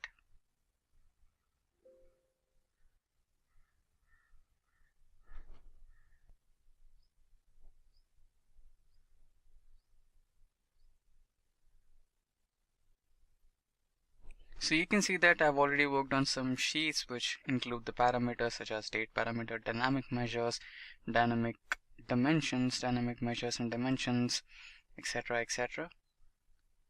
So don't worry, I'll save this book for your future reference. We'll be creating new sheets and we'll be applying new parameters for a better understanding in a practical way. So for now, let's create a new sheet. So you can see the icon. By clicking that, you can just enter into the new sheet. Now for our reference, let's rename it. So we'll rename it as top n. So we'll be beginning with the top n parameters, so we'll rename it as top n for now. Enter. Yeah. So for top n, let's drag sales into rows and subcategory from dimensions to columns. Now we have a bar chart on our screen. Let's kind of twist it or change the orientation. Yeah. Now we want to find the top 10 or top 5 items which are giving us the top sales. So let's kind of order it in descending. To do so, or to know the top 10 items which are giving us the maximum sales, we'll apply filters onto it. So to apply a filter, let's drag the subcategory into filters, and you can see a drop down menu or a dialog box where we can find the option called top. So here we can specify the top ideas or top items or top categories, whatever it is, which are giving us the top sales. So we'll be selecting by field, and inside that we have top 10. Now, okay, we are not going to create a parameter right away. Yeah, we have to create a parameter right away. Now just select a new name for your parameter. Now let's select top n parameter.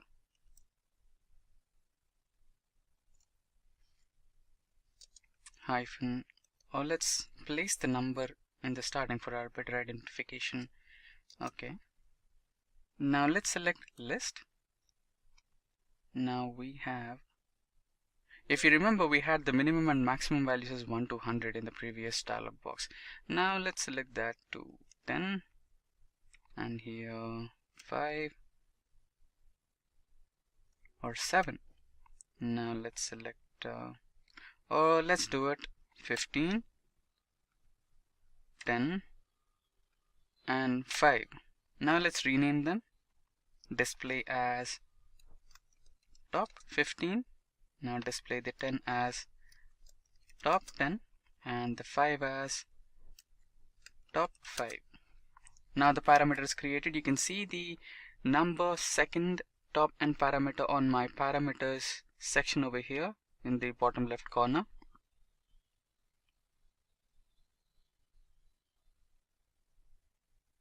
Now the aggregation is sum by default. Now let's select apply and OK. Now let us right click the parameter and select the show parameter icon, and here we have the top 15. Now let's try to select top 10. Now you can see that the sheet has changed the data. Now we just have the top 10 subcategory items which are providing us the maximum number of sales. Now if we kind of select label and show mark labels, then we have the numbers, right? You can see the numbers which are providing us the maximum sales over here. Now let's kind of select top 5. Yeah. So that's how the top n parameters works in real time. Now let's continue with the next type of parameter in our list, which happens to be the date field parameter. For that, let's create a new sheet. Now let's rename it as date sheet for our reference. Now we have the date sheet over here.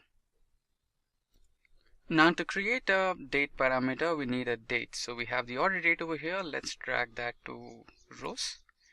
Now let's select profit, and let's drop it down to here. Now we have the profit on a particular dates over here.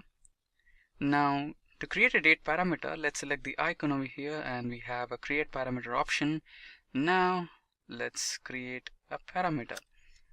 Now let's rename it as second hyphen date parameter. I'm renaming it as second hyphen because we have already worked on this particular sheet, and if you have seen this particular parameter section, we have a date parameter already existing in my sheet. So for that, I'm renaming it as second date parameter for the reference. Now we might have a doubt about selecting the data type for the dates. I'll go with string over here. Now let's select the list and add the values. Now for a date we have year as well as quarter. Next we'll have month. We'll have a week, and we'll also have a day. So that's our parameter, which is number 2, date parameter. Let's select OK. So once we have created the date parameter, the next step is to create a calculated field. So this particular calculation field will help us with the calculation of days, quarters, months, weeks, and years. Now let's rename this as well. Rename it as to date calculation. Yep. Now in this particular tray, we'll be writing the formula. You can see that we already have a date calculation over here. Let's try to see the formula over there. So here we are, we have the date parameter and year, quarter, month, week, and daily. And we have the order date parameter over here, order date, and this particular -q is used for dividing the year into quarters. Now we are going to use the same formula.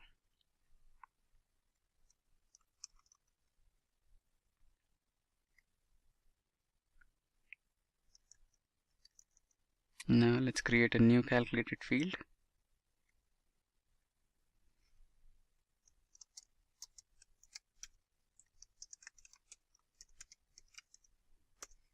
Now let's select case. And remember the date parameter we created in the parameter section, you need to drag that in. So that's dragged. Now let's paste the formula and end.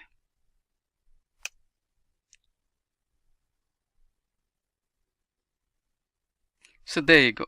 We have the parameter dragged into the calculation field, and we have the calculation for year, quarter, month, week, and day, and we have the calculation as valid notification over here. Now let's just select OK. Now there you go. In the measure segment, or yeah, there you go. In the dimension segment, we have the date calculation field available. Okay. Now we have the sales and year-wise data over here. Let's change the type of graph to bar graph. Let's change the orientation.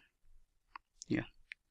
Now let's select the label option to provide us the details of sales. There you go, you have the sales now. Let's select the date parameter, show parameter option, and we have the year-wise sales now. Let's select that to quarter.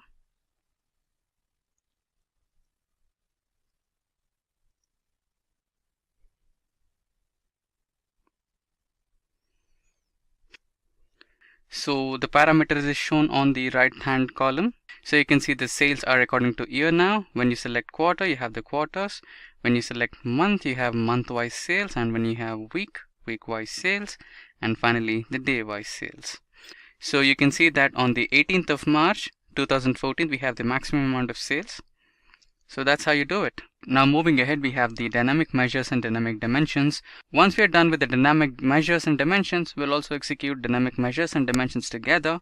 Then we'll continue with reference lines and sets. Let's get back to Tableau. So what exactly are dynamic dimensions? So you can see that on the left hand column we have so many dimensions over here. So we'll be creating a filter and we'll be passing all the dimensions, or the number of dimensions what we want on our filter to be. So we'll pass those number of dimensions into the filter, and for the same we'll be creating a parameter and we'll be running all the values of dimensions through that parameter. Now let's go ahead and create a new parameter. Let's select the icon, create a parameter, and now we are in the new workbook to avoid confusion. So we'll rename this as dynamic dimensions parameter. We'll select the data type as string. current value and list. And inside the list, let's write in the category, ship mode, and segment.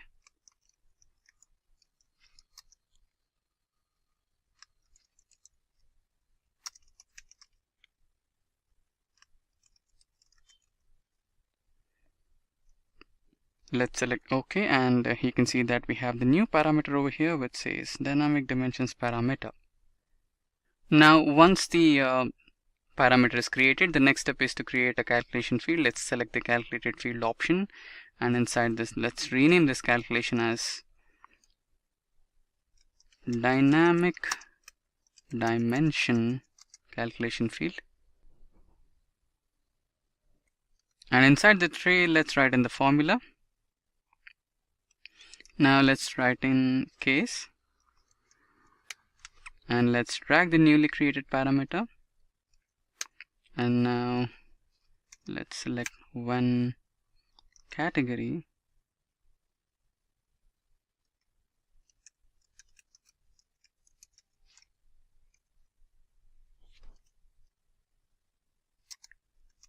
then category from dimensions, followed by that one ship mode, then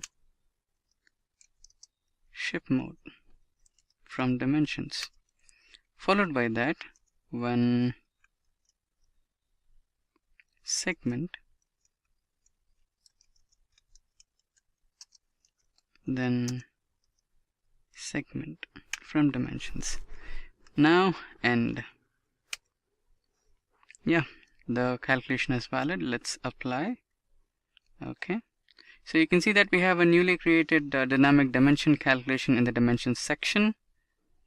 Now we have the newly created dimension calculation here. We'll drag that to columns.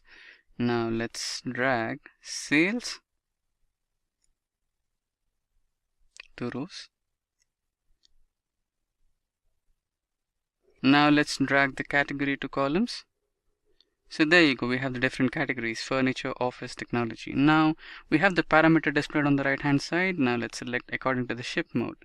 So according to the ship mode, we have the first class, second class, same day, standard class, etc., etc., and these are the categories happening in that particular fields. And if you select the category or parameter by segment, we have these results: consumer, corporate, and office. Now this is how the dynamic dimension parameter works. Now let's get into the dynamic measure parameter. For that, let's create a new sheet. We are in the new sheet now.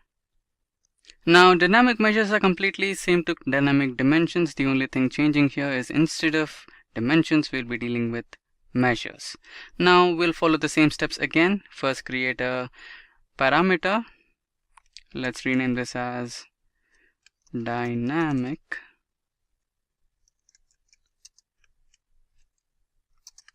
measures parameter. And in the list, we'll be using sales, profit, and quantity.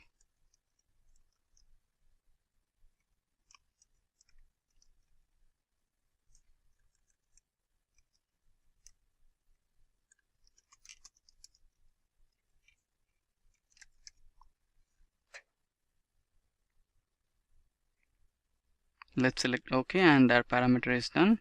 Now let's create a calculated field similar to dynamic dimensions. Let's rename this calculation as dynamic measures calculation. And inside the tray, let's type in case. Let's drag the measures parameter. There you go. Now when we have used sales, profit, and quantity. So sales,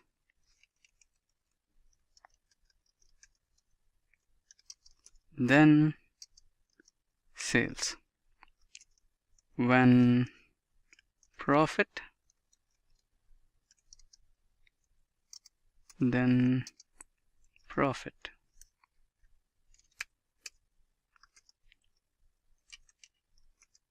When quantity,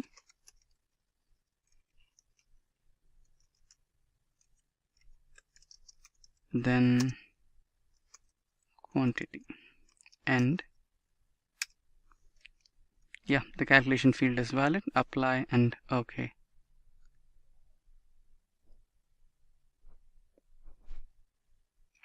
Now let's make use of show parameter option so that we can see the parameter on the right hand corner. Now let's select the category from dimensions, and the newly created dynamic measures calculation onto rows. So we have the bar chart over here. Now let's select profit. So you can see the profit by category wise, and you can select the label so that we can have a clear picture of the numbers. Now if we select the quantity, we have the details according to the quantity. Now to just make things look a little better, we can drop the category off and make use of subcategory to have a better visualization on the subcategories which are bringing us maximum sales. You can rearrange them in descending order, and we can see binders are giving us maximum profit in the number of quantity. In the profit, yeah, copiers, and in sales we have phones. So that's how we use dynamic measures in real. Now the next part is both dynamic measures and dynamic dimensions together. For that, all you need to do is just select the calculations from dynamic measures and drop it down to rows, and dynamic measure dimension calculations onto columns. We're using both the calculations together, and now let's kind of use the option of show parameter where we can see the dynamic dimension parameter and dynamic measure parameter together. Now when you select category and sales quantity,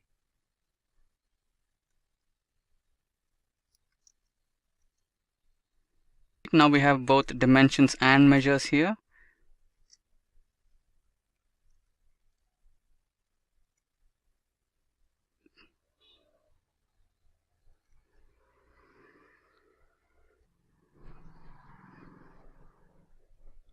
Now let's select the label option so that we can have a detailed appearance on the numbers. Now we have the segments over here: consumer, corporate, and office. When we select sales, we have the sales number. When we select profit, we have the profit number. When we have the quantity, we have the quantity number. So that's how the dynamic dimensions and dynamic measures are used in real time. So the next parameter that we'll be dealing with is the reference lines. Now we are back on Tableau. Let's create a new sheet.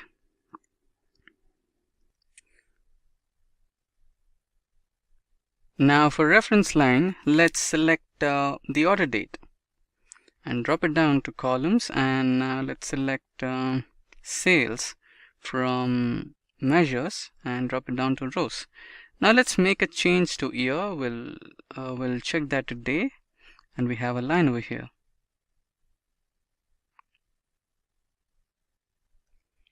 We need the sales in continuous day format. Yeah, so this is how it looks like.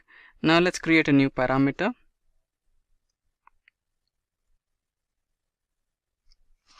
Let's rename this as date parameter.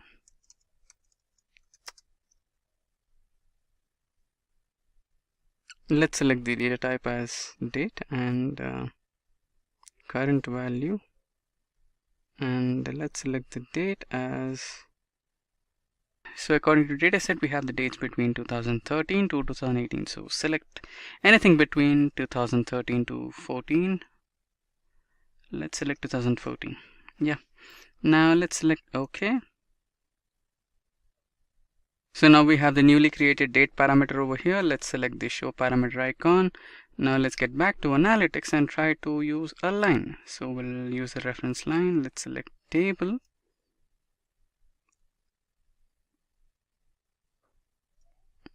Let's select the type of line and color. Okay, so you can see a reference line over here which is got created. Now let's get back to data once, and date parameter, let's edit it once. I think we forgot something important. It's fine here.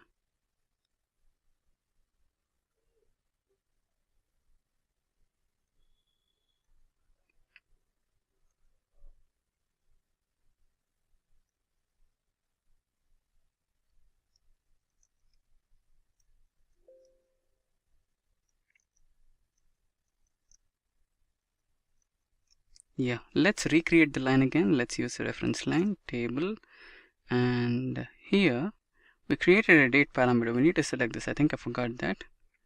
Okay, now let's select the type of line. Let's select a medium thick line and a dotted line. Let's select the color as pink. Yeah, that should be it. Let's select OK. Now let's select the show parameter option. When we have the date parameter option over here, let's kind of change the date, and once we change the date, you can see there is a shift in the line. So that's how we use the reference line in real time. We have the date parameter over here. This is how we use it. Now let's move on to the next option or next parameter in the list, that is the set parameter. For that, let's create a new sheet. Now let's drag the sales to columns and subcategories to rows.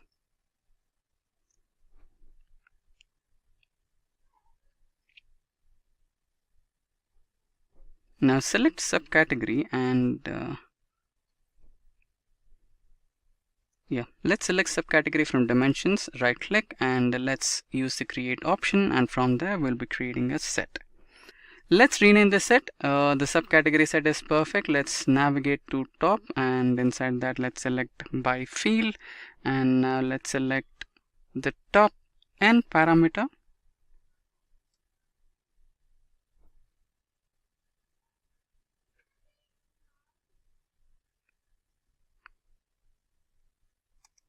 We are in the subcategory. We have created a new parameter which we had in the earlier sheet. So again, let's navigate to top and let's rename this. Now by field, by top n parameter, select OK.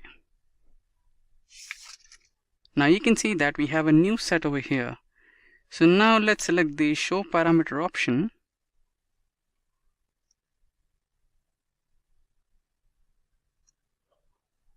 And now let's drag the set into color so that we have different colors.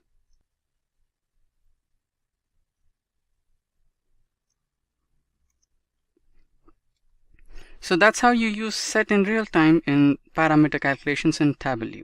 So now let's discuss the differences between parameters and Tableau filters.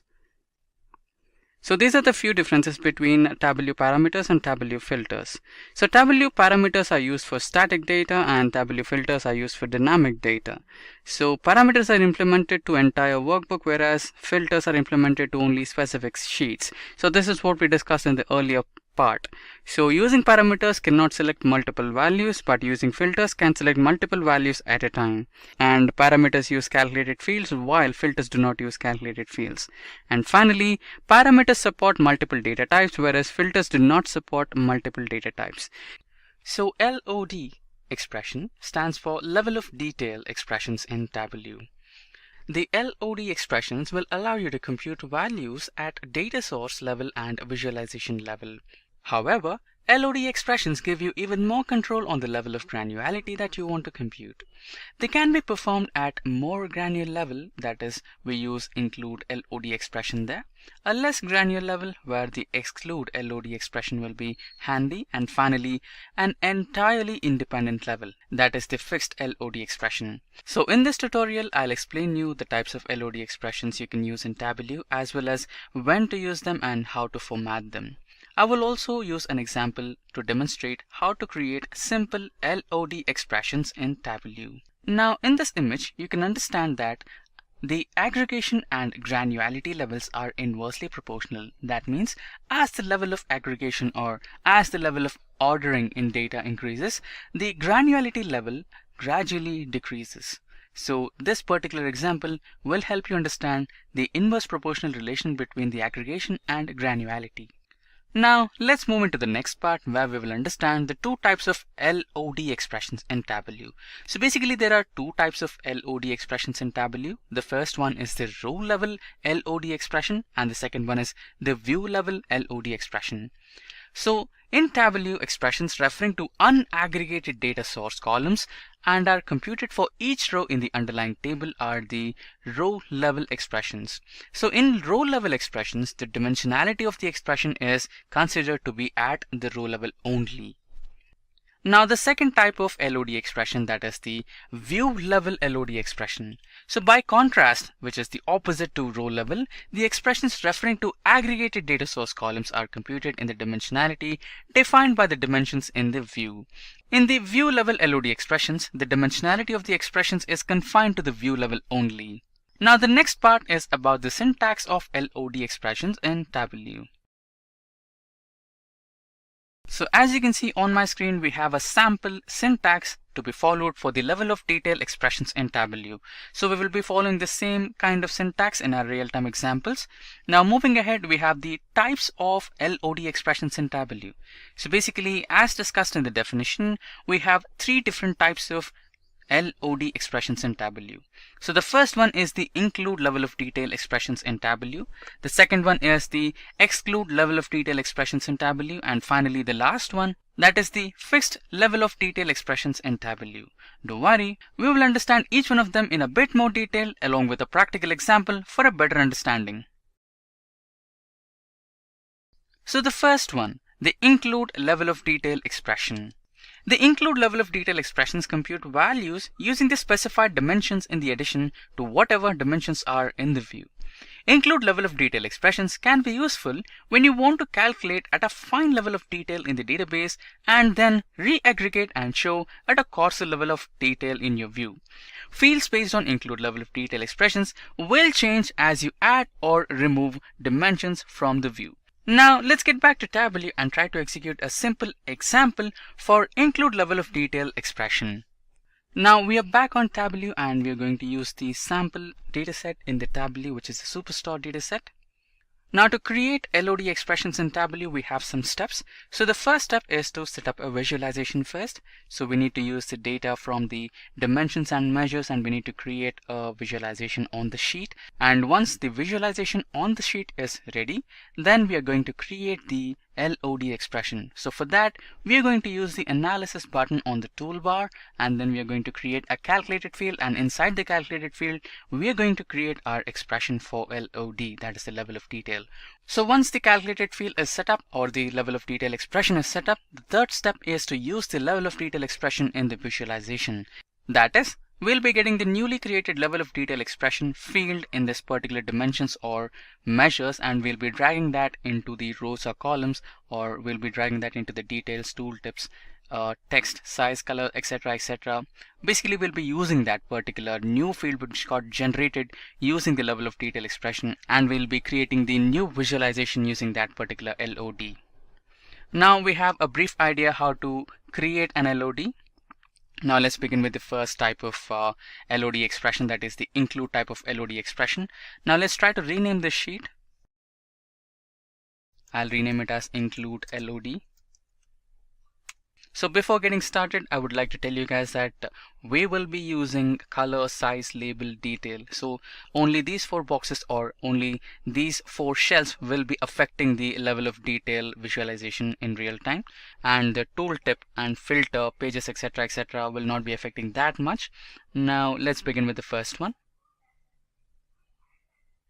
Now as the first step, we are going to create a visualization on the screen first. So for that, let's drag the region into columns. Now let's drag the sum of sales into columns. So now we have a bar chart visualization on my screen which tells about the number of sales happening in different regions. So if we have an example that is central, which is near to 500k, and east is around 678k, and similarly south, and similarly west. So basically we have created the first step, that is create a visualization on the sheet.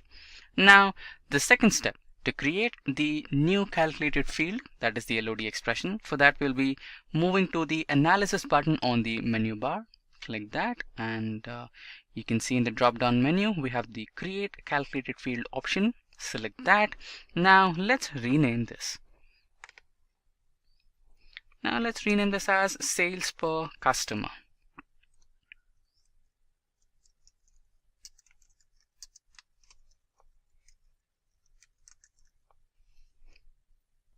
Let's select the region where we have to write our expression. So for that, we'll use the include option. Next, we have the customer. We'll select the customer name, or even we can select the customer ID. Let's go with the customer ID. Then let's select the sum of sales. So we have our LOD expression ready. Okay, this shows that the calculation has some errors.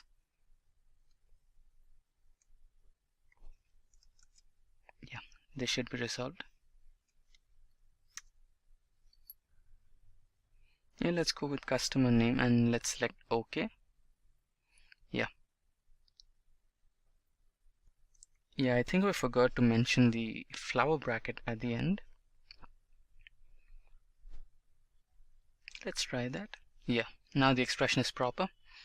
So the best part of Tableau is if there is an error in your expression, Tableau will not allow you to continue with that. It will show a warning over here. That's the best part. So now let's consider the ID back again. Yeah, this should be fine. Now let's select OK so that we have the new field, that is sales per customer, in our dimensions part. No, the measures part. Yeah, we have the new field in the measures part, that is the sales per customer. Now the next step is to use this particular field and generate the level of details. Now we have the newly created field over here. So that is basically the third part we are going to do right now. Now we are going to drag this and place it into the rows. So we have two different bar charts now, the sales per customer and another bar chart which is of sales. Now we are going to select the sales per customer and right click on it. Now we have the drop down menu, and inside that we are going to select the measure. So we have the sum measure right now as default. Now we are going to change that into average. Now we have the average sales per customer according to regions. So the average sales per customer is 796.9 units, and that is in the central region. Next we have the east region, south and west. So that's how we use the include level of detail expressions in Tableau. Now we are done with one example based on include level of detail expression. Let's try to execute another example. Now we have the sheet 2. Let's try to rename it. Let's rename it include LOD-2.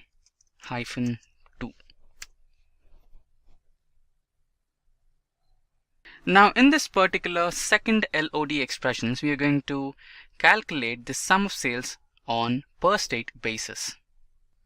Now let's move to the analysis button on the menu bar. Let's try to select the create calculated field option. Now let's try to write in the expression name. Average sales per state. Now inside the tray, let's try to add the expression include state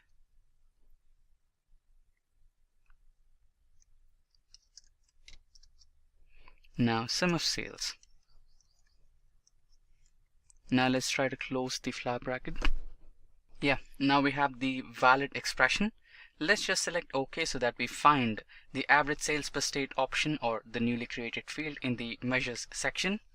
Now let's drag the category into columns and the newly created average sales per state into rows.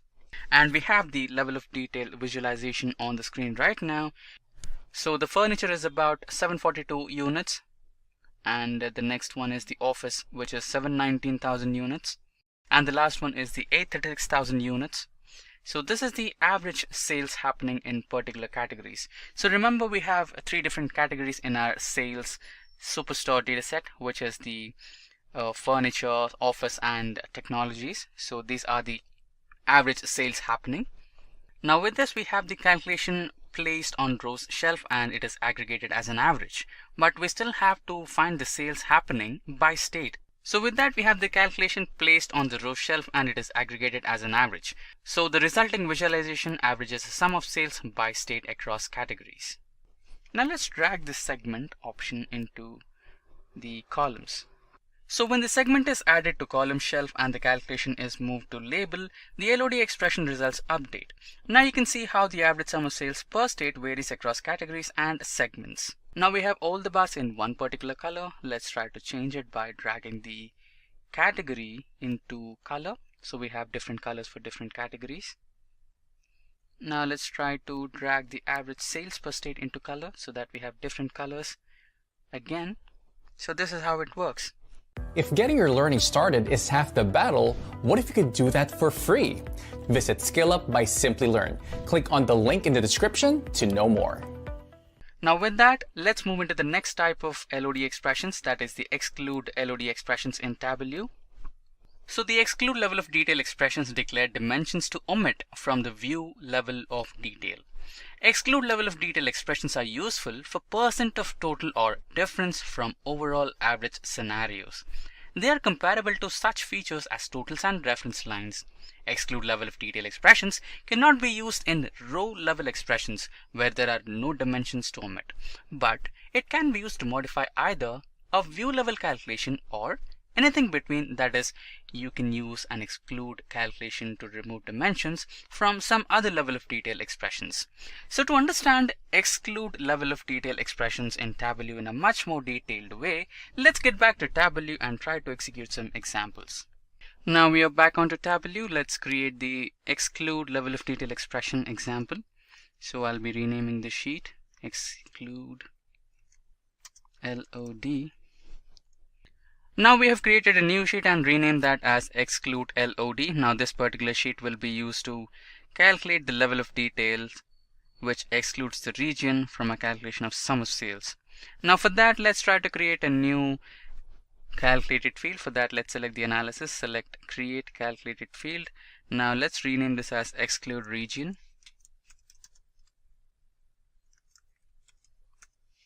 Now let's select OK. Okay, we didn't write the expression over there. Now let's edit it, and in the tray let's write the expression.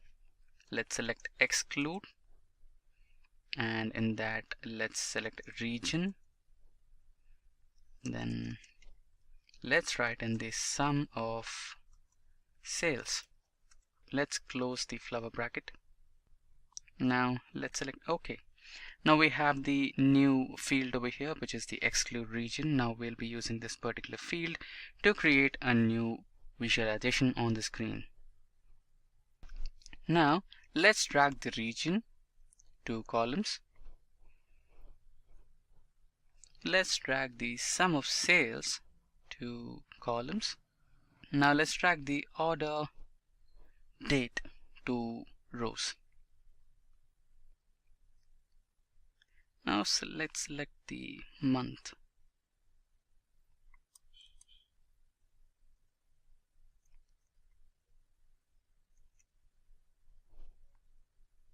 Let's kind of change this chart to bar chart. Now this is more likely good to view. Now let's drag the newly created field, that is exclude region, onto color so that we can have different colors. Now this particular step will help us to view the total sales by month without the regional component. So this is how the exclude level of detail expressions will be used in real time. Now we can actually make a little change to this by selecting this one and right click it, or we can go to colors directly and right click the colors and select the edit colors, and inside this we're gonna select kind of orange to blue.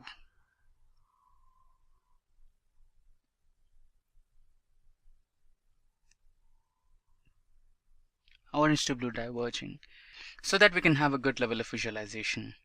Now let's move on to the next type of LOD expressions in Tableau, which happens to be the fixed level of detail expressions. So the fixed level of detail expressions compute a value using the specified dimensions without reference to the dimensions in the view. Now let's get back to Tableau and try to execute an example based on fixed level of detail expressions in Tableau. Now we are back on Tableau. Let's create a new sheet and rename that sheet as fixed LOD. Let's type an enter. Yeah.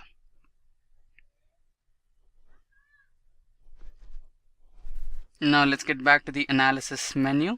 Let's create a calculated field. Let's rename this as sales by region. So we have the sales by region over here. Now let's get back to the tray and try to add in our expression. So we shall be using a fixed expression over here, fixed, and now let's type in region, then sum of sales. Let's close the flower bracket. Now the expression is valid. So we have the sales by region LOD, which is the fixed LOD. Let's select OK, and you can see the newly created field on the measures section. Let's drag the region onto rows, and then let's drag the state into the region of rows. So now we have a text table. Now the view level of the detail is region plus state, but because fixed level of detail expressions do not consider view level of detail, the calculation only uses the dimension referred in the calculation, which in this case is region.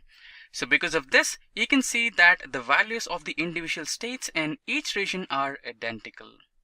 If the include keyword has been used in the level of detail expression instead of fixed, the values would have been a little different for each state, because Tableau would add the dimension in the expression, that is the region, with any additional dimensions in the view state when determining values for the expression. Now with this, let's get back to the presentation again. So the next segment in this particular today for our discussion is the tables versus LOD expressions. So now we'll be discussing the differences between the tables and LOD expressions. So the first one is filters. Filters involved in table calculate behave like hide, and filters involved in LOD calculations behave like exclude. The next difference is table calculations are generated as query results, whereas the LOD expressions are generated as a part of query to the underlying data source. The third difference is table calculations are capable to generate either equal or less granular than the said LOD or level of detail. But whereas on the LOD expressions case, the level of detail expressions can generate results independent of the said level of detail. The fourth difference between the both is table calculations are used as aggregated measures, whereas the level of detail expressions can be used in other constructs. The final differences between the table and LOD expressions is the dimensions that control the operations of a table are separate from the calculation syntax, whereas in the LOD expressions, dimensions that control the operations of an LOD are embedded into the expression itself. Now with that, let's continue with the next part of this particular tutorial, where we will be discussing the limitations of LOD expressions in Tableau. So following are the limitations of LOD expressions in Tableau. So the first one is LOD expressions behave unreliable views when floating values are involved. So LOD expressions that reference floating point measures tend to behave in an unreliable fashion when used in a view that requires a comparison of the values in the expression. The next one is LOD expressions will not be shown in the data source. So the LOD expressions will not be available in the data source page when you are using them in real time. Followed by that, the next limitation is you should always keep in mind when referencing a parameter in a dimensionality declaration, always use the parameter name and not the parameter value.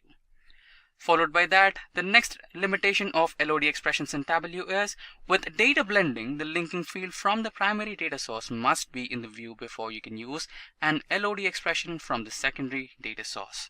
Today we will be building dashboards from start to finish. First about world population, then health. Next we'll build a dashboard about economy, and finally we'll build a dashboard about business ease.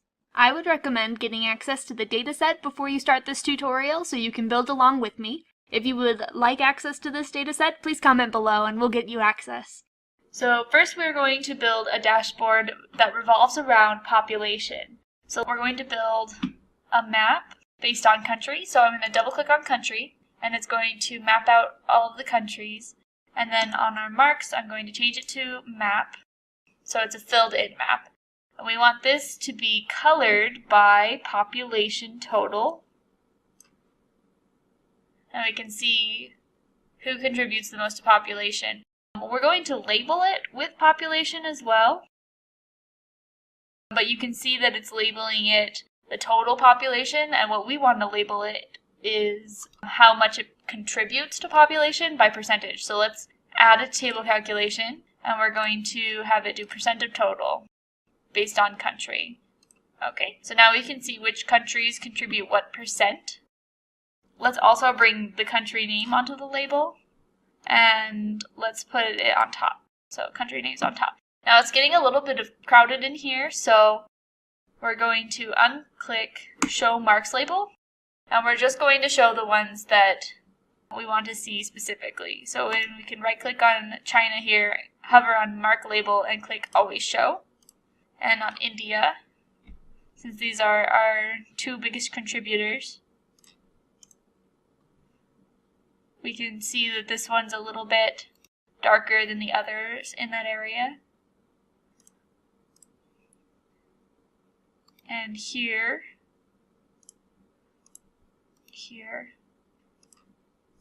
And that's just a manual way to choose which ones have indicators, labels, and which ones do not.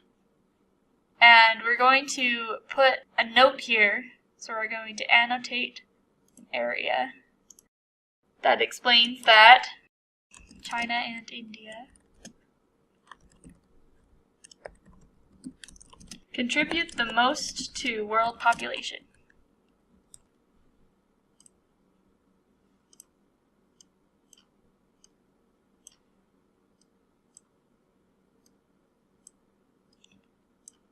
Just calling out this section of the visualization. And let's name this sheet.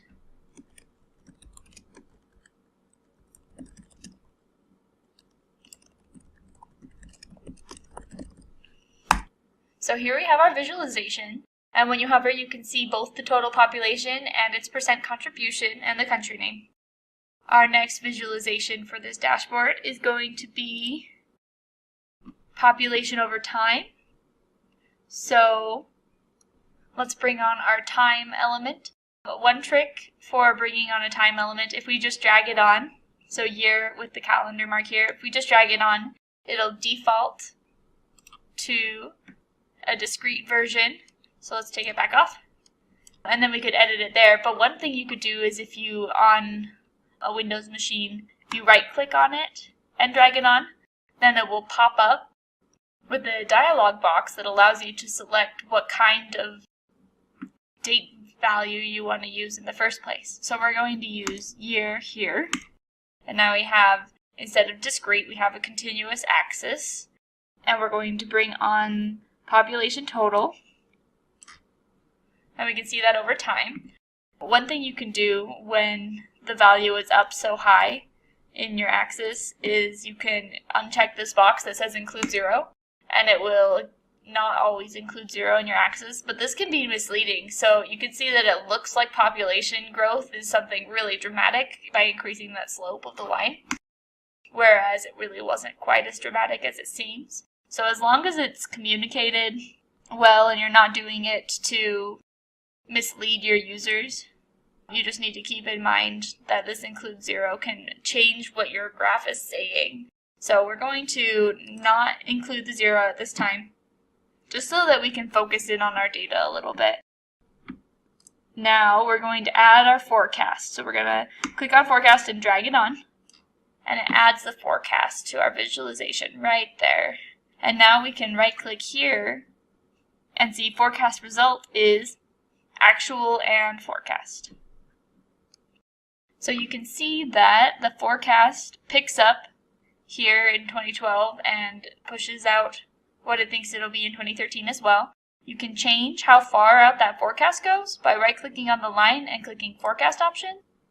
And we can change, it says automatically the next 2 years, but we could change it so that it's the next 10 years. And it will go out into the future. out to 2022. You can change prediction intervals, or if you don't want to show them, you don't have to show them.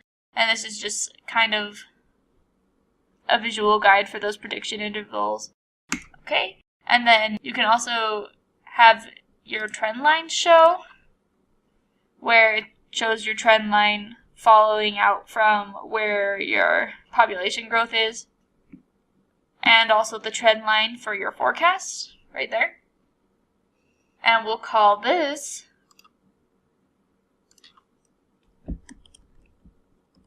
world population trend. Excellent. And we're going to make one more visualization for this, and it's going to be a pie chart. So the pie chart is also going to be based off of population.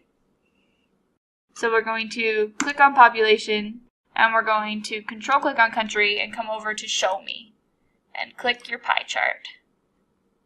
Great. So I'm going to make this the entire view so we can see the pie chart better.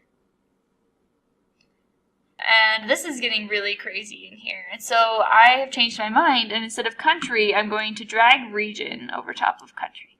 And now we see something a little bit more manageable. So we can see that here's Asia, and it makes up the biggest piece of the pie, and then here is everybody else. So right now, each of these is population total, and we could keep it that way, or we could do what we did last time and change it to percent of total, so that on hover we can see the population and the percentage of population that it contributes.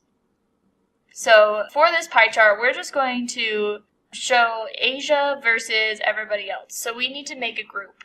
And what we'll do is select all of these, and we're going to right click and click group.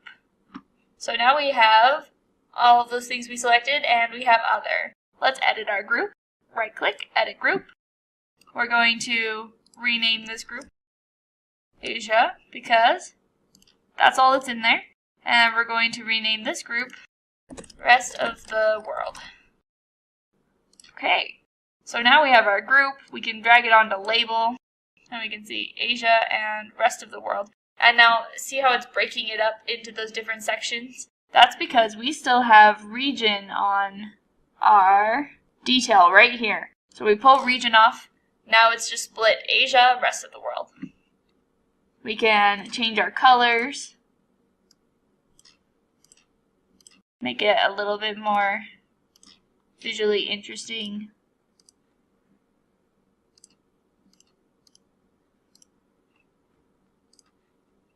Now we can still see our percentages. And now, let's rename it, and then we'll put it all together on a dashboard.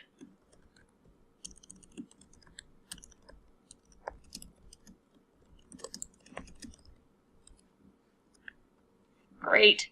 So let's make our dashboard.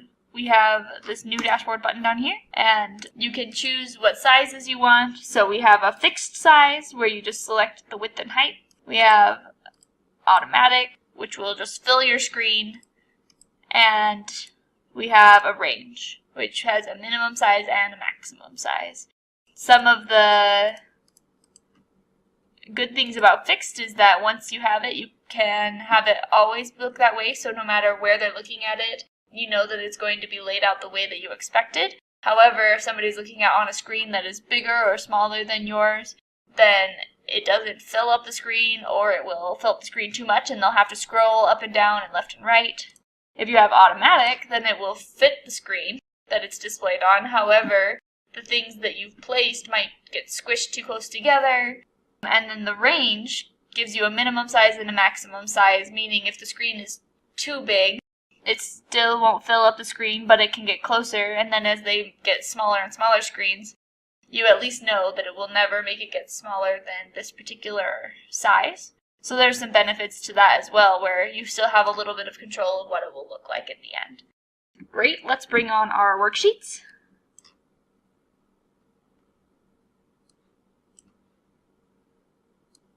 And you can see that where you hover, it fills up that space, and that's where it's going to show up. You can also adjust the lines in between different visualizations for things that need more space or less space.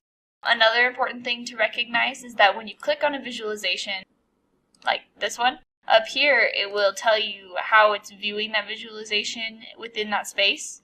So if you click Standard, then it will do a standard fit, versus if you have Entire View, where it will make it fit inside the box.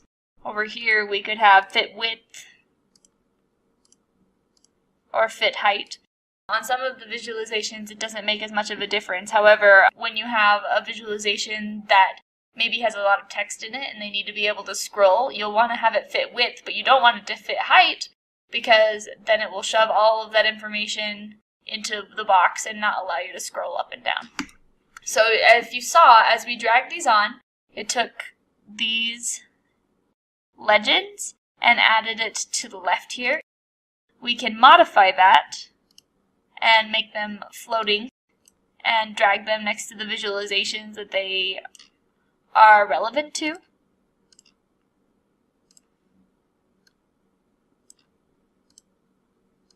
And this particular one has a couple of things wrong with it. We might not want the title of this to be region group, so we could come in and we could edit the title and then maybe just call it region.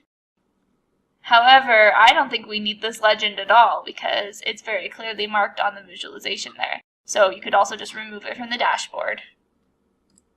And this one is telling you how big of a circle it would need to be before it gets to that population number. So it belongs to this circle as well, but again is unnecessary potentially because we have our two population numbers showing up right as we hover. So we'll remove that as well. So at this point we have a visualization, or 3 visualizations all on the same page, which is the basics of a dashboard. However, we might want to be able to interact with them a little bit more than just hovering. And so this is where we should look into adding filters. So we have information over time, we have information by country, and we have some information by region here. One of the quickest things you can do to add functionality to the dashboard is by clicking this Use as Filter button. So if we click this, that means whatever country we click on here will filter the other visualization. And then you can unselect it to go back. Now, that Use as Filter button actually creates an action here, filter 1 generated, that it's made on its own. Now you can see that when we click on China, it doesn't make a lot of sense to have this pie chart update based on that China click, because it's just going to show duplicated information. So it shows the 20% or the 20% here and the 17 billion. And then here it does the same thing, except for it shows 100% because it's filtered everything else out of the chart, so it now makes up 100% of the circle. So that doesn't make a lot of sense. So there are ways to format your visualization or your actions, modify your actions so that they only affect the things that make sense. So we can come here and click Edit. We're going to call this Country Action. And we want it to use the population by country sheet and then modify only the trend. So now when we click on China, we see China's trend over time. And it doesn't affect our pie because that doesn't make sense for it to affect our pie. We might want to select on our pie Asia or rest of the world and have that affect the other visualization. So we can click Use as Filter here and click Asia, and now it zooms into Asia on our map and shows us just the Asia world population trend, and here's rest of the world, and we can see that Asia is grayed out, and there's the rest of the world, and here's the rest of the world population trend. We might also want to be able to use this to filter to a certain year. So if we click Use as Filter, then we click on 2011, You can see these numbers are slightly updating. So this is 19%. And we come here, 19.5%. Come down here, and we can see that the pie updates a little bit, although it hasn't been anything dramatic. You can kind of see it over time. So that's one way to add filters to your visualization. Another way is to use actual filtering instead of just actions. So if we come back here to our trend, we could take the year, we're going to control click and drag it onto filters. And now we have a year filter, so we could have it the actual year number. So just look at 1 year at a time, or a range of dates. So if we click range of dates, that makes this slider from 2000 to 2012. So if we hit OK, we'll right click and we'll click show filter. We can see it here. And as we drag this, it updates, but kind of messes with our forecast. So let's not do a year filter in this case. So we click remove filter there. But maybe we want a filter just on this for the different years. So let's drag year onto the filters. We're just going to do the year number next. And here's all the years. We're going to let all of them be selected for now. And then we're going to show the filter. And here's all of our years. And we can change the way that our quick filter shows up. And we can make it like a drop down, so they can still select multiples, but it's a drop down. Or maybe we want this visualization to be just 1 year at a time. So we could choose single value in a list, and it lists out all the years, or in a drop down, and we want it to be 2012. And then we want this to show up on our dashboard. So we come to the dashboard, and we click more options here, hover over filters, and we can see the filters available, and we can click year of year. And now our formatting hasn't passed on. So that's one thing to remember, that formatting it just on the workbook doesn't necessarily mean that the formatting will pass over to the dashboard. So I tend to not do any formatting on the workbooks and just format it on the dashboards, because the dashboards are what I publish. So we're going to single value drop down. We're going to add it. We're going to move it to the top. So now how we do that, let's talk a little bit about what each of these sections are. Come here to layout, and you can see we have this layout here, item hierarchy. So tiled is the whole screen, and inside of that we have a horizontal container. And inside this horizontal container, we have another horizontal container. And when you click on something in this view, it shows you where it exists. So we can see this horizontal container is outlined now, and then we change it to vertical, and it outlines this. Now, a horizontal container allows things to be side by side, and a vertical container allows things to be one on top of the other. And so in our vertical container, we see all this extra space for extra things to be on top of each other. But if we wanted to have it at the top, we would maybe want things to be able to be side by side. So if we go back to the dashboard and we grab horizontal and drag it to the top, it adds a horizontal container up here. And now you can see everything that's floating kind of stays in the place that it was, even though all the other things shifted. So that's one of the disadvantages of floating, is that you're kind of just manually choosing where it will stand using your X and Y position, and it's not dynamic. So let's give us a little bit less space up here. We can add a text box into our horizontal container, or we'll say population dashboard. We can format it. Now we have our title up here, and then we can add our filter. We're going to drag it to be on inside of our horizontal container, but on the side here. We can give it more or less space. Let's bring our legends down to places where they make sense again.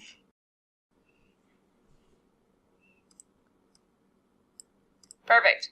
And so now we have this that will affect this only and show you just 2012, 2011, 2010. So we don't want it to affect the trend because we want the trend to show all of time. And just looking at 1 year for this trend that is only at a yearly part and forecasts into the future doesn't make any sense. But we maybe want it to also affect this worksheet so that these two are in sync. And so that the dashboard is basically for 2012 except for the trend, which shows you the past and the future. So one way that you can do that is clicking Apply to Worksheets here. And you can choose Selected Worksheets. And it will show you all the worksheets in this visualization, or in this dashboard. And you can click Show All Worksheets in Workbook, and then if there were other worksheets, it would show them. So we wanted to do Asia versus rest of the world and population contribution by country. Okay? And that's another way we can change what year they show. So it's only going to show 1 year at a time, unless we select all. And then this visualization isn't affected by it. If we don't want to click on a country and have it make the change, if we instead want to have a filter for country, we can do that by taking country and dragging it onto filters. We'll have it show all for now. And then when we go back to our dashboard and we come to this visualization, we can go filters and add country. And it's just added it side by side where we had our other filters, so that's a nice feature of Tableau where it can kind of guess where you might want things. We're going to do multiple value drop down, and right now it only affects that visualization, and we can just look at one country at a time. And we might not want it to affect this visualization because it doesn't do us any good to just look at one region in a pie chart. But maybe we want it to affect the world population trend, so we can do the same thing we did before. And we want it to affect these two. We'll click OK. And so now we could look at all of these countries, and that would update both these visualizations. Another thing I like to do on a filter is customize and click Show Apply button. And this means we can make all these changes in here. See, I've selected none, however, these visualizations aren't updating. And then I wanted to look at Turkey, so I found Turkey, and then I hit Apply, and that's when they update.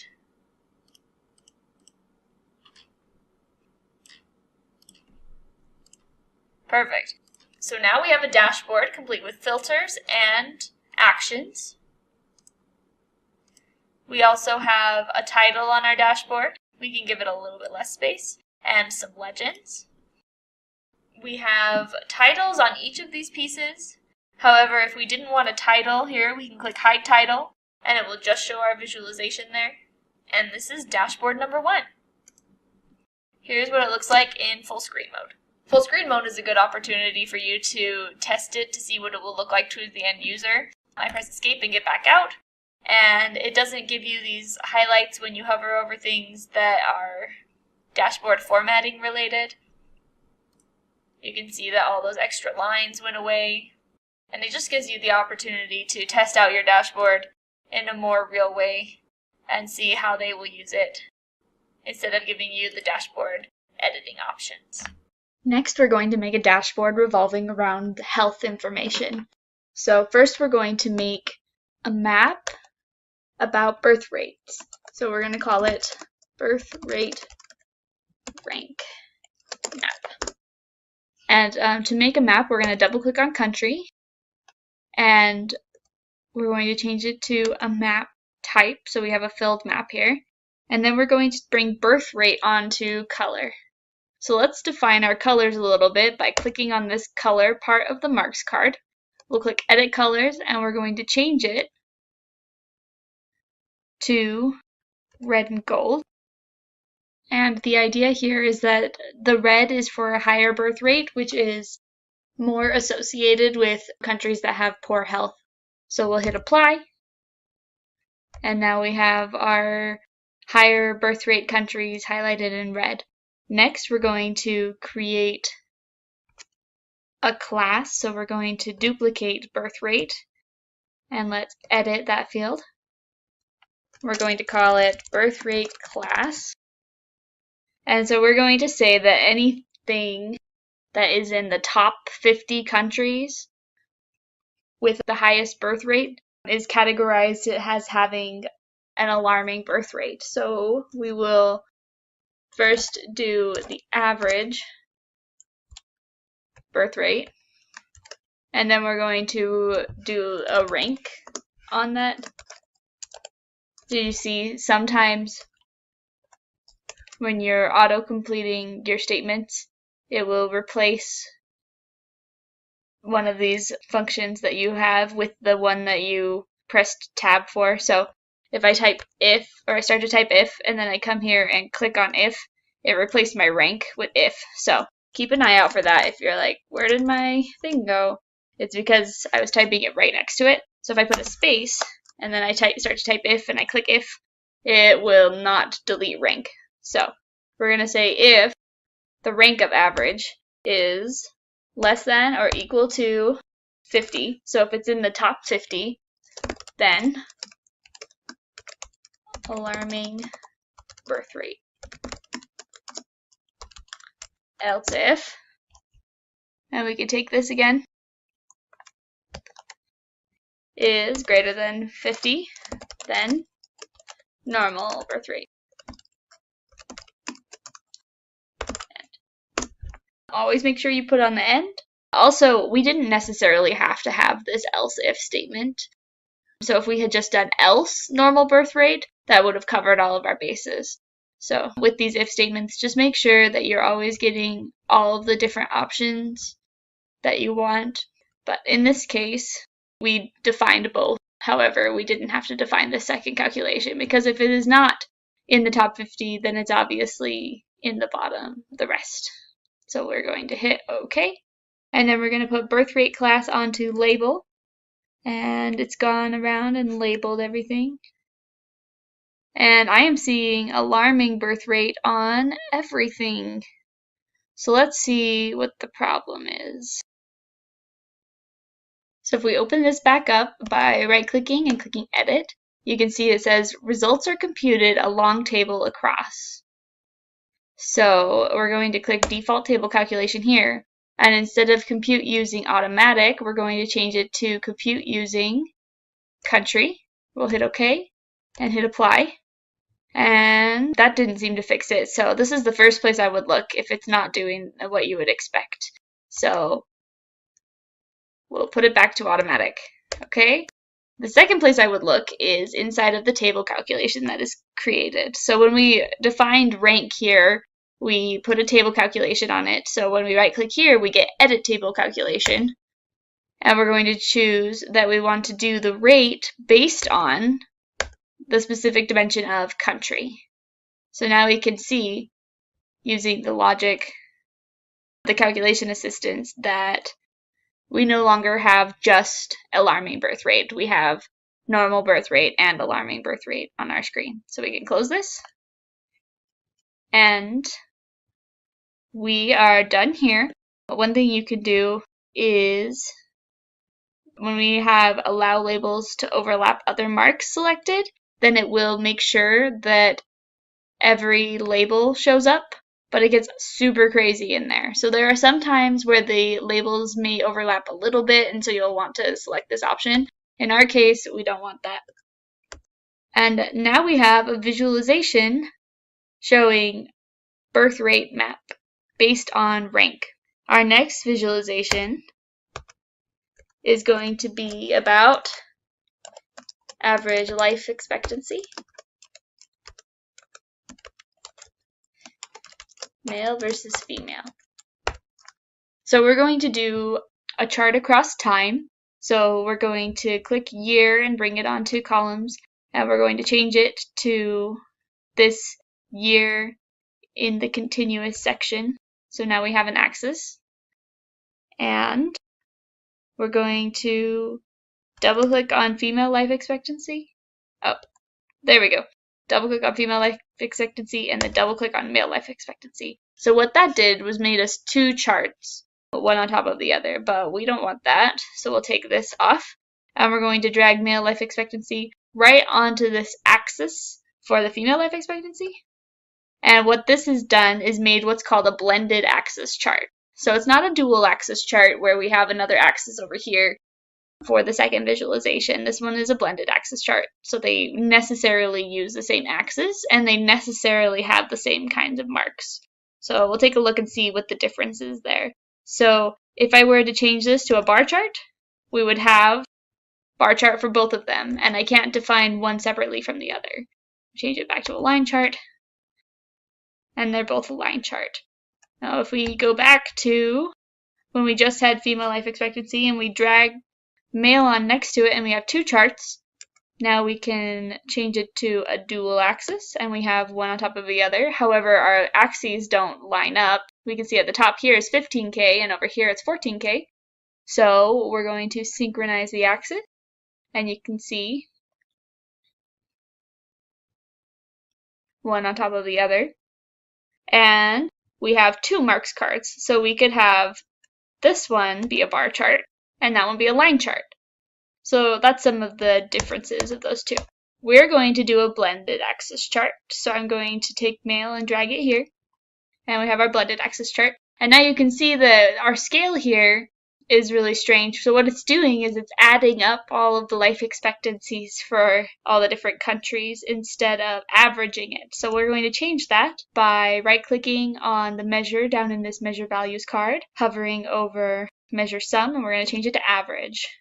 Since I only changed one of them and they share the same axes, it's really spread out now and it almost looks like a straight line down there. And then let's change the other, and it should get everything a little bit more in sync. There we go. So now we can see the average life expectancy over time, which for both of them seems to be going up. However, it seems to be higher for females. Now let's take a look at our analytics, and let's drag on forecast. So it's forecasted out the next 2 years for both lines.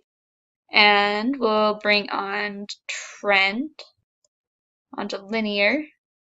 And let's change it to a square. So now we see each individual point for the life expectancy for females and males, and we can see what they're expected to be in the future and our trends.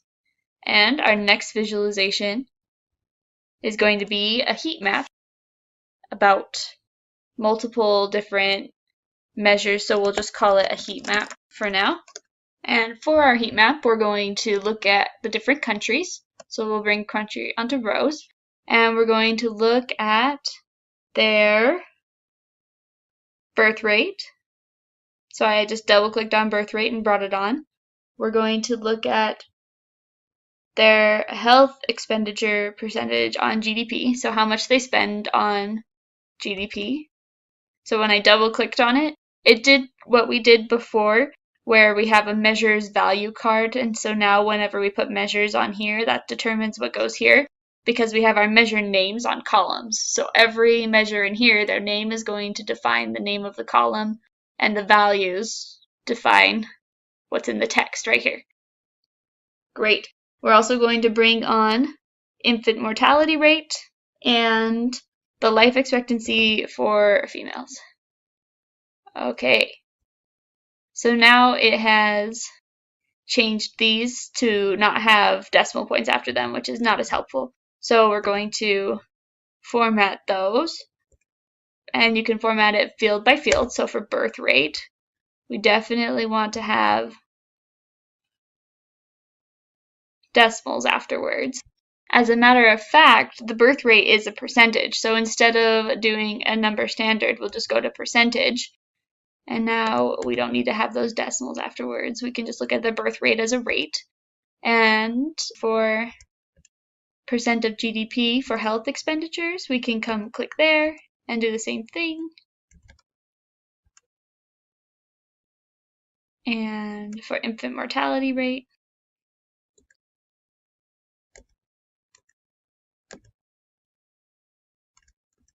okay.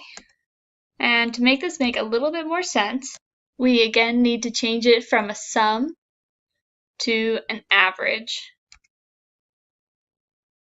And for some of these, we could change it from a sum to an average right inside of for all of these, we could change it from a sum to an average in the default properties under aggregation, so that it will automatically average it whenever we bring it out.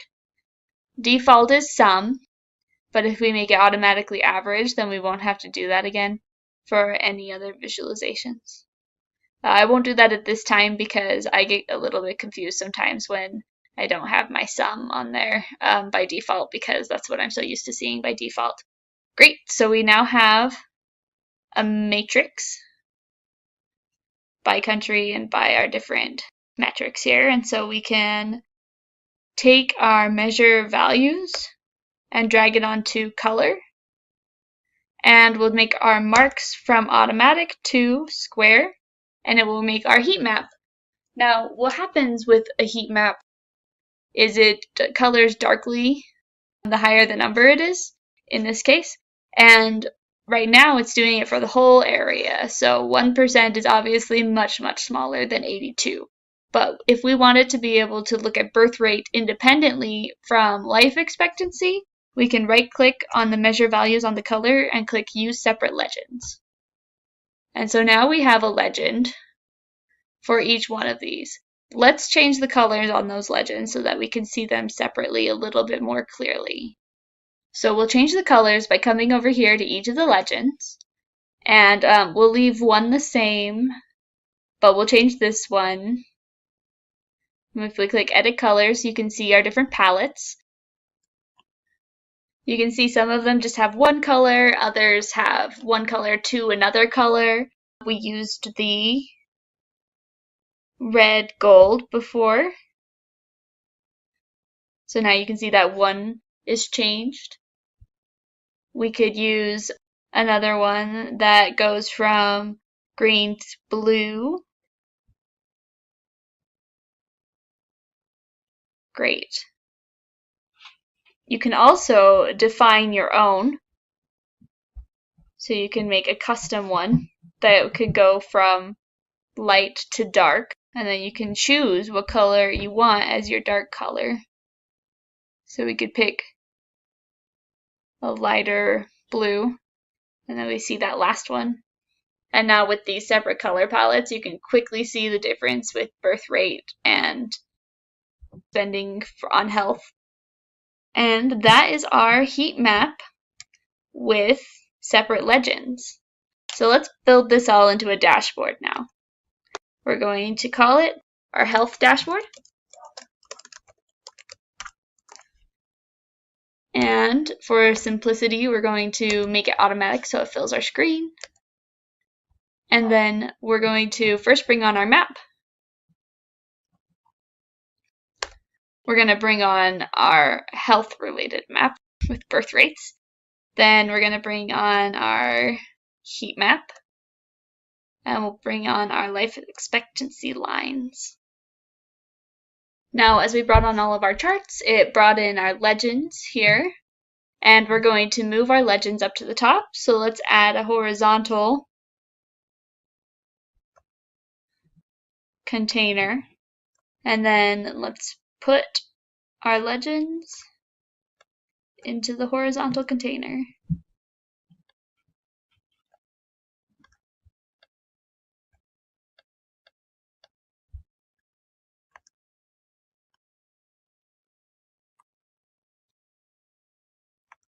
And let's put these ones in order. So life expectancy. Oh, so birth rate is going to be over here. Great. Now, one thing we can do is make these smaller. Well, that's actually just making that one bigger, huh? Okay, so you would make them smaller by making something else bigger or by adding in a blank space, which would then help you adjust the size by taking up the space that you're not using. Another thing to pay attention to is this fixed width. So once you start to drag the size on something, it no longer is dynamic. So if we unfix that width so that it's only taking up whatever space is left. Oh, and that one is not fixed width. And then we can edit the width on this to be even bigger. Then it will squish things over to where we would like them to be. So that's one of the ways you can add space or make things the size you would like them to be. Now let's take a look at filters. Oh, before we take a look at filters, I want to look at this map one more time because I think that it would be useful for our colors to be a little bit more distinct. So one quick way to navigate to your worksheet from your dashboard is to click this Go to Sheet button. And while we're here, I'm going to click on Color, Edit Colors, and we did red and gold, and we're going to change it from this sequence to a stepped color, and we're going to change it to 3 colors. So it's going to either be this color, this color, this color, and when I hit OK, you can kind of see it's a little bit more dramatic in our differences, and it's put everything into the 3 categories we defined. So let's go back to our dashboard, and we can see the difference there. And now we're going to take a look at our filters. So we want to be able to filter by country. So let's bring country onto filters. And we're going to allow it to use all. And we're going to, here you can click Apply to Worksheets. And you can click Selected Worksheets, and it's going to pop up with all the worksheets in the whole workbook. And so one disadvantage of doing it on the worksheet is that you can see all of the worksheets in the workbook, and you have to differentiate between which ones are on the dashboard and which ones aren't. And these are the 3 on this dashboard, so we're going to hit OK. And we're also going to do it by year. So when we drag the year onto filters, we're going to allow them to choose years. So we're going to do the distinct number of years. We'll click Use All. Okay. And we're going to apply to the worksheets this one with the birth rate and the average life expectancy male versus female. We're not going to filter down our line chart by year because we want to be able to see it over time, and if we filter down the time, then we don't get as much context. So we'll hit OK. Let's go back to our dashboard. If I click on more options here and hover over filters, you can see that year filter and that country filter. You should also be able to see both of those filters on the heat map because I told it to apply to that one as well. So here's the country. Oh, I made a mistake. Let's go back to this visualization and apply to worksheets, selected worksheets. See, I wanted it to be on the birth rate and the heat map, not the line chart, and I clicked the wrong one.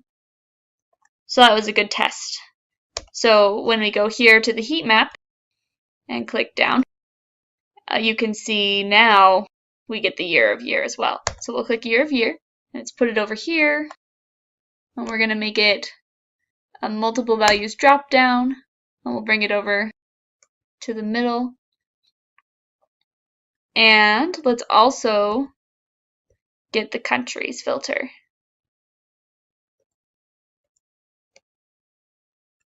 Great, so now that we have these in here, we don't need this to be so big, so let's edit the width and make it 300,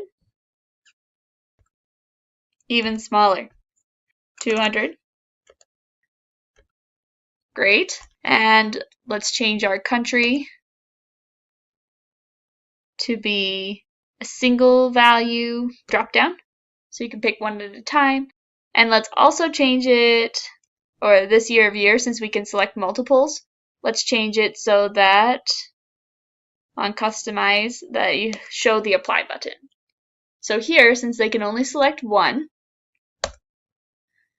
we don't have the apply button because it will just automatically apply. And here, since they can select multiples, we'll let them unselect all and pick their years and then hit apply, and then you'll see the changes. And you can see that even though I selected only 2011 and 2012, you still see all of the years on this line chart as expected.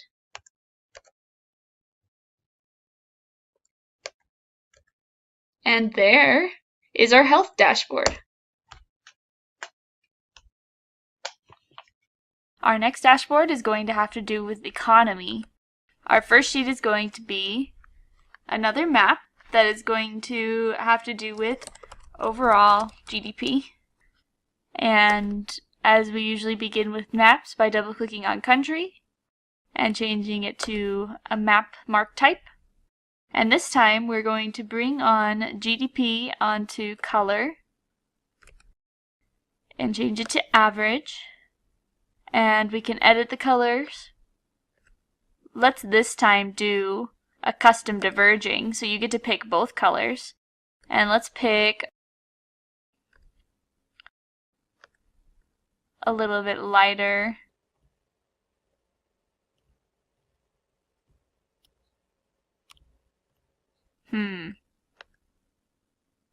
Okay, red for there, and then we want to do maybe like a deeper green. And that way, you can see who has the highest GDP, which is green. We hit apply, okay, and then it will eventually get lighter and lighter until it goes to gray, which then it will lead to green. Okay. And next we're going to make scatter plot, which we will call GDP versus GDP per capita. So GDP, or gross domestic product, versus gross domestic product per capita or per person.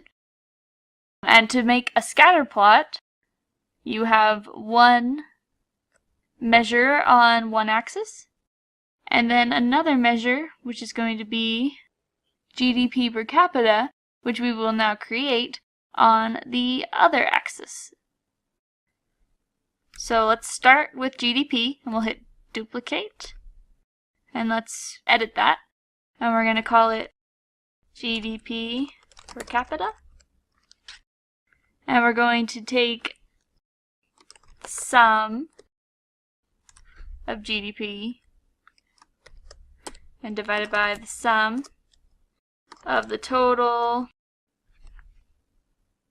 population. So population total. What is my error? Opening parenthesis. There we go.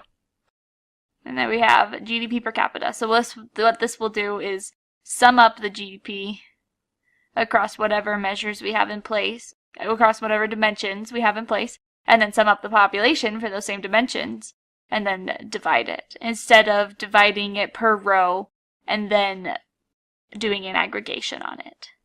Okay? So now we're going to bring on GDP per capita on the rows. And we have the sum of GDP and the GDP per capita. And to make it more than just one little mark on our scatter plot, we will drag on country to detail. And now we have one mark per country. And you can see some countries have a high GDP per capita, and some countries have a high GDP overall, but not as high of a GDP per capita. And so on. We have some middle of the road people here. So we can change this from automatic to circles, and now they're dots like you might see on a scatter plot.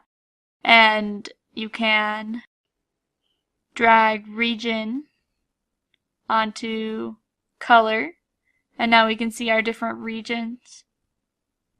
And we see a lot of reds here, and it's quick to see what region things belong in. Also, you can click to highlight, and you can see all of the Americas highlighted in context. The next visualization we're going to make is going to be showing how much countries spend on healthcare as a part of their GDP. So we're going to rename it to be GDP on healthcare. And we're going to look at each of our countries. And we're going to make a bar chart that shows the health expense GDP, and we're going to change this to average. And we're also going to show the health expense per capita. Over here it shows how much is spent per person on health. And this is showing how much is spent on health based on GDP.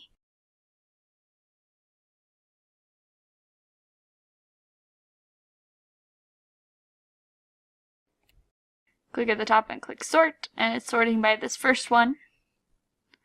And you can see which countries spend the most of their GDP on health. We can again bring region onto color, so we can see the different regions highlighted.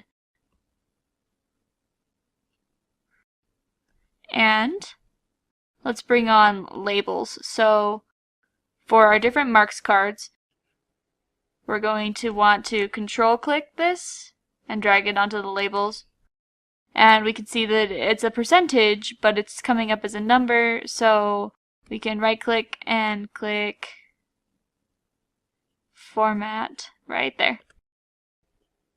And we're going to change the number to percentage. Maybe just do 1 decimal place.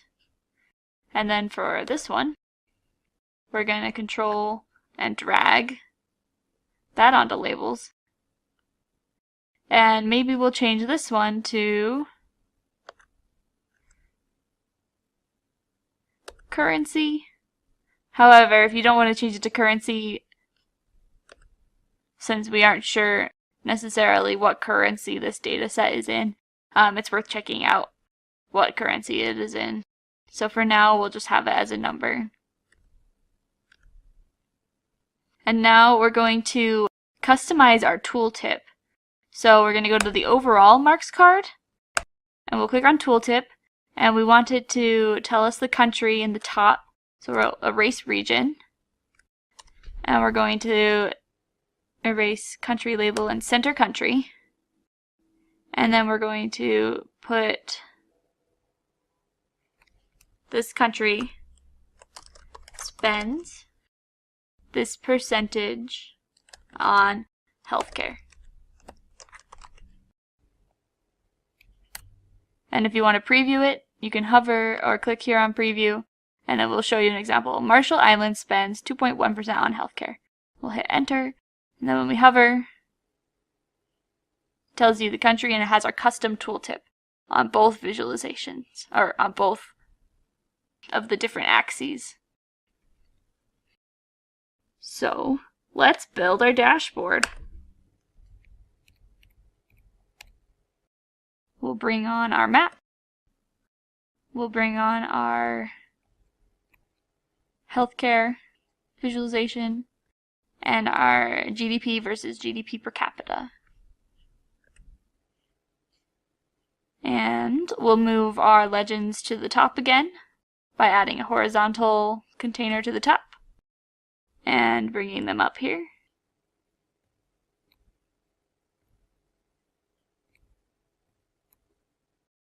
One thing we can do also is to give this more space.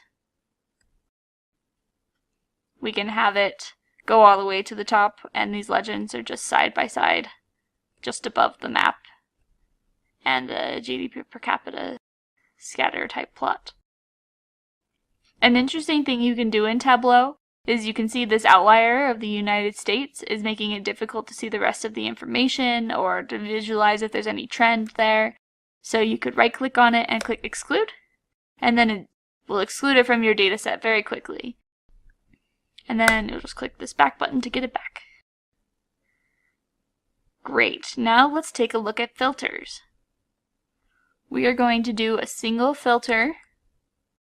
So let's go to this visualization, and we'll bring on country. We'll click use all, okay. And we're going to apply it to worksheets. So I showed you how we can apply it to worksheets here. You can also apply it to worksheets once it's on the dashboard. So if we come here and look at filters, we can see that country is on the filters for this visualization.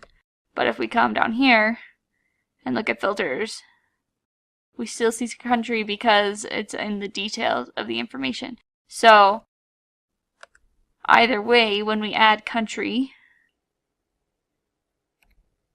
since I added it from this visualization, it only affects this visualization.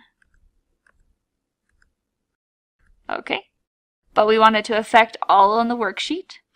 So we're going to apply to worksheets, and we can click selected worksheets, and we can click all on dashboard.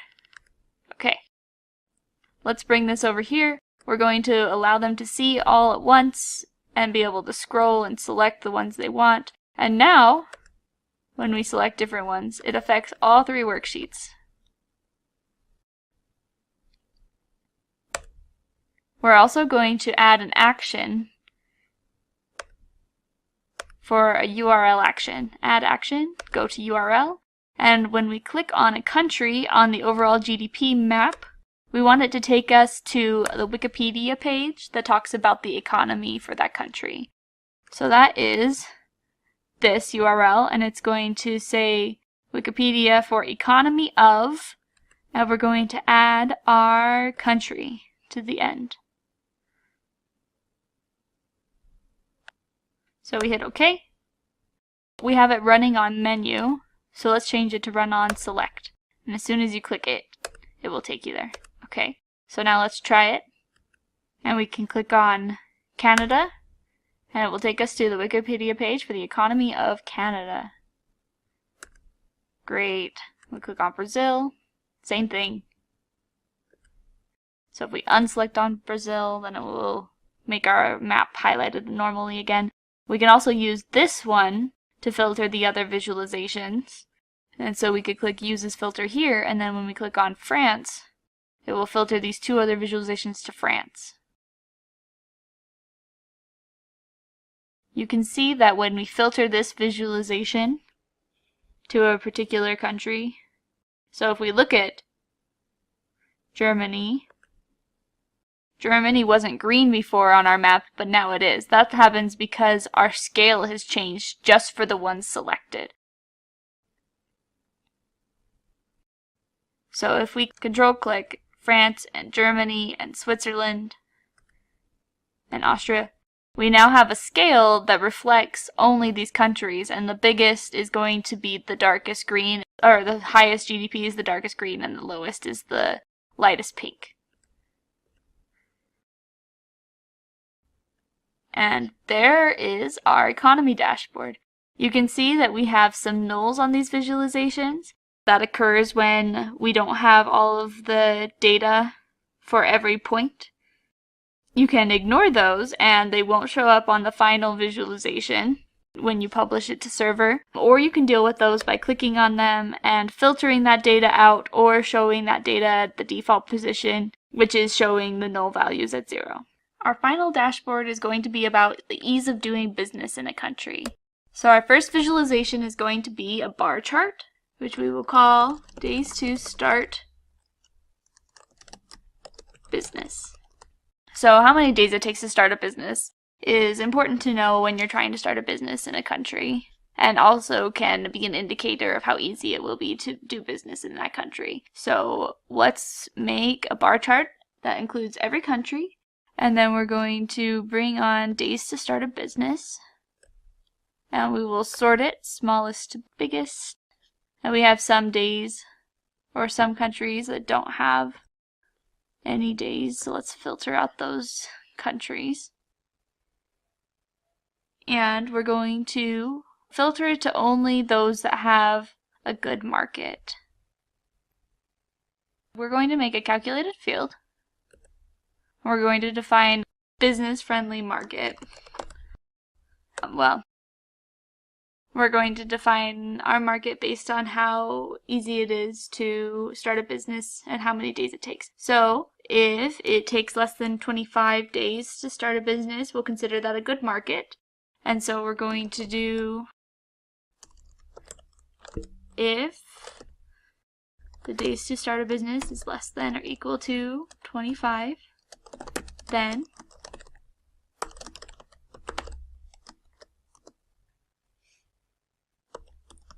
else if days to start a business is greater than 25, then business might or might not work. Doing less than or equal to 25 or greater than 25 allows us to be able to define these two different markets. So we'll hit apply there. And we're going to filter it just to a good market. And we're going to look at just 1 year. We'll look at 2012, our most recent year. And we're going to color it based on region. And we can see which regions tend to have the shorter days to start a business. And we're going to move on and build our next visualization, which is also a bar chart, which we will call ease of business. So we have this ease of business field. And we can bring on the country and we can bring on ease of business. And we want to make it a measure. So ease of business is at this point looking at it like it's a string. And we can change that in our default properties and convert it to a measure, or use it up here and change it to a measure. When we try to change it to a measure here, it wants to treat it like a string, so it wants to take the minimum or the maximum. But if we here convert it to a measure, then it also automatically made it a count. So the first thing to do would be to change the data type to a number. And now we can change it to a measure and aggregate it. So we could do like the sum of ease of business. In our use case, we're actually going to do the average of ease of business, and then we want to have the smallest on the top. We do have some that don't have ease of business ratings, so we're going to filter that data out. And again, we want the year to be 2012, but how we're going to do that is by coming to this visualization and by applying this particular year of 2012. So we'll do it on select workbooks and select ease of business. Okay. And now this one also has the year of 2012 there. And we're going to segment this by creating another header. We're going to call that business friendly. And we're going to say that if the ease of business is, so I guess this is a nice thing to know. So if we start typing in what we want to see, then we can select it from a list here. But you can also interact outside of this box. So you could just grab ease of business and drag it into the dialog box here. And that's really nice. So we're going to say if it is greater than or equal to 1, and less than or equal to 3, then we're going to say it has the most business friendly regulations.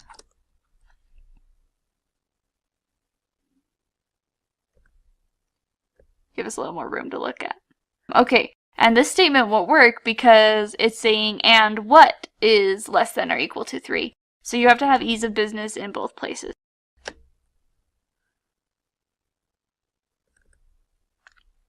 And then this should say then and not the. Great. So now we're just getting an error because we don't have an end.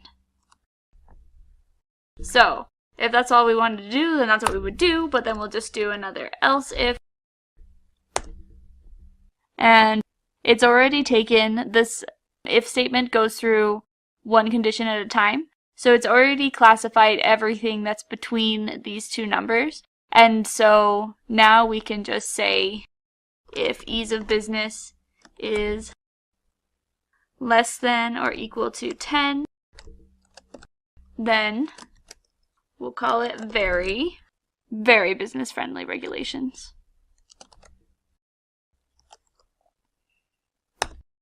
And we'll keep going. Else if ease of business is less than or equal to 50, then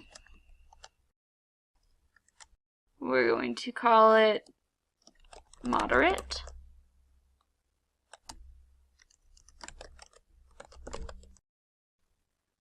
And we're just going to say moderate business regulations.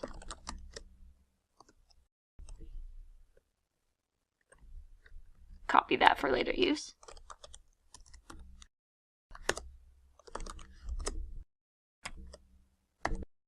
Less than or equal to 150, then strict.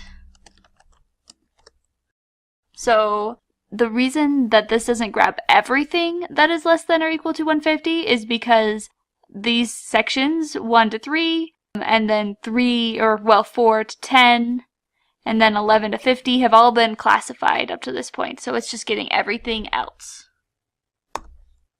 And we're going to finally say else, everything else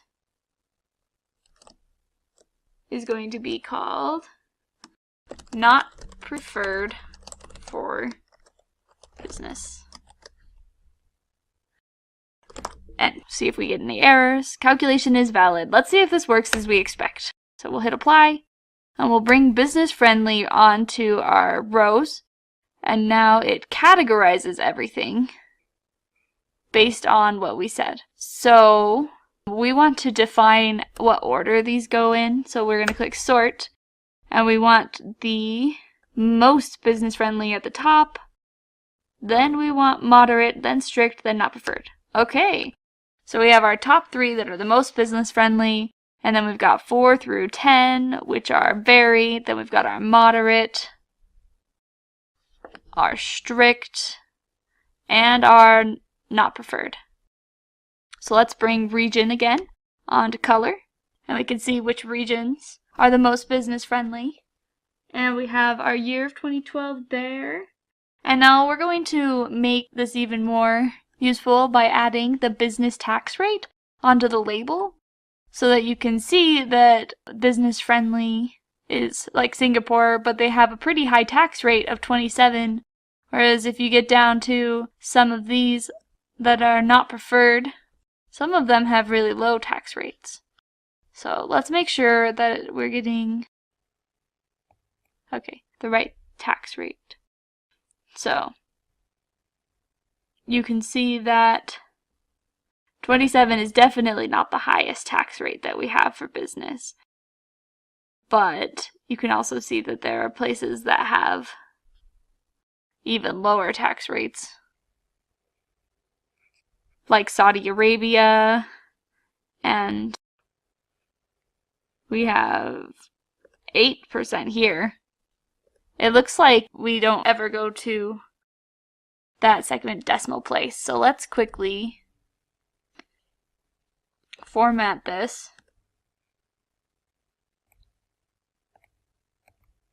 Oh.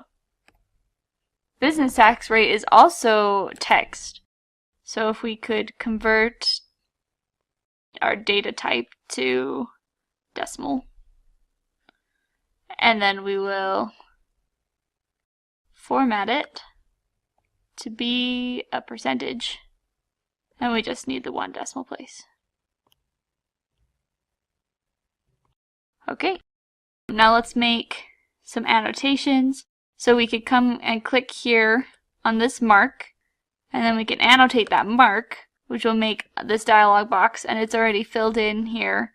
And so we could use some of this information. So I'm going to copy that, and I'll put some hard returns there. So we're going to say that this country is the most business friendly, but has a business tax rate of, and let's grab the tax rate. And then we'll erase this, and we'll hit OK. And I made a typo. So Singapore is the most business friend is not what I meant to say. So I can click edit, business friendly, but has a tax rate of, and you can move this around, draws the line to Singapore, which is the mark that we wanted to annotate. So that is an annotation on a mark. If we wanted to just make an annotation for the area, then we could point out that more business-friendly countries often have high business taxes. We could change that size, make everything fit. Now we have this second note where our user can come in and see some more information about what's being presented here. Great. And now we're going to make one more visualization. And it's going to be about phone and internet usage. Because you may want to know about the phone and internet trends when you're looking to start a business. So we're going to do this one over time. So it does not need to have that year filter on it. And we're doing our axis. And we're going to look at mobile phone usage. So I double clicked it, it shows mobile phone usage over time. And we're going to change it to average so that it's averaging it across the countries. And then we're going to bring on internet usage. So we'll bring it on side by side so we have two visualizations. And we're going to also make that average. Now, we might not want these to share an axis because they are measured a little bit differently. And so we can make it a dual axis, but allow them to keep their independent axes. Or you can synchronize the axes and see them at their rates. However, the usage is just a little bit of a different measurement. We can have one of them be a bar chart and the other one be a line. Let's have this one be the bar chart. Okay, and then the line is in the front. You can also change which one's in the front by coming and clicking on the axis itself. And you can click move marks to front. And that moves that one to the front. Okay, and now it's made each of these wide, and there's like a start point and an end point on the axis for the bar, and that comes here under size, where they're all fixed, or you could have it be manual, where we can define the size of the bars. So we're going to make those bars like this, and we can see them going up over time. We can also change the width of the line itself, make it thicker or thinner. And we can change the colors here. So let's change it to orange, since red might imply that it's bad in some cultures. And now we can see our internet usage and our phone usage over time and how it's trending. And so this will all come together on our new dashboard, which is about ease of business. You can see that I have a sheet called Ease of Business and a dashboard that I've called Ease of Business, but it won't let you create a dashboard with the same name as your worksheet. So, Ease of Business dashboard. Let's have it fit the screen. And we're going to bring on our Days to Start Business visual, our Ease of Business visual, and our phone and internet visual.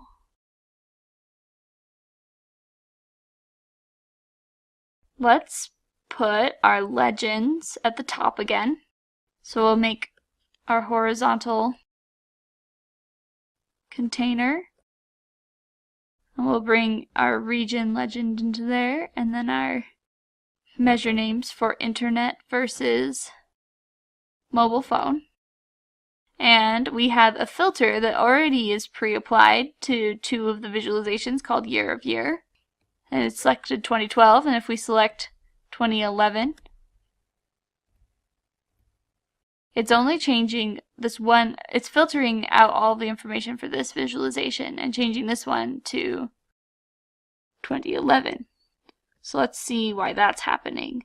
If we go to this visualization and click the Go to Sheet, we can see year of 2012 is here. Let's click Show Filter.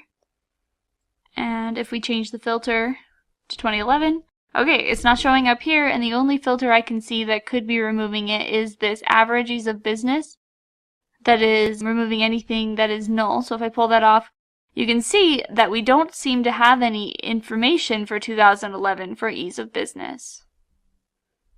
And the more years I select, I'm not seeing any ease of business information.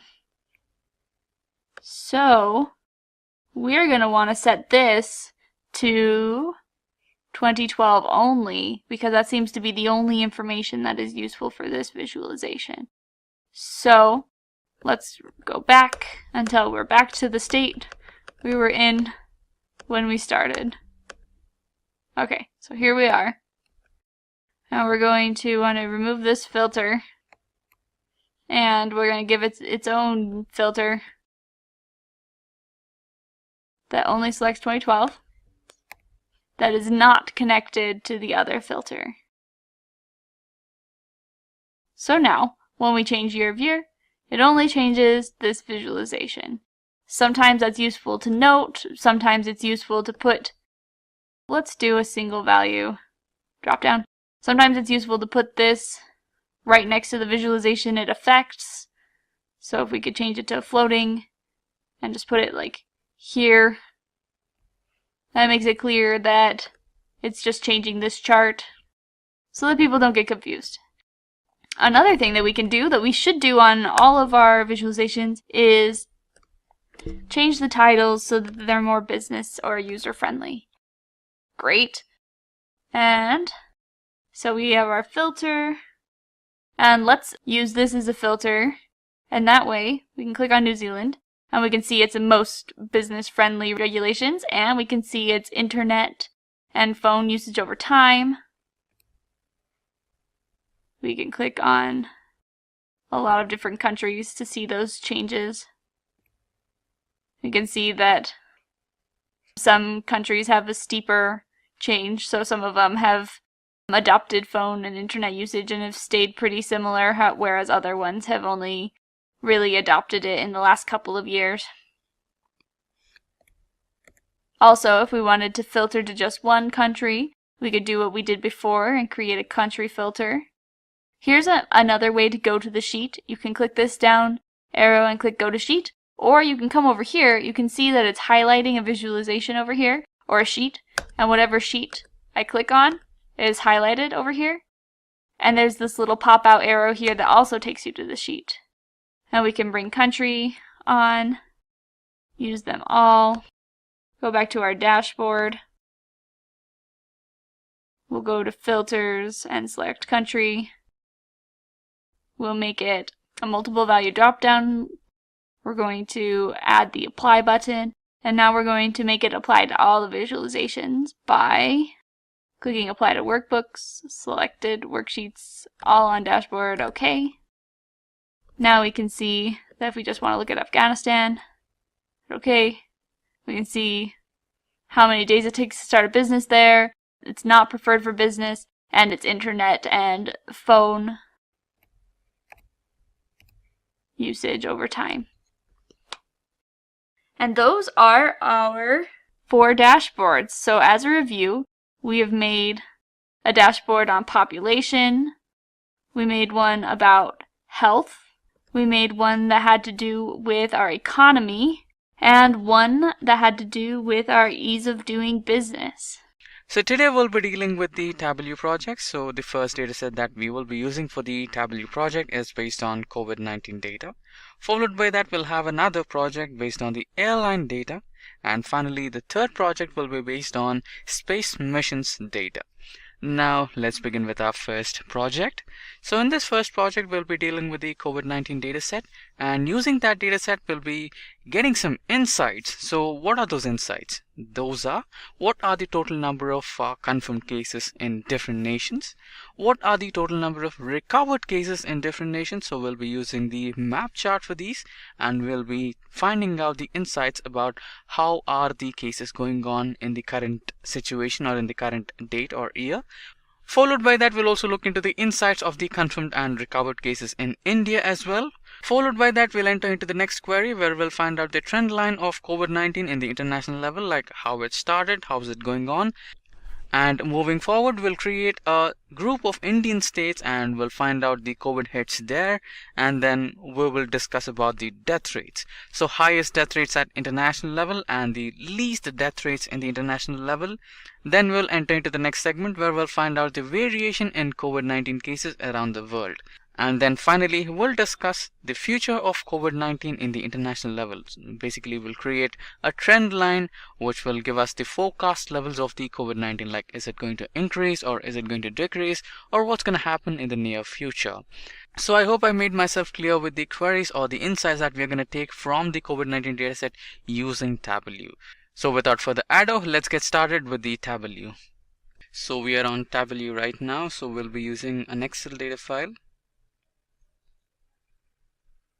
So we'll be using the COVID-19 data file. So this particular data set is available on Kaggle, and if you don't find it there, don't worry, we'll be attaching that particular data set in the description box below. You can use that as well. Now let's just select open to get connected with that particular data. So you can see that we just got connected with that data, and there will be some minute errors in the data, or there will be some problem with the data which the Tableau might identify, and when it identifies something messy with the data, it will show you an option. Maybe you might want to use the data interpreter, so I prefer using that. So whenever I see that particular option on the left hand side, I better use it for the safer side, for being on safer side with the data. And let's also select these, not a problem.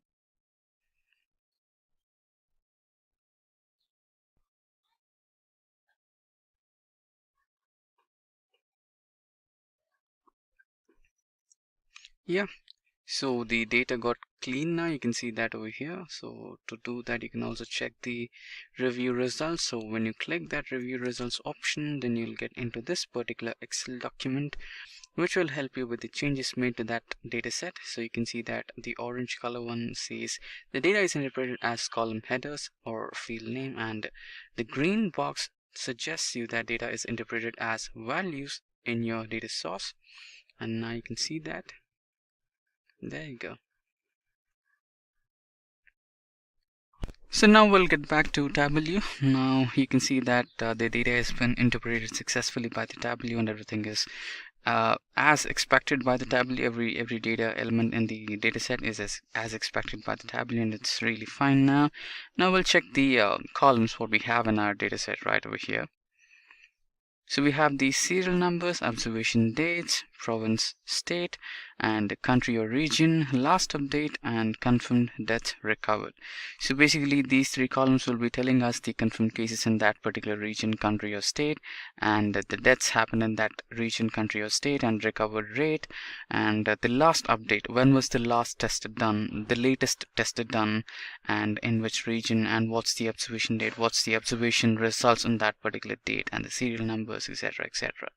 So we have the clear understanding of a data set now. Let's get started with the first sheet what we have over here.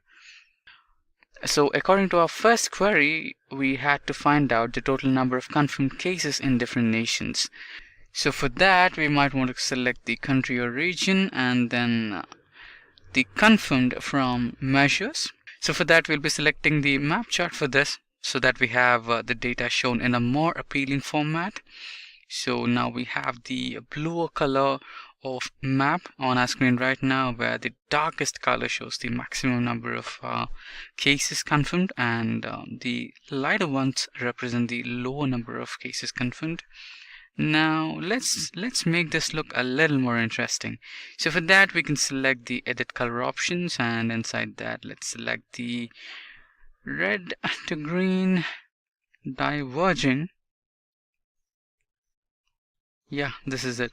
Red to green, white diverging. And as you can see, the colors are a little opposite right now. So we want the greener one in the lower side and the red colored one on the higher side. This should be good. So let's select OK and apply and OK. So you can see that the red color now represents the highest number of cases, and a lighter red one here, you can see a little touch of red, which shows that the India's got some good amount of cases as well, and in the Brazil and etc. etc. So even Russia has a little light green. So this shows it also has some good amount of cases, not completely green though. Yeah, so this is how it looks. Now let's rename the sheet as confirmed cases.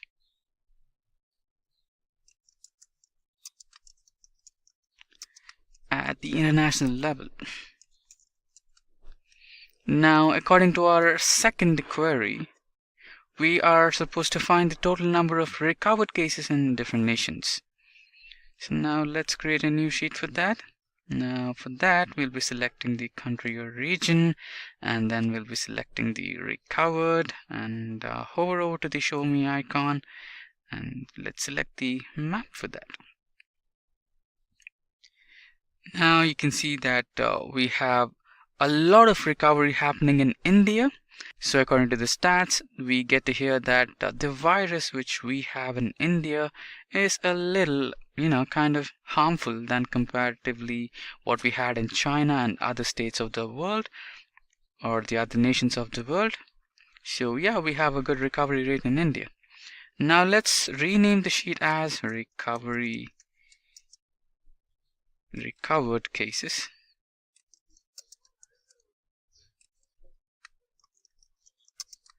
International level.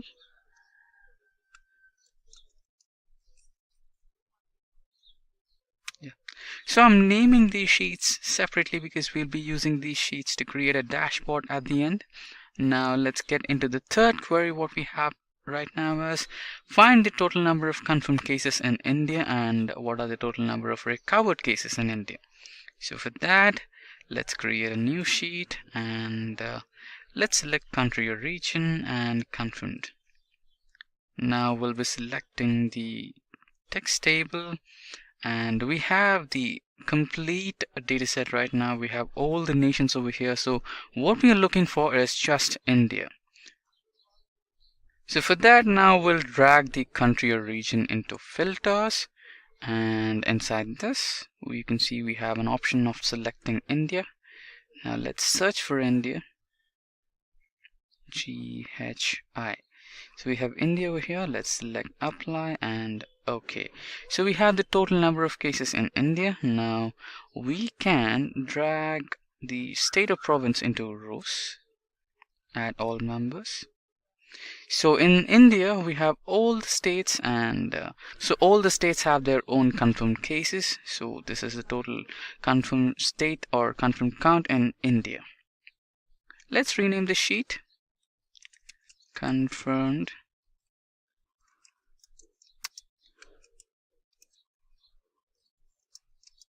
cases in India. Similarly, let's find the recovery cases in India. Let's create a new sheet for that. Rename it as recovery cases in India. So now let's select the country or region, recovery, and then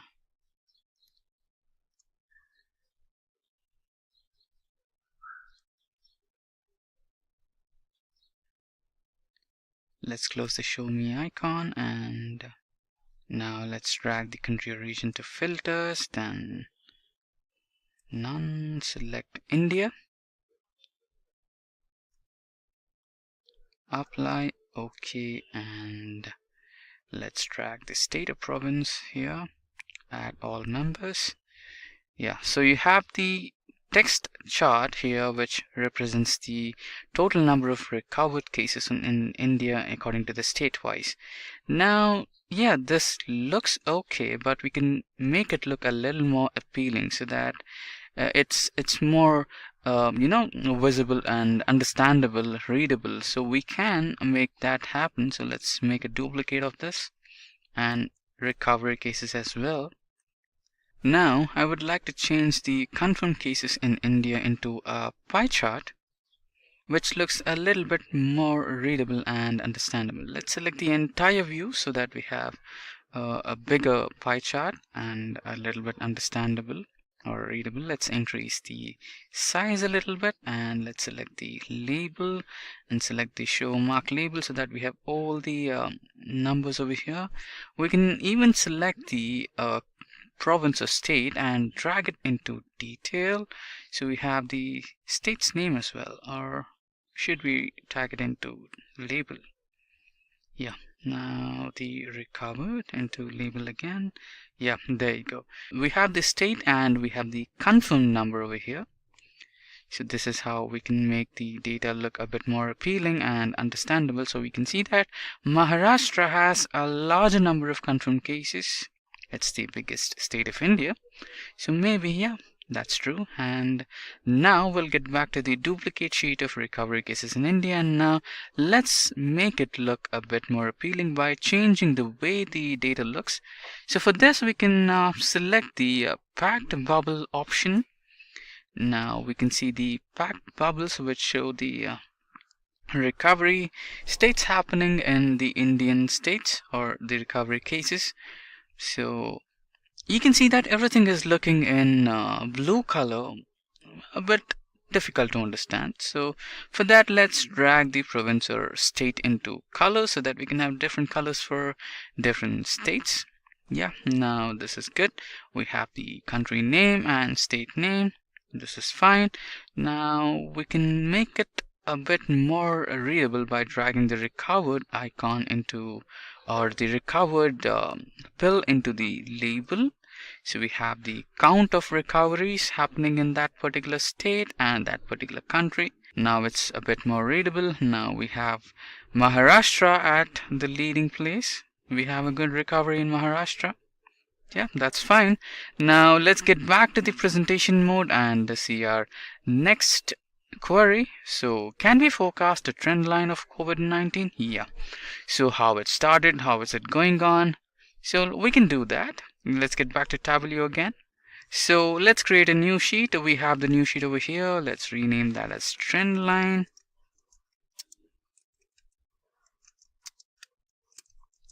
Yeah, the sheet got renamed. Now let's select the observation date from the dimensions, since we're making a trend line. So let's keep it observation date, or you can even select the last update. Let's go with the last update. Now let's select the confirmed pill from measures. So let's select a line chart, or we can do that from here as well.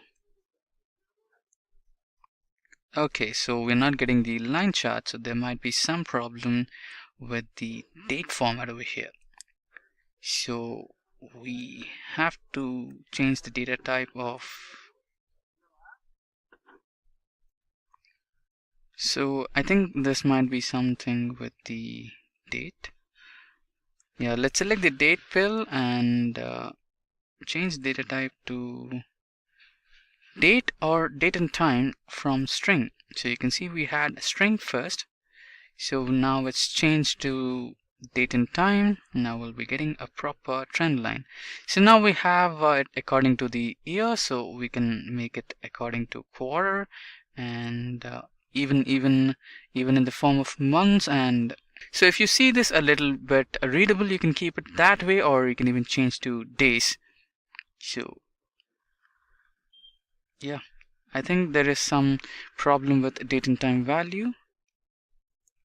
So let's keep it in the form of months. It's more readable in one screen. So yeah, it's good. Let's remove this. So we have the month update. Now let's go to analytics to create a trend line, and you can select the trend line and drag it over here and select the linear option. So you can see here we have the trend line over here, which reads the R squared and P values and confirmed, and we have a formula for that. So basically Tableau creates a formula to create a trend line, so which is 5.280 exponent to the power of 8 into month of last update. So pretty complex formula, yet understandable. So this is how you create a trend line. So according to the trends, we have January, February, the quarters, Q1, Q2, Q3, Q4, and this is the first month of January. So here it is. So in January we find one. Okay, this is in billions, maybe, yeah, maybe even trillions, who knows. But based on the data we have in the last year, we have a decrement of the confirmed cases in January. So it's basically indicating that corona is basically or slowly decreasing. That's a good sign.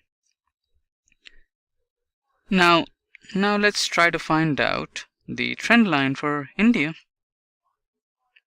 Let's duplicate this.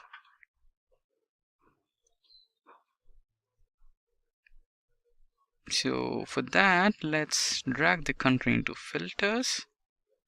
We have the filter option, and let's select all. No, not all. We might want to select the Indian icon. Yeah, let's select apply. Okay. So now we have the trend line for India. Let's kind of rename it.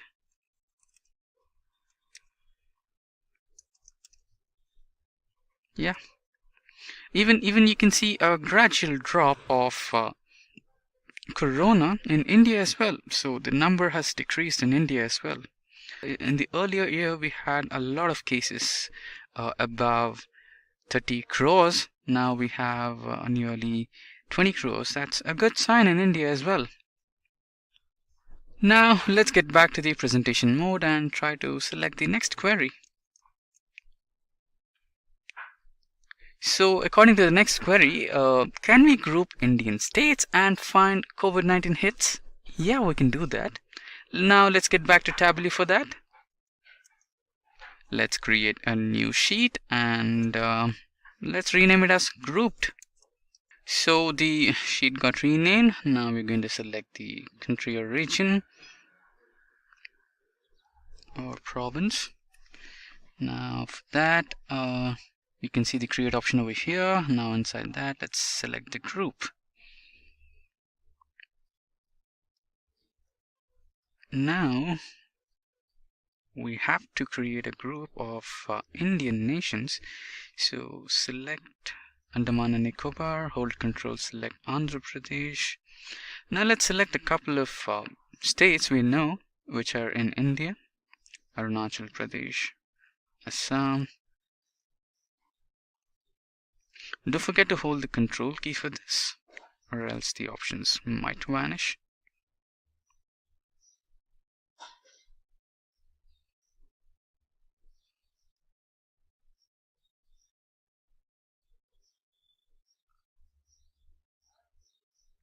We have Bihar,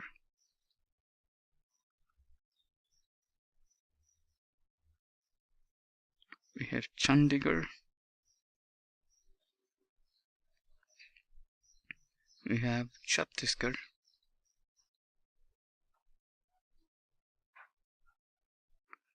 we have Dadar and Nagar Haveli, Dayu, Daman, we have Delhi. Yeah, we are going to just select a couple of states just to show how group can be done. So fetching all the states in this particular column would be a little difficult, or we might even miss a few.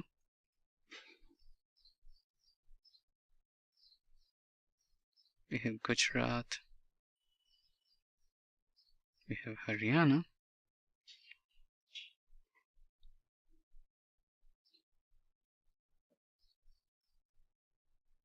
We have Islamabad, Jammu and Kashmir, Jharkhand,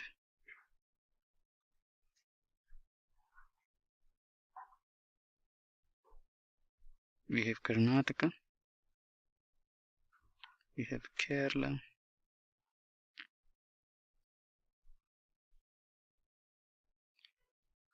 Ladakh, Lakshadweep, we have Madhya Pradesh, Maharashtra,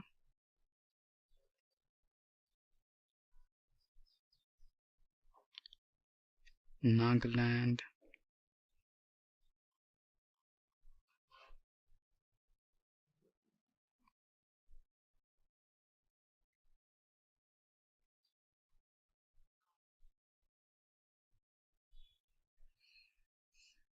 we have Punjab,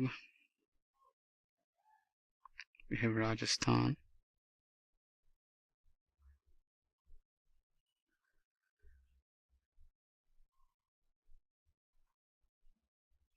we have Tamil Nadu, we have Telangana, we have Uttar Pradesh,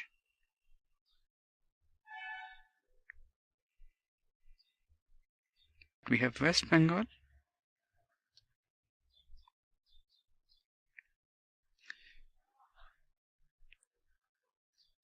and let's rename the group as Indian States Group. Let's select apply and OK. So after selecting the apply option and clicking OK, so we can have a new pill in the dimensions section that happens to be Indian States Group. So what we're gonna do is drag that pill into detail option so that we can have the results on our screen. So there you go, the states what we selected are right over here, all the Jammu Kashmir, Ladakh, and Punjab, Maharashtra, Gujarat, etc., and our Lakshadweep and the Andaman and Nicobar Islands. Right, so we have all the states of India right on our screen. Okay, let's expand it a little bit. Scrolling on Tableau is a little bit difficult. I don't know how to select the default option for the screen. Yes, we can see these states. I don't know where the scroller is at. Yeah, we can always undo what we did in Tableau, so that's the best part. Now let's drag the states pill again so that we can have a perfect map in the screen right now. Yeah, I would like to not to mess with it again. It's pretty good right now. Let's keep it as it is. Now let's quickly get back to our presentation and check out our next query. So find the highest death rates at international level. So we are basically going to find which nation or the country has the highest death rates, and which is the country with the least amount of death rates, so which is the safest country. Now let's get back to Tableau. Now we're not going to mess with this particular sheet. Let's create a new sheet. Let's rename the sheet as highest death rates.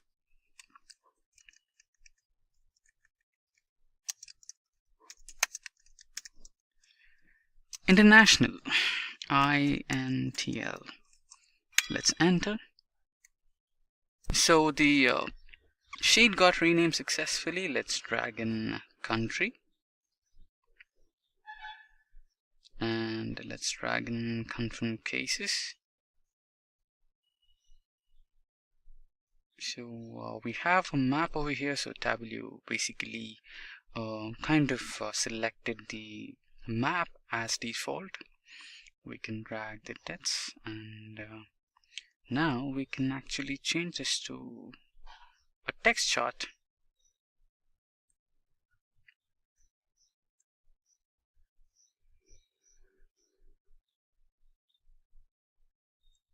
Now let's drag the measure names into rows. So we have a little bit more, sorted kind of data. So you can see we have the confirmed cases over here and death rates here. Now if we kind of sort it in the descending order,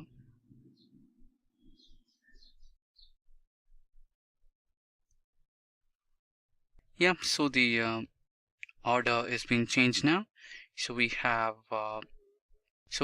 our charts processed by Tableau for a better visual. So our chart got rearranged or ordered in the descending order.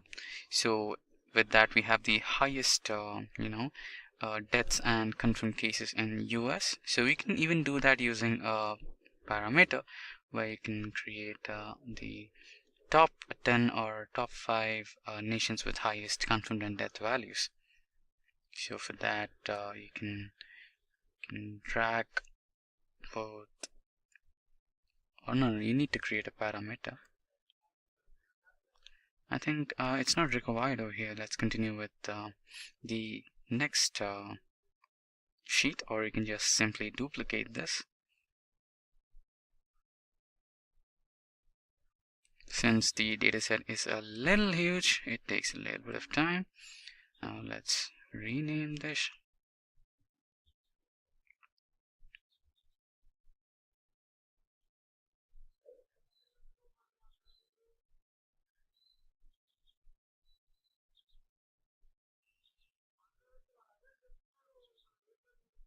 Yeah. Now let's rename this sheet. It's still taking a little bit of time.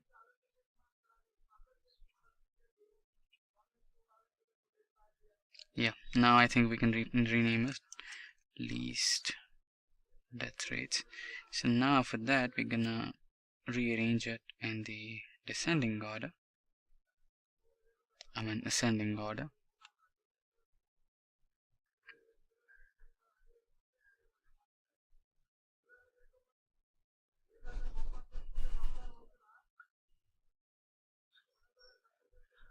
So yeah, after sorting and changing some layouts, we have the least number of cases or death rates in the country called Makkah, where we have least number of deaths and least number of confirmed cases.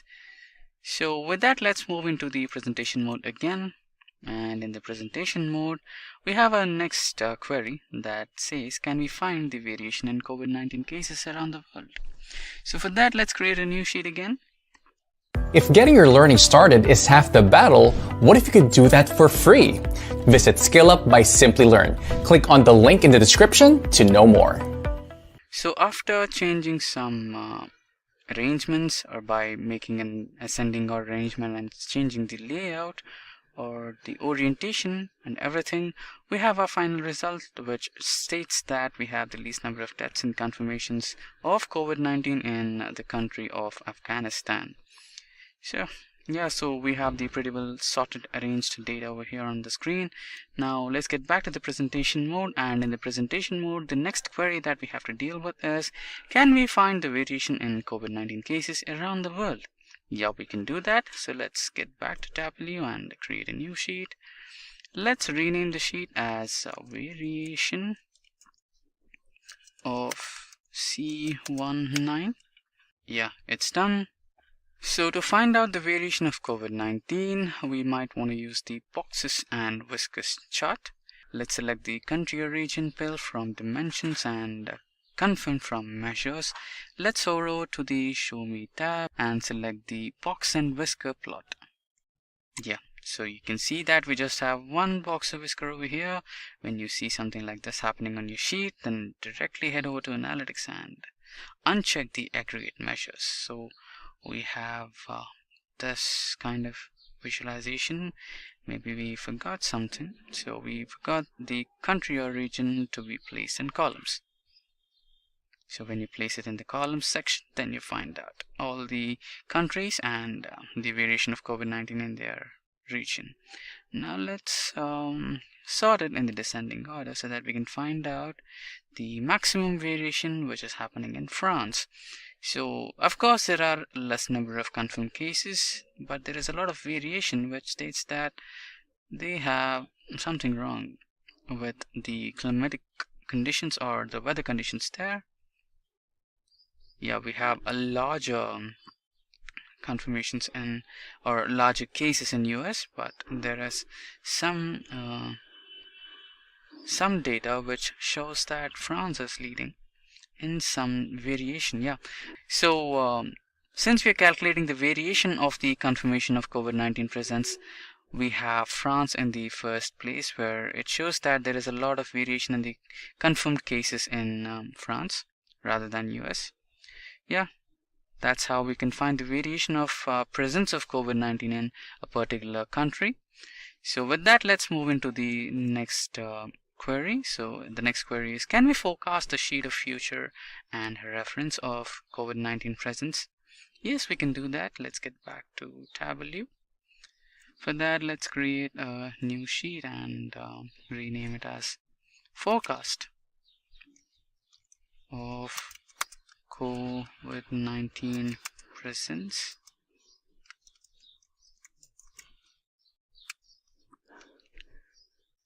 So the sheet got renamed successfully. Now we'll select the observation date from the dimensions and confirmed fill from measures.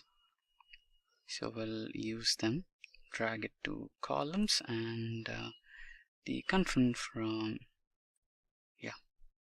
Now we're going to change this. Okay, there is something wrong with the observation date. So for that, let's select the observation fill and change the data type to date. Yeah, so far so good. Now let's select this to day. We can change that to year. Now let's select forecast option. Yeah, so this is how it's gonna be. So in the year of 2020, we had the confirmed cases around this number, which is 760,705,3464, so which is nearly 76,370 lakh. And in the 2021, the number got a little decreased, which is 17,130 lakh cases. And in the end of 2022, which is the forecast, we can see there is a little more drop. So it's a good sign that the COVID-19 is getting decreased. So this is the forecast of the COVID-19 presence in India. So we can change the path to step 1. The line is okay. The line is pretty good. No worries on that. So basically we've finished the queries on our presentation mode. So yeah, if we get back to the presentation mode, so all the queries on the COVID-19 data are finished. Now let's create a dashboard. Yeah, we have the dashboard right now, so we can change the layout of dashboard. Let me increase the width to 1320 and decrease the height to 70 or 760. So we have the entire screen right now. Now let's drag in the confirmed cases of international level and the recovery cases of the international level.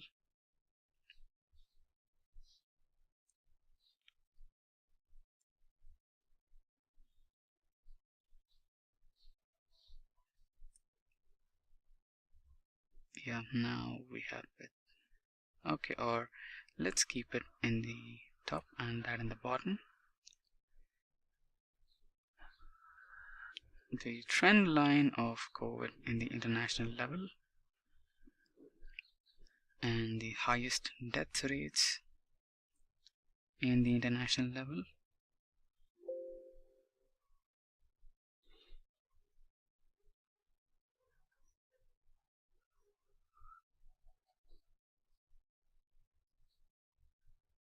It takes a little time.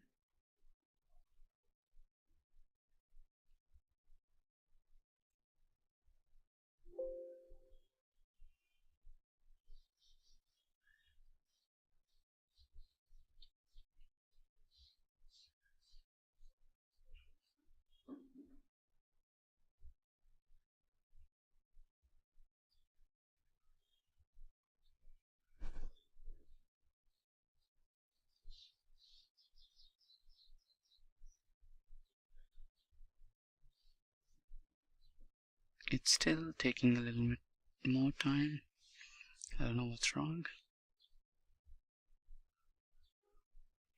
Okay, it should be done in some time.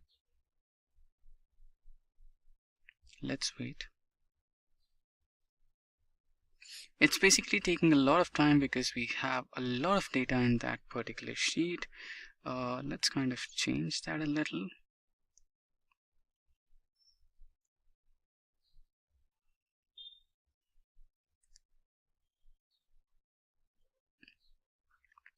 Now let's change the sheet to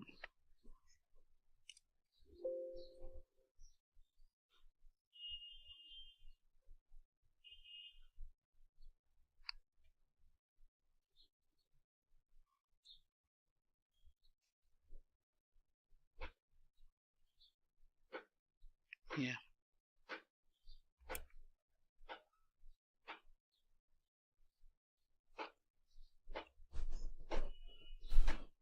Or we can just remove this from the dashboard and select the least death rate or the top 10 least death rates. So we have the sheet right over here. We have the top 10 ones only here.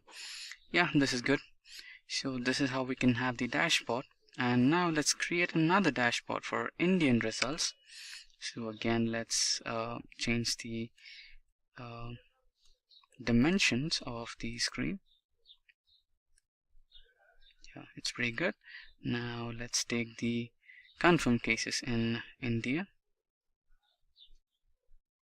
and drop it over here, and recovery cases in India and drop it over there, and trend lines in India over here, and Indian states,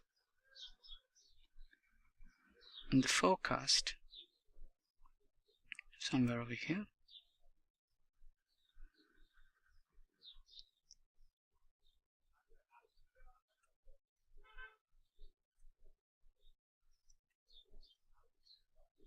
And if we get back to the dashboard 1, we can even add the forecast data or the variation data somewhere over here. And we can always change the height so that it's a bit more visible.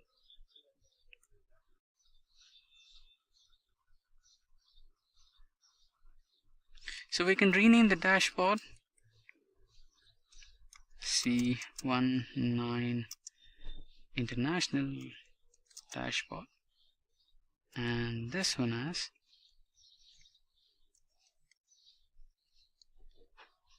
C19 Indian Dashboard.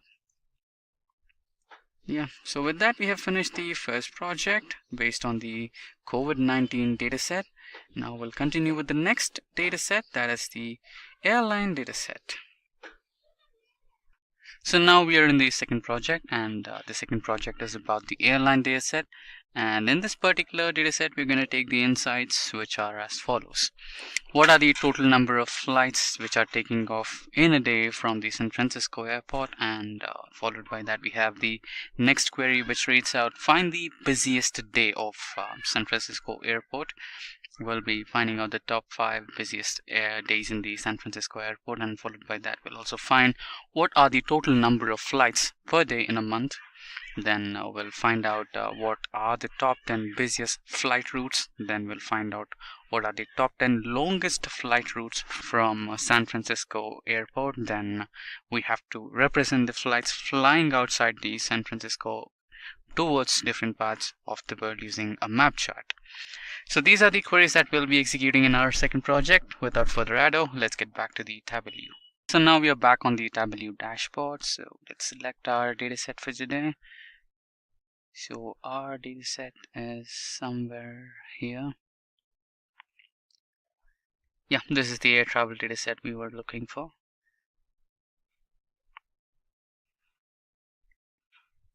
Now we got our air travel dataset loaded onto Tableau. So remember I said about the interpreter. I'll select that and show all the. Okay, let the query execute.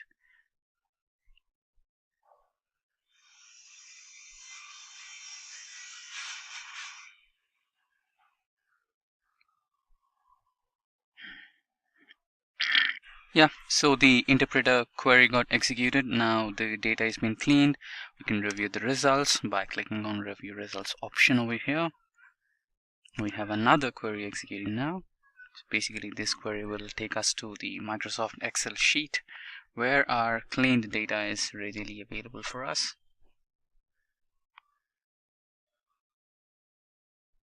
There you go. You can see that the red colored data is the data that is interpreted as column headers or field names. The green color one is the data interpreted as values in your data source. So it looks something like this. So we have our data fine over here, just looking fine. Now when you come into the root column, you have San Francisco to the other parts of the world. For example, we have Los Angeles here, etc., etc. But we don't have a separate field for origin and destination. So what we'll be doing is we'll be splitting this particular column right away here. So let's navigate to the last column, which will show us the root. So you can right click this and select the option of split, which will basically split it into two halves, which will give us the from destination or the origin of the airplane and to or the destination of the plane. So from, to, or the origin, destination fields we have right now over here. You can see that. So far so good. So let's quickly begin with our worksheet. Now we are on the worksheet right now. So what was our first query? So our first query was to find the total number of flights in a day. So for that, we have a simple step. So basically we'll have a particular number of rows, right? For the dataset what we've selected, we will have some thousands of datasets. So each and every row is actually a flight. So what we will do is just create a calculated field and just name it as number of rows. Okay, since we are trying to calculate the total number of flights, let's kind of not name it as rows. Instead we'll name it as flights, and inside the calculated field just write 1 and it should be done. So you can see the number of flights just over here. Just hover down the text and we'll have the number over here. So this is the total number of flights per day which takes off from the San Francisco airport. Let's kind of increase the text size so that it's a bit more visible.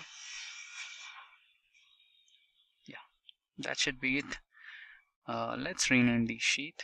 From here I would do the renaming from here because it's a little simple. Total number of flights. Yeah, that should be it. Now let's get on to the presentation mode again. Now let's execute the second query. Find the busiest day at San Francisco airport. So to execute the second query, let's just simply duplicate the sheet and rename the sheet as busiest. Okay, we can actually schedules of flights, or no, not schedules of flights, number of flights, or we can rename this as flights taking off. So when we get the count of flights taking off, then we can actually find the date which was really busy, like the date with the maximum amount of flights taking off. That would be the busiest day. So the data type is date by default. That's great. Now let's drag it to columns. Now the sum of numbers at this place. Analysis. Let's uncheck this to get a map. Let's make it by month or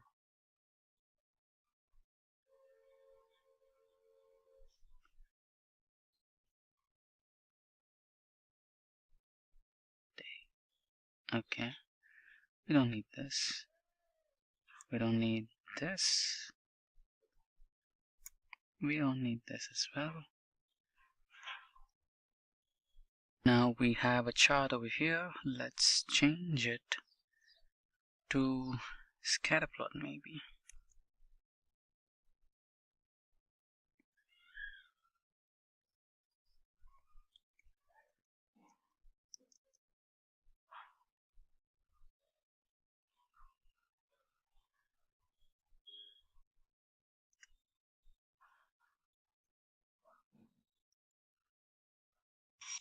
Yeah, so we have the chart. No worries on the scatterplot thing. It's really a scatterplot. No worries on that. So right now we need to find out the busiest days. So for that we might want to drag the date into filter, and let's select the individual dates. Select next, and inside the top we have the we need to select by field, and now we have the top 10 number of flights.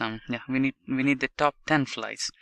So let's select apply. We needed top 1, but why not top 10? You will select top 10 for that. Now we have the scatter plot on my sheet right now. So let's kind of arrange it in the descending order. This shows the highest number of flights, or okay. We need to change this value to sum. Yeah, it is sum.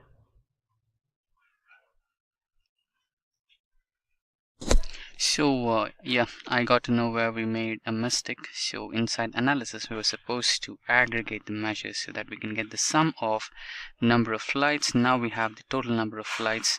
Now let's quickly arrange this. Now we have the 3166, 3200, 3295. Yeah, so 3295 happens to be our busiest day in the year 2020, that is the 6th March, which had the maximum number of flights taking off. So we can actually make a set of these. The set of these, which happens to be in the March. So March happens to be the busiest month for San Francisco Airport. So with that we have finished the second query. Now let's create a new sheet for our third query. Let's get back to the presentation. And the third query reads that what are the total number of flights per day in a month? So for that, let's get back to Tableau.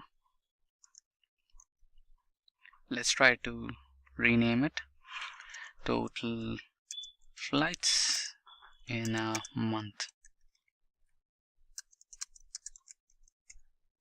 Done. So for that, let's select date and drag it to columns, and let's make it to month. Let's remove this. Let's remove this. Let's remove this as well. Now let's check it to day, and now number of flights. So automatically we have a line chart, and we have the flights taking off from March 1st to March 31st, which happens to be the busiest month for San Francisco Airport. Now let's just tick the show mark label so that we have the number of flights taking off every day. So as we got the result in the previous sheet, 3,295 flights on the date of 6th March, or is it 3rd March maybe? Yeah, that happened 6th March. That happened to be the busiest day of San Francisco Airport. Now let's get back to the presentation and check the fourth query. So the fourth query reads, what are the top 10 busiest flight routes? For that, let's get back to Tableau again. Let's rename the newly created sheet busiest routes. Now the sheet has been replaced or renamed. Now to find out the top busiest routes, we need a calculated field to remove the effects of San Francisco Airport first. So create a calculated field, and we can name it as busiest route, busy. And now inside the calculated field we need an if condition. Then if route 1 split 1 is equals to SFO, then route 2 split 2,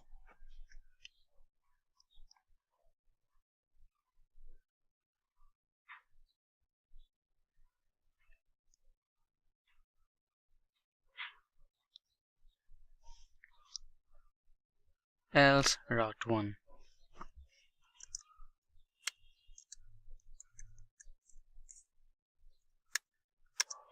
And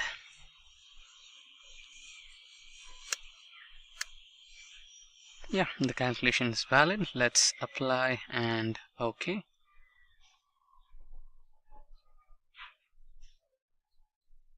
Now we have the newly created calculated field somewhere here. I will drag that into rows, and now we'll drag the number of flights to columns.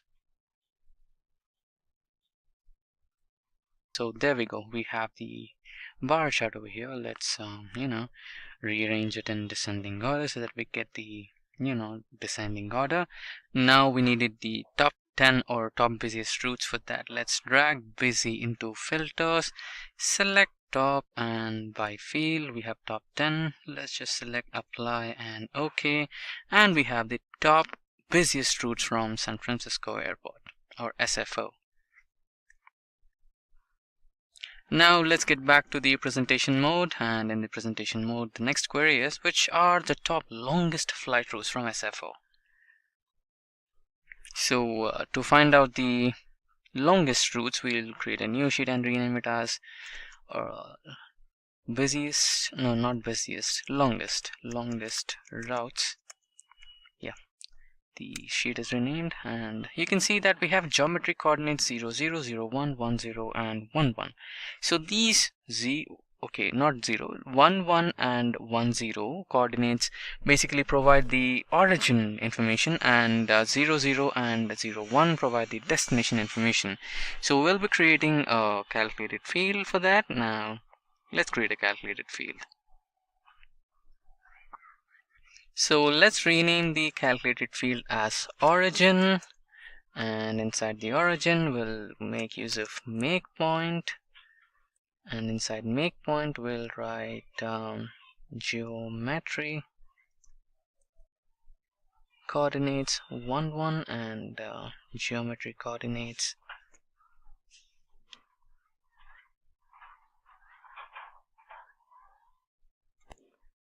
we'll need the geometry coordinates 1, 1 and geometry coordinates 1, 0 separated by comma, and done. So we have the origin. Now let's create another for destination. We are creating a calculated field destination, and inside destination we are going to use the same make point and geometric coordinates 0, 0 comma geometric coordinates 0, 1, and select apply. OK. Now the origin and destination are created. Now we need to create another calculated field for distance. So we'll write it as distance, and inside that we'll use the distance function, and we'll write origin comma destination, and we'll represent the distance using kilometers.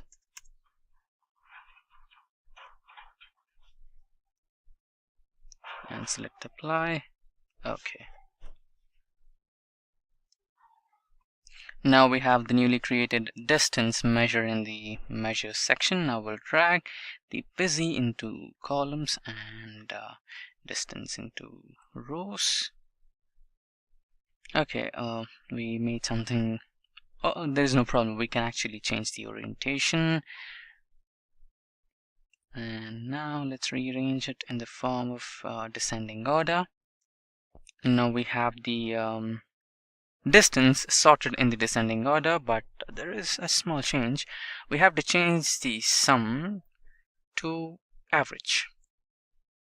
So once you change that, you want to arrange it again. Now we have the BLR, Bangalore as the farthest airport from SFO. Yeah. Now we might want to drag the busy into filters again. Now we have the top 10, apply. Okay, so we have the top 10 longest routes from SFO. So with that, we have finished our 5th query. Let's get back to presentation mode and the 6th query. Represent the flights flying outside SFO towards different parts of the world. Yeah, that can be done. Let's get back to Tableau again. Now for the 6th query, let's create a new sheet. Let's name it as map flights from SFO. Okay, so for that, let's select the latitude and longitude and select a map.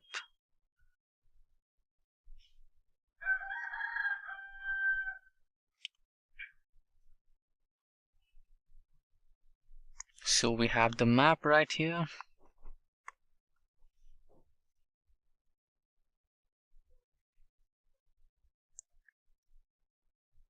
Now let's change that to map. Yeah, it's in the map section by default. Let's create a calculated field called lines. So we are basically using lines to represent the flights taking off from SFO. So I'll name it as line, or we can name it as flights line. Okay, and inside the calculated field, let's type in make line, and so inside the field, let's make use of make line function, and inside that let's write an origin and separated by comma destination, and the calculation is valid. Apply OK. Now we have the newly created flight line over here. Now we'll drag that flight line to detail. Now once we drag that flight line to the detail, we have the lines or flights taking off from SFO to different parts of the world. Now we can make it look a bit more appealing or more informative by dragging the routes, or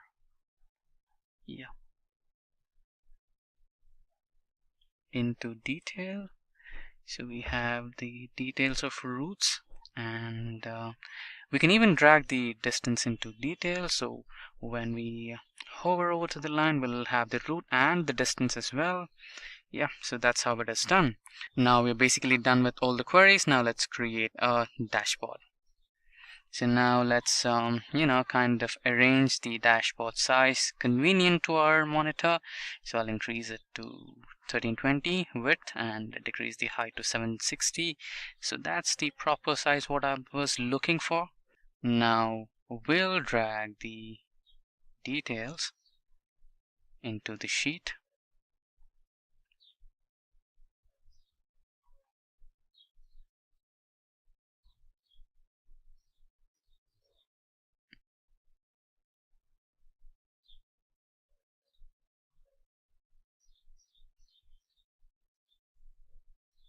Longest routes.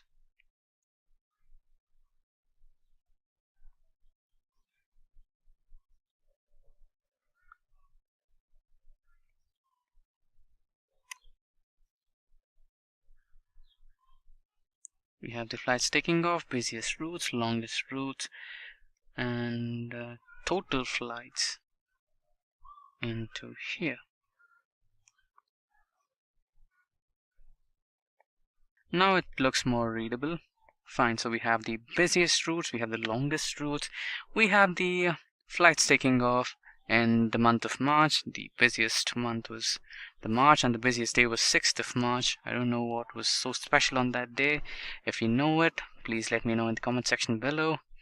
And yeah, so totally we created a dashboard. Now let's rename the dashboard as SFO Flight Data Dashboard.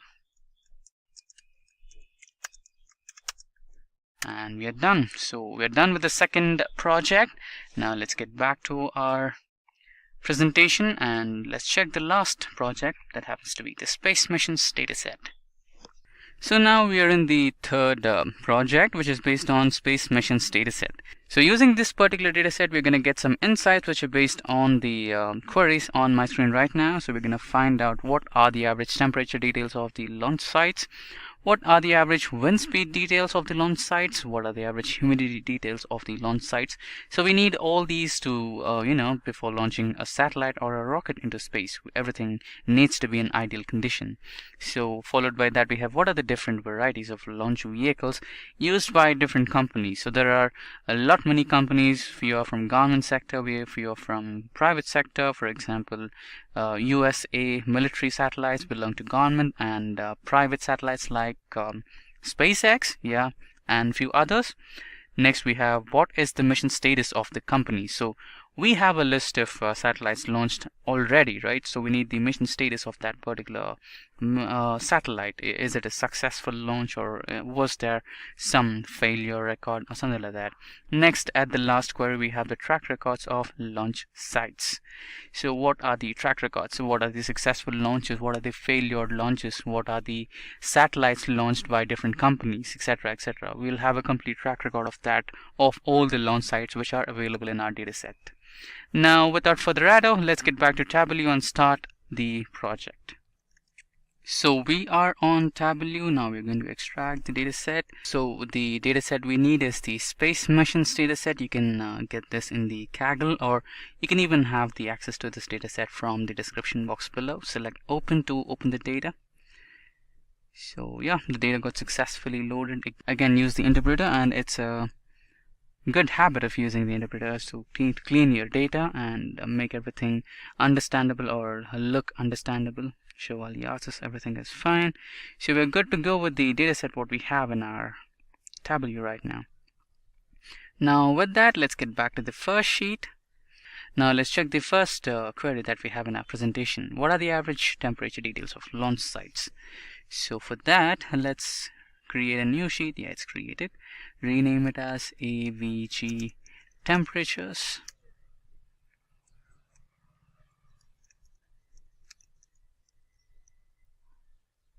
Or launch site temperatures. So now we need the launch site and select the temperature, and hover over to the show me tab, and let's select the bubbles chart. So now you can see the temperature is in the sum, but we don't need the sum here. We need to change that to average.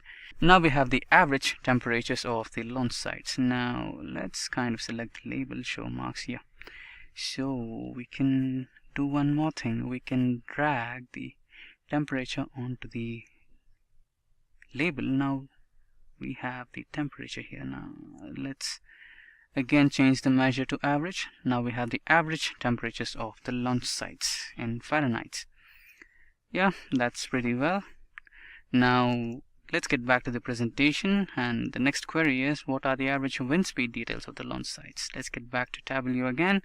Let's create a new sheet. Launch site wind speeds.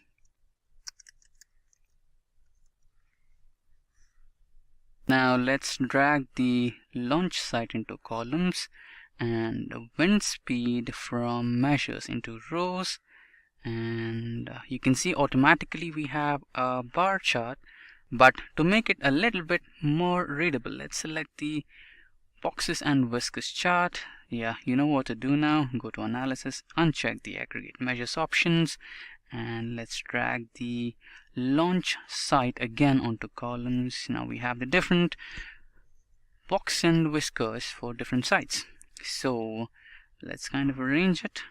Yeah, so the wind speeds at Kennedy Space Center are here, 20 miles, and 23 at Vandenberg, and Marshall at 9. Yeah, so this is the wind speeds at different launch sites. Now let's get back to the presentation mode, and now we have to find the humidity details of launch sites. So let's get back to Tableau. Now we are back on Tableau. Let's rename it humidity launch site Now let's select the launch site and humidity, then a pie chart. The pie chart is really small, so we can select the entire view. Now we have the sum of humidity, but we need the average humidity. And now let's drag humidity onto label and launch site to label. Now we have the detailed humidity. No, we need to select the measure to average again, and here to average again.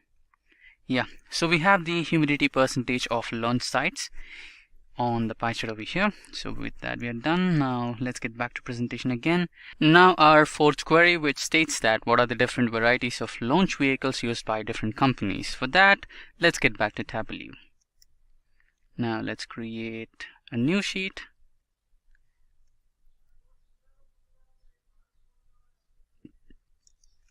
Launch vehicle details.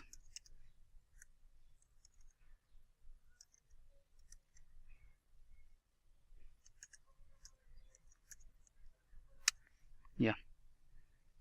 Now this query is pretty straightforward. Select company and vehicle type, and we should be done. So there we go. We have the company name and vehicles used for the launching of satellites process. Now let's get back to the presentation mode. Let's select the next query. What is the mission status of companies? Now let's get back to Tableau. Let's create a new sheet and rename it as mission status.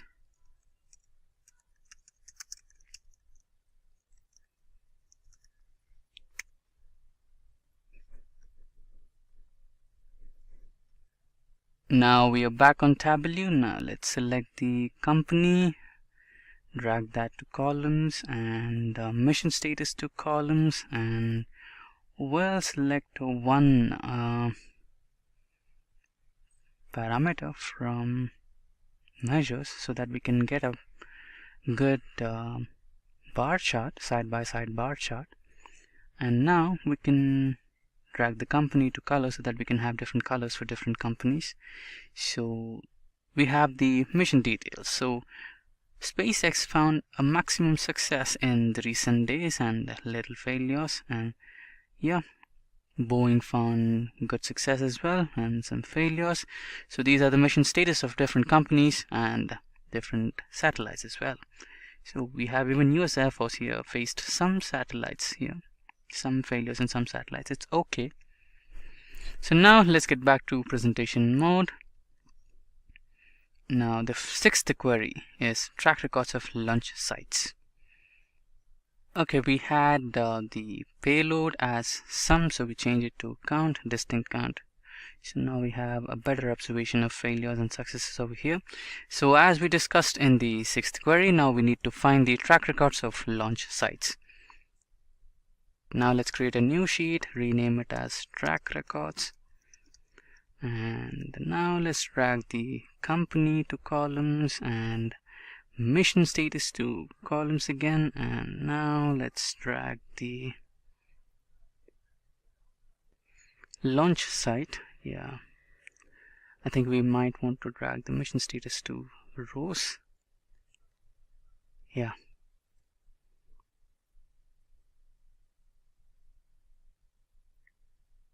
Let's click on text. Now let's drag the space missions count to color and space mission count to labels.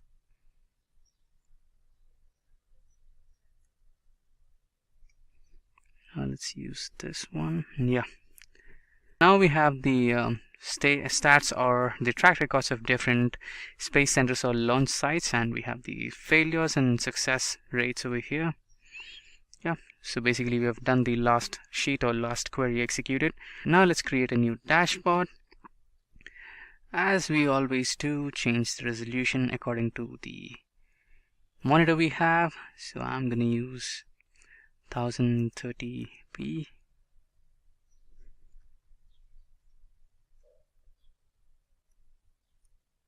And height as 760.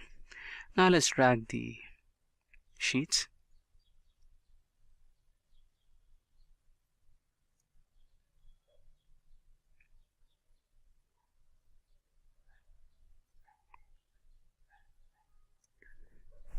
So we have the launch temperatures, launch wind speeds, and launch site humidity at one place.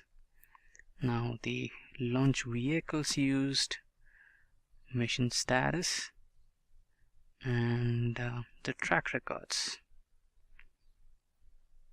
So we'll kind of drag it here, and this one over here, this little bit over here, and this one over here.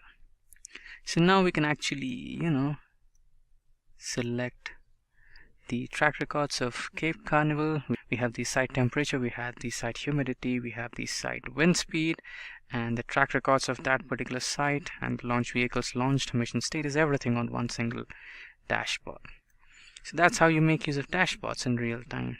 Today we'll be going over answers to common interview questions for Tableau positions. First question is, what are the data types supported in Tableau? We have string, date and time, numerical, Boolean, so true or false, and geographical. In Tableau, you can tell what kind of data type you have. So when you're on the data source tab, you can see that this is numerical and this is string. Here we have a date. We don't have any date times here. That would have the little clock icon. And we also have geographical.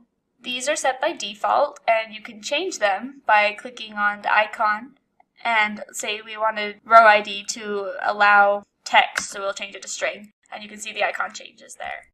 The next question has to do with how well you understand dimensions and measures. So a key thing to remember is that dimensions are qualitative and measures are quantitative. And if you can remember those particular words, it helps convey what the interviewer is looking for. So dimensions are qualitative, and you can use them to categorize your data. So for example, you can categorize your data by what country it comes from. And measures are quantitative and can be aggregated. So you can do a sum of sales, or you can do the average profit. Did you know that Tableau automatically assigns each field a data type and a role, and that automatically aggregates your measures using sum? But you can change what the default aggregation is. Question 3. What do you understand by discrete and continuous in Tableau? So we have discrete values and continuous values. Discrete is represented as blue and continuous is represented as green. So let's look in Tableau. When we go to our worksheet, you can see that all of the dimensions are automatically blue and all of the measures are green. However, you can have a continuous dimension and you can have a discrete measure. So we have discrete dimensions, which is a blue dimension, but also continuous dimensions, and date is a good example of that. Let's take a look. So we pull on order date. We right now have year, and it's making categories instead of a continuous axis, so it's making a finite list there. But we can change it to be, you can see now it's marked as continuous here, and it's green, and we can change it to be an axis. Instead of different categories, it would be a continuous axis.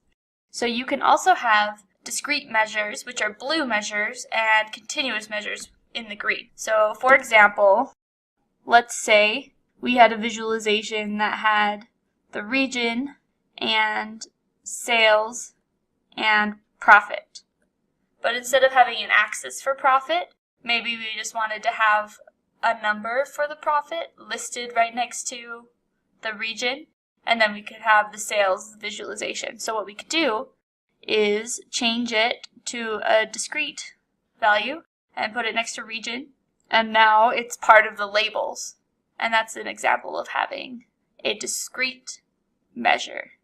Did you know that continuous is infinite and discrete is finite? Those are some key words that you could use also to describe the difference between continuous and discrete.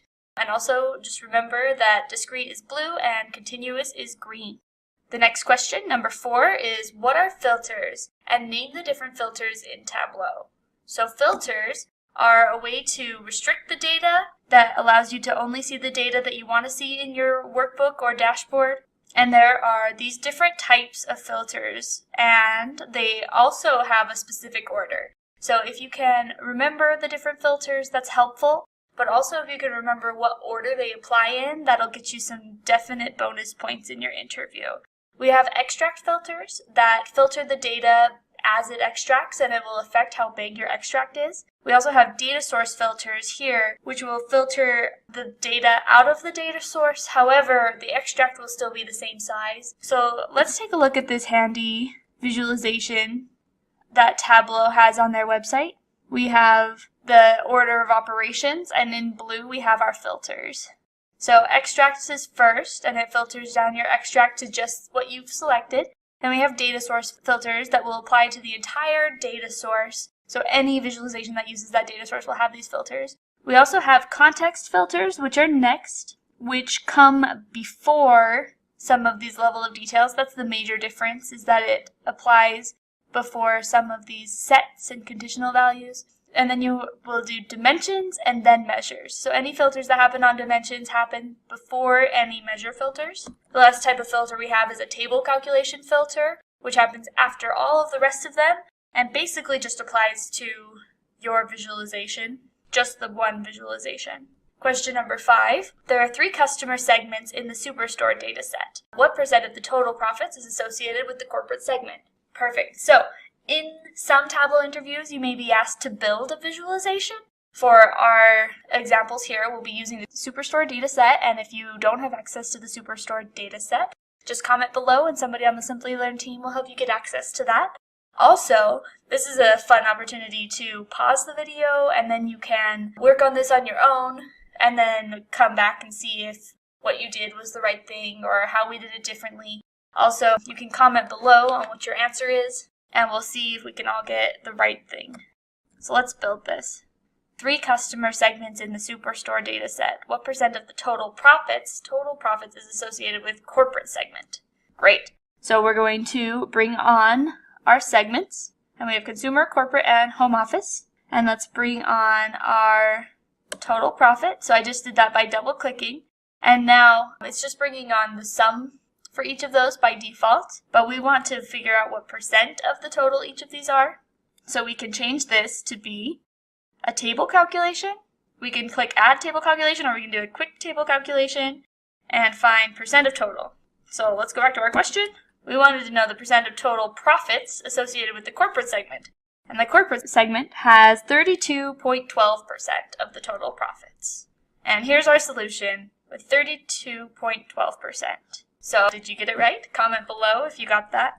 What are the different joins in Tableau? Give an example. So, in Tableau, you can join your data. So, if we wanted to look at orders and tie it to people, we can pull on people, and it will give you this visualization, and you can see all the different joins here, and we'll discuss those in just a second. You also have the opportunity to union information, which would be if we had maybe 2 Excel sheets that had orders information. Perhaps one of them had 2012 and one of them had 2013. Then you could take your orders and pull it. So you see that pop up, drag table to union. And that's another way to add more data. And so those are all worth mentioning. Let's take a look at the different kinds of joins. We have our inner join, which will only give you the values that have matches in both tables. Our left join, that will give you all the values in the left table and its matches in the right table. And then the right join, which will give you all the values in the right table and its matches in the left table. The outer join, also known as a full outer join, will give you all the values in the left and the right table. And then as we discussed the union, you can see it's represented by a more vertical join. And what it does is it adds more rows. All the rest of these are about adding more columns, but this will add more rows in the same columns that you had before. If you have the opportunity to draw out the answer to this question and make these Venn diagrams, it's a really helpful way for you to explain your point, and it really portrays that you know what you're talking about. What is the difference between a join and blending in Tableau?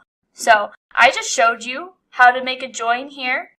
And we are joining an Excel sheet to another Excel sheet, all within the same connection to that Excel file. So when you're joining data, we'll look over here at the joining side, that's when you're bringing 2 or more tables within the same data source, and that's how you join it.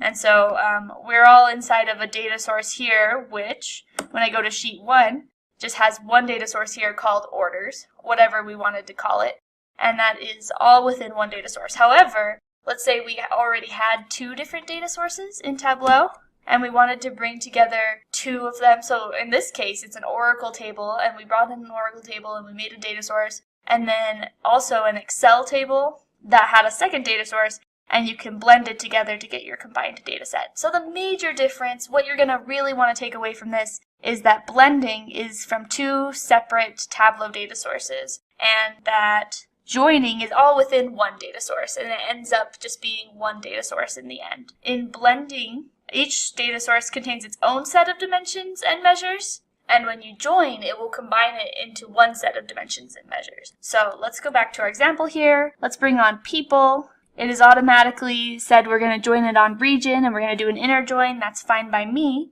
And so we come here, and now we have just one set of dimension and measures under orders. However, if we were to add a second data source, which we will, it'll be an Excel file, and it will be based off of this rank example. We'll open that up, and now when we go to sheet 1, we have 2 data sources. And if we were to blend this data together, we would still see 2 separate sets of data, only we would be able to pull in from this set some information, and we'd pull in from this set some other information. So that's a visual difference between blending and joining. Question number 8 is, what is the difference between a live and an extract? So first we'll talk about live, and we'll say that your dashboard is connected live to a database. And so a live connection will query that database every time you open up the dashboard or visualization, so that you're getting the most recent information each time.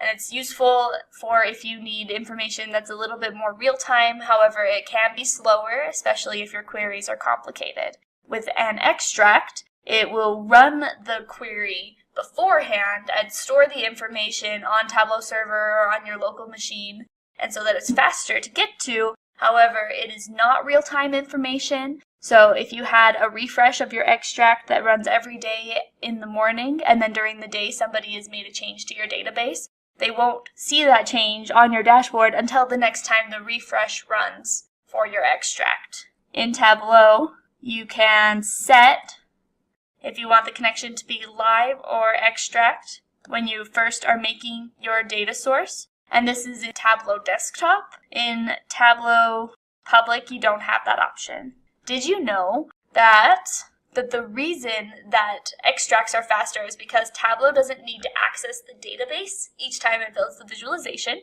And did you know that you can set up a refresh schedule on Tableau server in order to be able to see your extracted data update? Question 9. What is a calculated field, and how will you create one?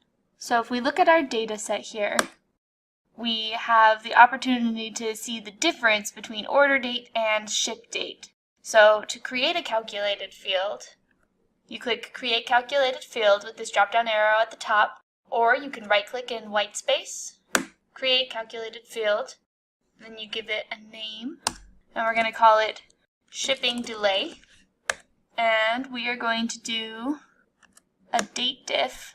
So if you don't see this dialog box here, you can click this arrow to see that. Our date part is day, the start date is order date, and the end date is ship date. So to remember how to create a calculated field, it's by clicking this down arrow and clicking Create Calculated Field, and then writing your query here. And a calculated field is an additional field made up using the data that you already have. So we've made a new field here, and it has the equal sign at the beginning. That might be worth mentioning, how to tell if it's a calculated field or if it was an original field. And then we can bring shipping delay here, and we can see the number of days that it took between the order date and the ship date. We could also duplicate a calculated field. So now we have shipping delay copy. And we're going to call this average shipping delay. And we're going to encapsulate it inside an average function. And now if we take off the order ID, the order date, and the ship date, it's automatically summing up those days, but we can bring on our average shipping delay.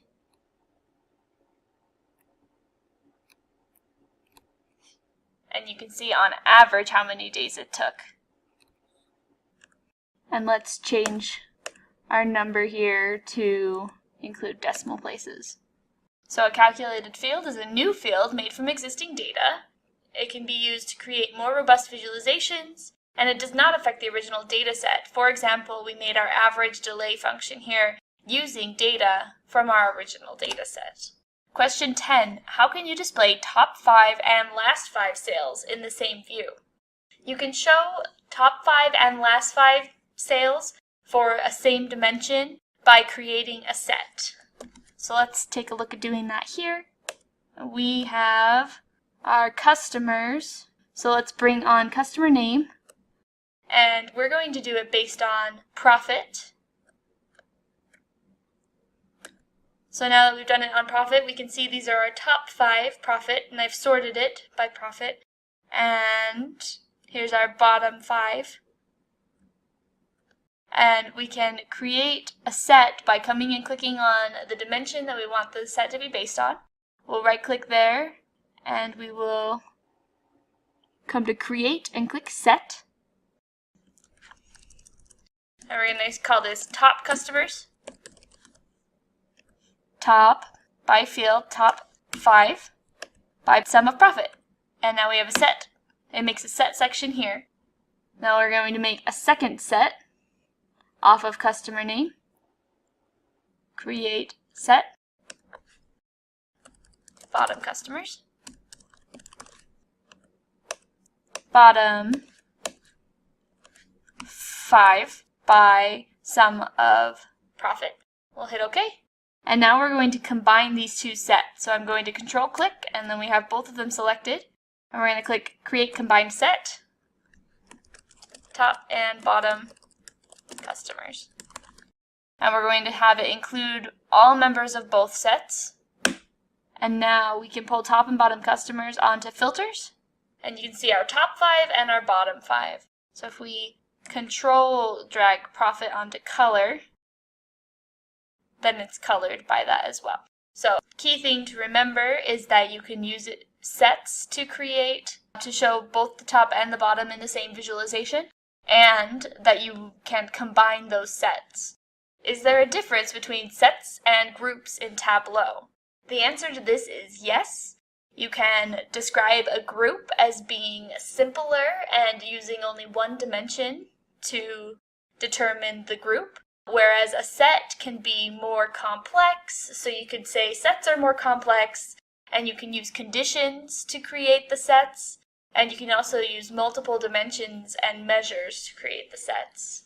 For example, here we create a group of subcategory. So we grab all of these things together and can group it, and that we'll have copiers and envelopes, and then we'll have one group of all of these together.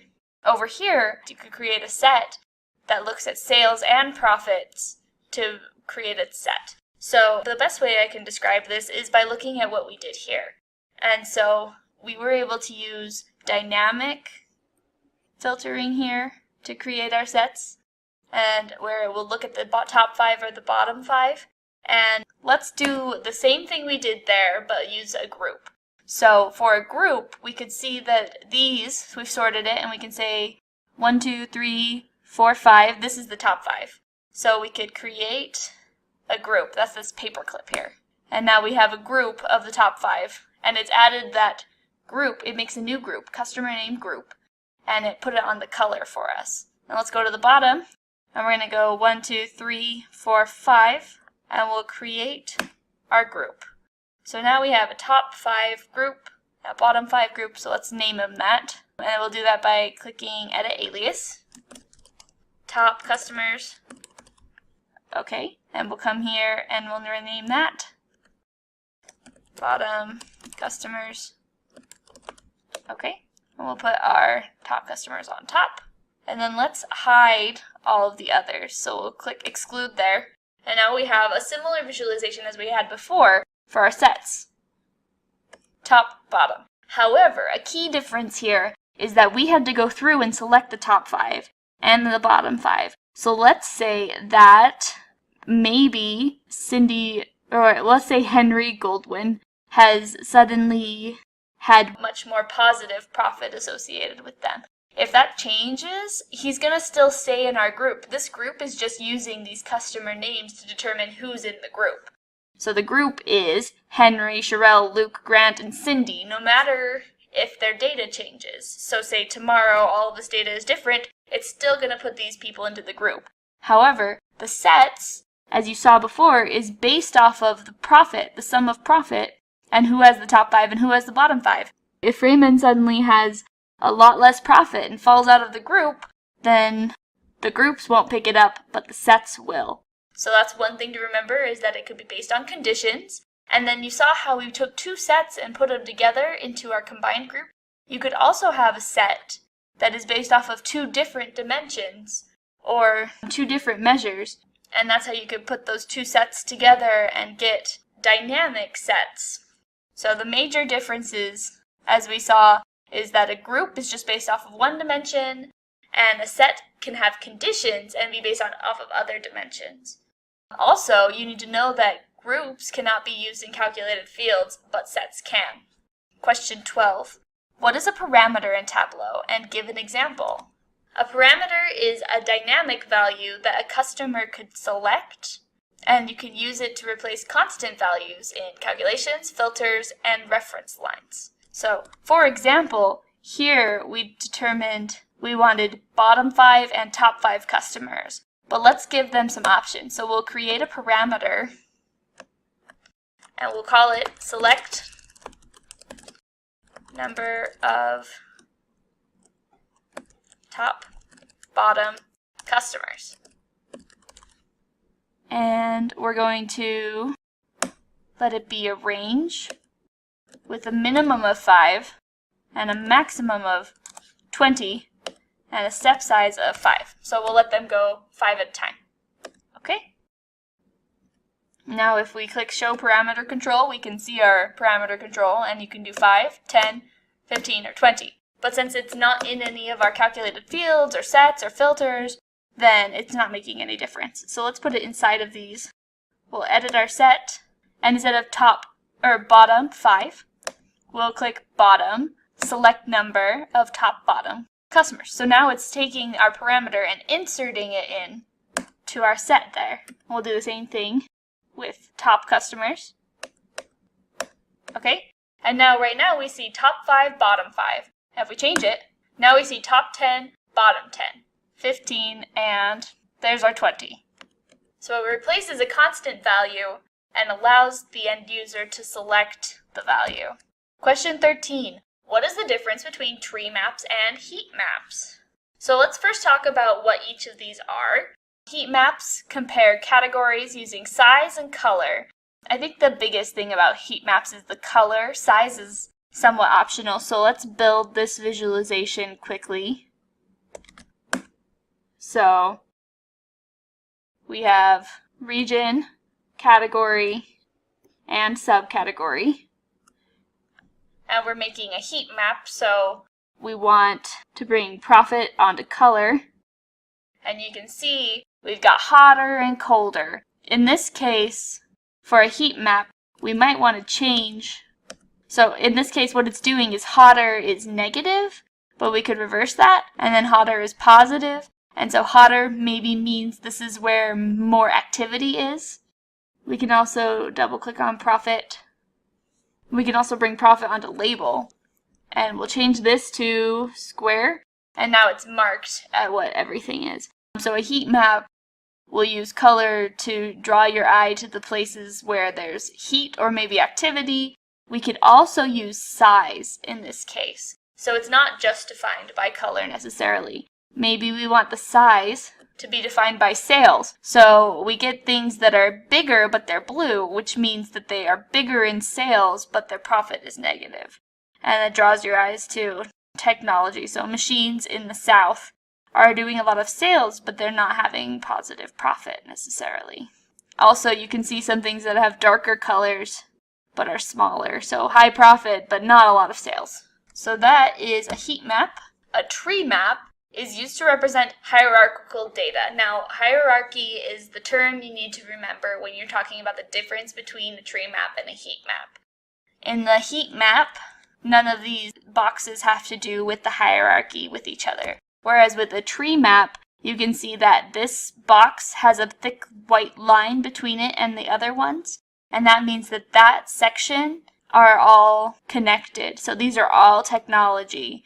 And the bigger this section is, that means the bigger the, size is based off of profit. So this bigger section means that technology has more profit than furniture. So let's build this one. When I build tree maps, I like to use our Show Me tool. So here's a tree map, and it says 1 or more dimensions or 1 to 2 measures. So we're going to grab category, and we're going to control-click subcategory, and we're going to control-click profit and sales. And we'll click on our tree map. Perfect. And so the darker the color, that means the more sales there is. And that's pretty similar to our heat map over here. So the color indicated, in this case it was profit. So the color indicates the difference and the size indicates the difference. And that's true over here. The color indicates a difference and the size indicates a difference. However, there is a hierarchy to it. Over here you can see that there is hierarchies because we have furniture, and then that puts that all together under furniture. And then here's the subcategories. However, if you were trying to compare furniture to office supplies, it's really difficult to tell which one has more sales. But if we go over to sheet 7 that has our tree map on it, you can see really quickly that office supplies has much more sales than furniture. In this case, office supplies has much more profit than furniture. The biggest difference is that tree maps have the hierarchy. Question number 14. What is the difference between TWBX and TWB? So these are all Tableau file formats, and the TWBX contains all of the necessary information to build a visualization. So it's called a packaged workbook, and it compresses it all together. However, the TWB just contains instructions about how to interact with the data source. So when it's building a visualization, Tableau will look at the data source and then build the visualization.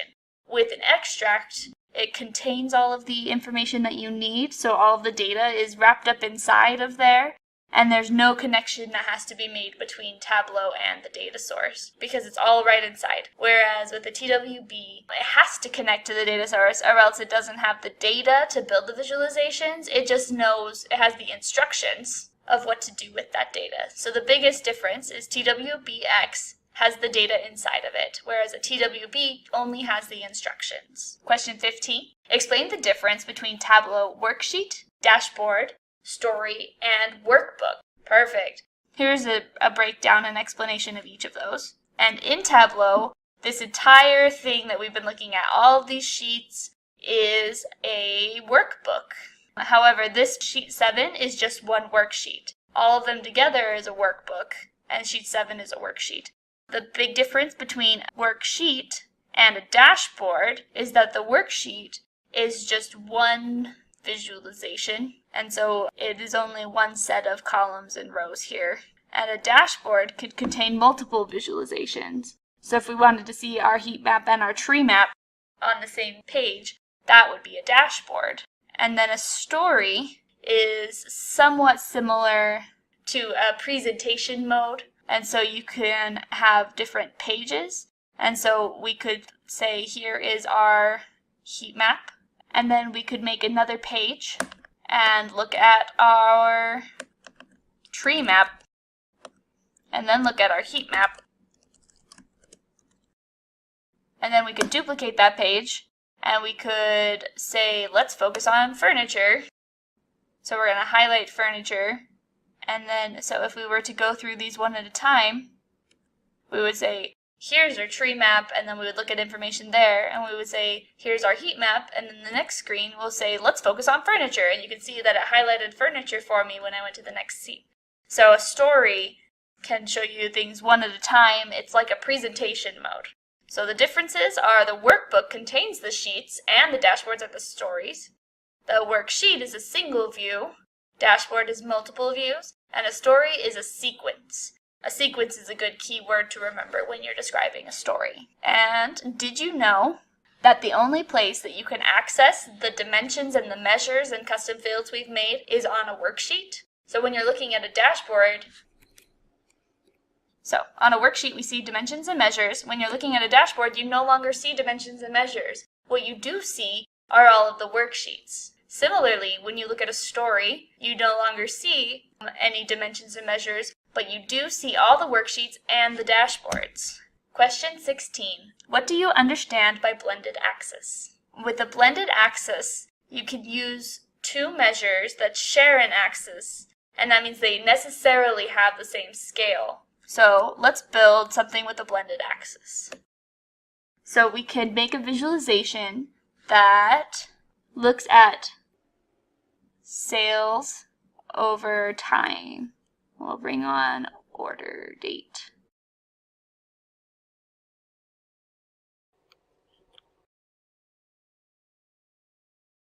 And let's just do order date by month. There we go. So we can see sales over time. And say we wanted to also see profit. This is two visualizations that have two different axes. But if we wanted them to have the same axes and just the same marks card, you see how I made two different marks cards? We could bring on measure values and take off all the measures that we don't want. We just want. When we take them off here, it's creating this filter here for measure names.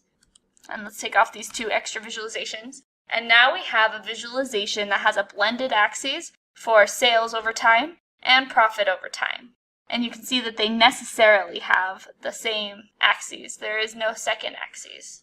What is the use of a dual axis? And how do you create one? Perfect. So a dual axis allows you to compare measures and you can have two different scales. So if we had this same visualization, that same information that we wanted to see with, again, profit and sales over time, we'll do, okay, great. And we wanted them to have the same axes. We could right click on the second pill of the measures and click dual axis. And now you can see that they do not share the same axis, and you can see profit is much higher here, right there. And so the use of this would be, sometimes you need things to have different axes. If you come here and you click synchronize axes, you end up getting a pretty similar visualization, but you do get two separate marks cards.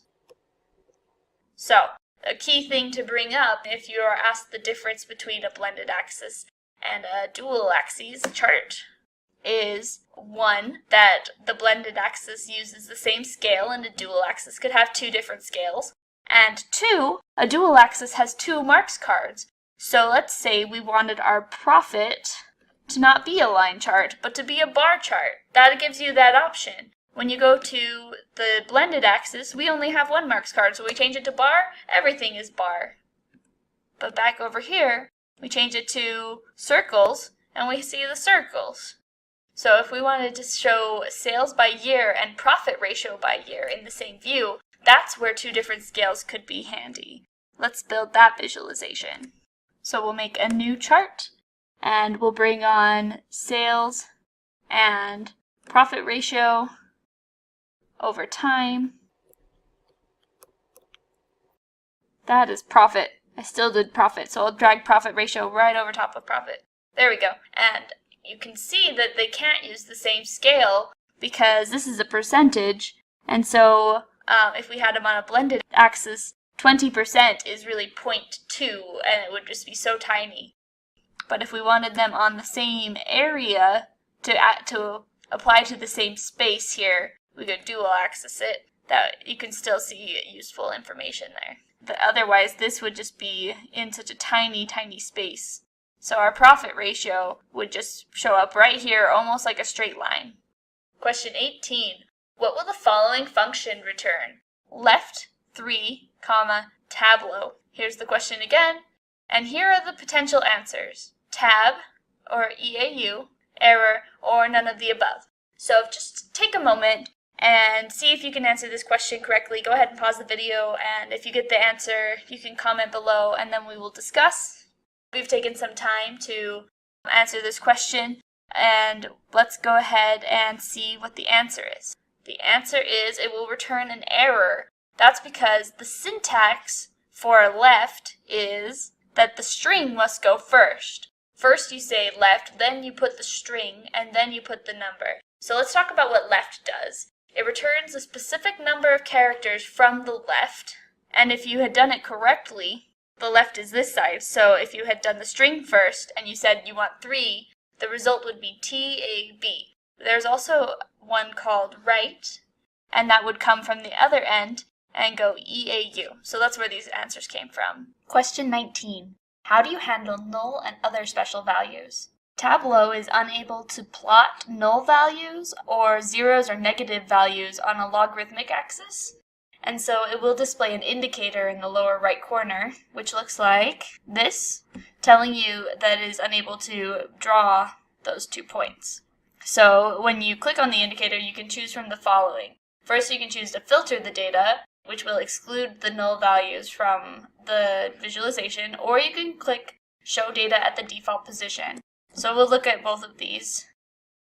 So you click on your indicator and it will say, what do you want to do with these 2 values? If we click Filter the Data, then you can see that it has filtered that blank space and drawn a line connecting those dates in between.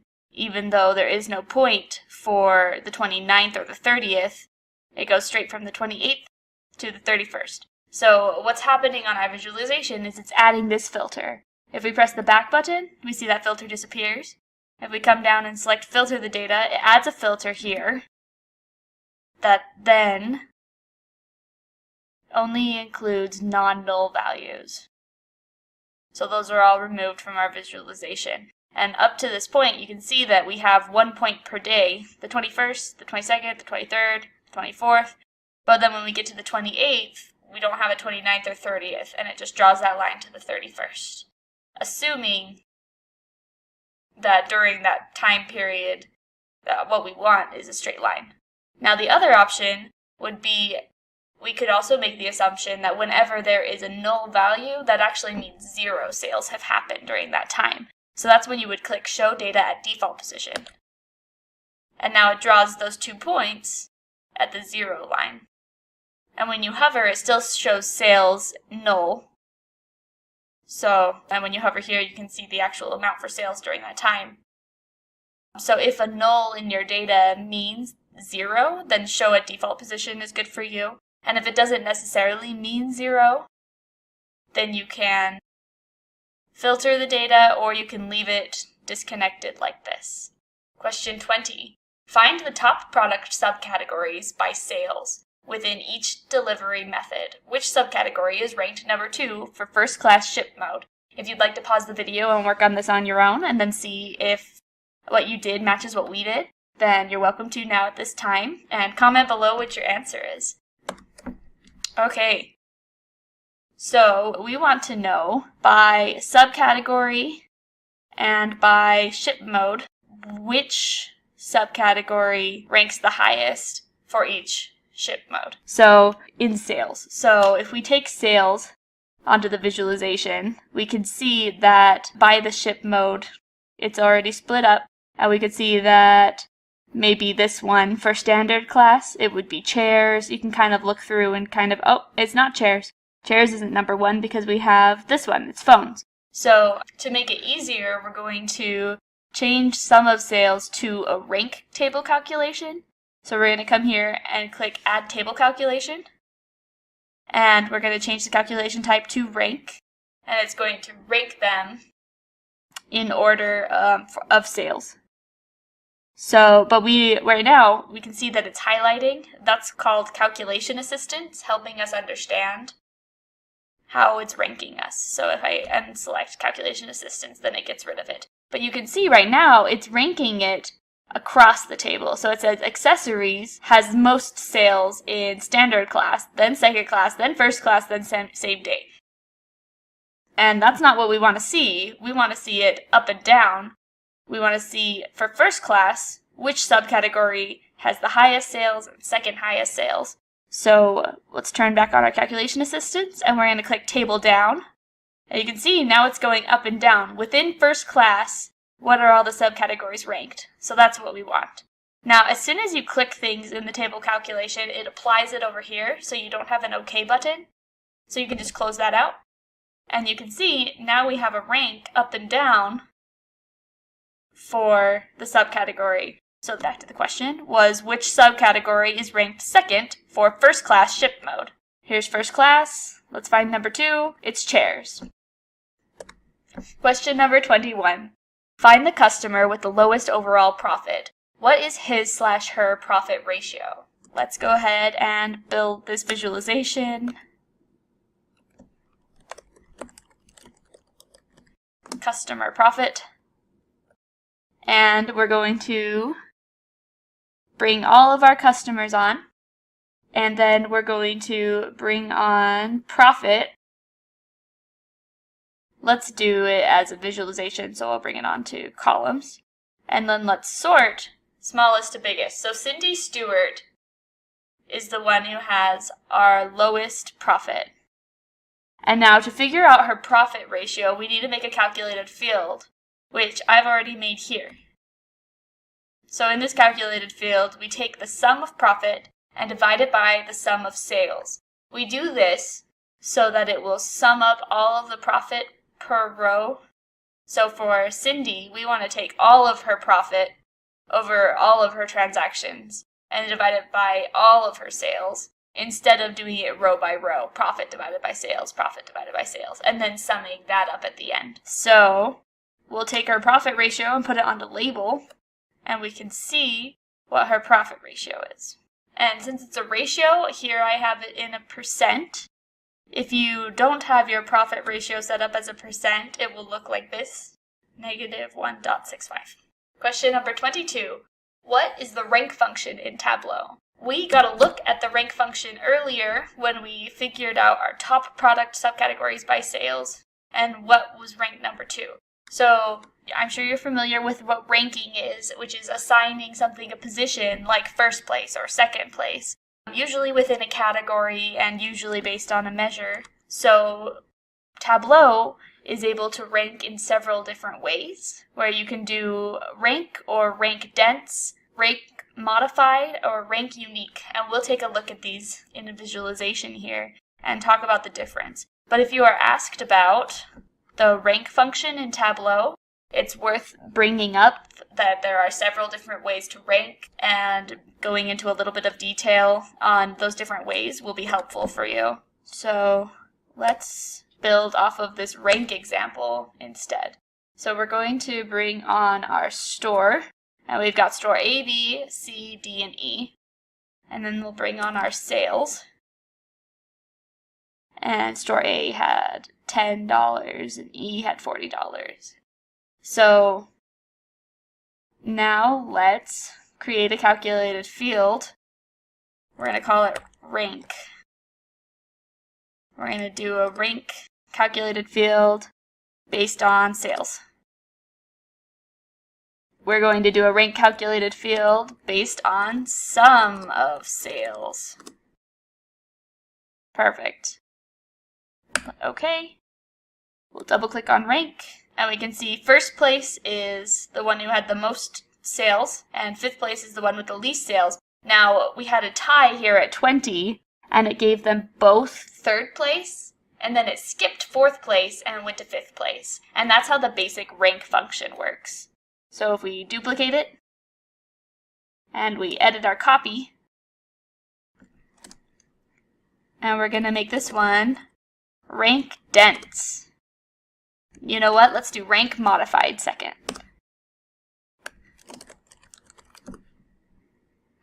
Okay. And we bring on rank modified. Let's have this happen in order. So sum of sales, then rank modified. Now you can see it's similar to rank, first, second, but then it skips third and goes to fourth, and then fifth. So over here it gave them higher number when there was a tie, and over here it gave them the lower number when there was a tie. So if you could remember that rank gives them the higher number and rank modified gives them the lower number, that will be helpful for your interview. Now we're going to take a look at rank dense. Rank dense, apply. And rank dense doesn't skip a number. So it goes 1, 2, 3, 4, and it condenses the ranking without skipping any numbers. And now let's do our last one, which is going to be rank unique.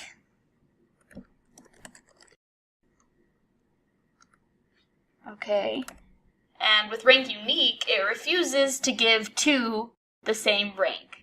And how it determines when there is a tie is it will look at the dimension that's in the visualization and do whichever one comes first in ASCII. So it goes 1, 2, and these are a tie, and since capital B comes before lowercase c, then it's doing B first, then C, then A. So in your interview, it would be really impressive to talk about the different versions of ranks and how they all work. Question 23. How can you embed a web page in a dashboard? So we're just going to build this and then explain it. So I have here my map by sales, and we're going to build a dashboard. We'll bring on, first we'll change our layout so I can fill up the screen. Then let's bring on my map. And I've added the state name and the sales on the map here. For an embedded web page, you can grab it from the Objects section, the web page, and then you could put a URL right inside of here, and then that will embed that page underneath.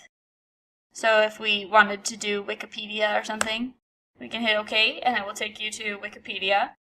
But what we're going to do is make this page dynamic based on what state you select. It'll look up that Wikipedia page for that state, so you could maybe look at some population data. We'll close that, and we'll try again. We're going to bring on our web page. It's going to ask for a URL, but we're just going to hit OK and not provide it with a URL. And then we'll use this dashboard action and create a URL action that then contains our URL with our state appended at the end, which is how Wikipedia formats their URL. So we'll hit OK. Oh, I forgot one more thing. Let's do it on select instead of on menu, so whenever we select something, it will run this. OK, OK, and now when we select Texas, it brings up the Texas Wikipedia page. When we select Nebraska, it'll change. So the major points to know on how to embed a web page is you bring it in from the Objects section, and then if they ask how to make it dynamic, you use Dashboard Actions and a URL action. Question 24. Design a view to show region-wide profit and sales. So one way you could do this is by bringing on region and then bringing on profit and sales. And that's a pretty simple view of profit and sales by region. However, one thing that interviewers may be looking for when asking a question about region is your mapping capabilities in Tableau. So what we could do is, region is not a geographic location, so it takes a little bit of creativity, but if you bring on state by double-clicking it and it maps out the states, you can make it a map here and it fills it in, and then you can bring region onto color, and that splits it up by region. And then if you bring on profit and sales on the labels, and let's also bring on the state onto labels. And then you can look at your profit and sales inside of their regions, inside of their states. And so that is another view where you could look at profit and sales by region. And it's a little bit more, takes advantage of some of the mapping capabilities in Tableau. It may be what your interviewer is looking for. So you could discuss multiple ways to look at it. but here is one way that we could recommend it. Question 25. How can you optimize the performance of a dashboard? There are multiple ways to optimize the performance of the dashboard. Some of the things that you might mention is that you could exclude any fields you're not using from your visualization, just keep them off, or you can use extract filters, and if you recall, extract filters will remove out rows of data from the extract, and so only focus on the data that you need. Another thing you can do is try and limit the amount of filters that you use, and when you do use filters, avoid using quick filters, and you can use action filters and parameter filters instead. Filters cause your queries in the database to be a little bit more complex and can keep them from running as efficiently as they could. Use min and max instead of average because average functions require more processing time than min and max. Also, you can try to use Boolean and numerical calculations because computers do better with integers and Booleans than they do with strings. So quick things to remember is keep your data simple, use fewer filters, and when you do use filters, use parameters or actions. Avoid using average, use min and max, and avoid using strings by using Booleans and numerical calculations.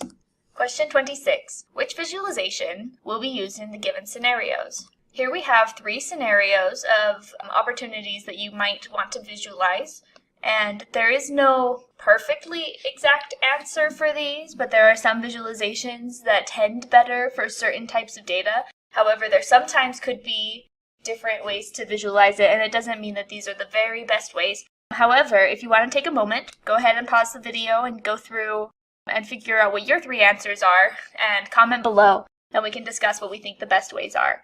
So first we want to show aggregated sales totals across a range of product categories and subcategories. We want to show the duration of events or activities, and we want to show quarter-wise profit growth. So to show aggregated sales totals across a range of products, subcategories, and categories, you could use a tree map. The reason we bring up a tree map here is that they are known for allowing you to show a visualization using hierarchies. So let's take a look at that. We're going to show aggregated sales totals across a range of product categories and subcategories. So if we come here and make a sheet, and we want to see sales across control-click category and subcategory, and then we click a tree map, what happens, it's showing it based on size and color, and so it shows the size, the bigger the size, the more sales, and the darker the color, the more sales. And the reason we choose a tree map over just a normal heat map is that it makes a category here. So we can compare this box that has all the technology in it, see how all of these are technology, to this box that has all of the office supplies. And you can quickly see that technology has more than office supplies, but you can also see that phones has more than art. And it breaks it up as a hierarchy and breaks it up based on your sum of sales. And question 2 is show duration or events, a duration of events or activities. And you would use a Gantt chart. Gantt charts are used to show duration. And each of these lines is a duration. So it's got a start date and an end date basically. And it shows you how long everything takes. And the last one is to show profit growth, and you can use a waterfall chart. And that looks like this, where you can see how the profit changes across every period and if it's going up or down. And each one of these show you how much up or how much down they go. But as we said, there are potentially other answers to this question. So if you have any questions about why we didn't say this chart or that chart, go ahead and comment below and we can start a discussion. Question 27. What would you do if some countries or provinces or any geographical entity is missing and displaying a null when you use map view? So when you start to map the geographical fields that you have, sometimes Tableau is unable to map them because their locations are unknown or ambiguous, meaning a lot of states have a city called Springfield, and it won't know where to draw that city. So for example, let's look at here. So we've taken city as our detail, and it's drawn a lot of cities. However, it's got a lot of unknown values here. So if this question comes up, you've got to remember these 3 things. You can edit locations, filter the data, or show data at default position. Edit locations allows you to correct the locations by putting in their unique names, I'll show you an example of this. Filter the data means just keep them off of the view, and show data at default position means show it at 0, 0 on the map. So edit locations. Here we can say, here's all of these cities that seem to exist in multiple locations. And we could say, well, we know what state they're in as well, and that should help you answer the question. So you could choose a field that will define the state. So here we're saying the state is from the state field, and we hit OK, and then it can draw the rest of those cities. Sometimes you want to keep them off. Perhaps maybe they spelled city names wrong, and you just want to exclude those. And the last one is show data at default position, which is 0, 0. 28. What is a level of detail expression?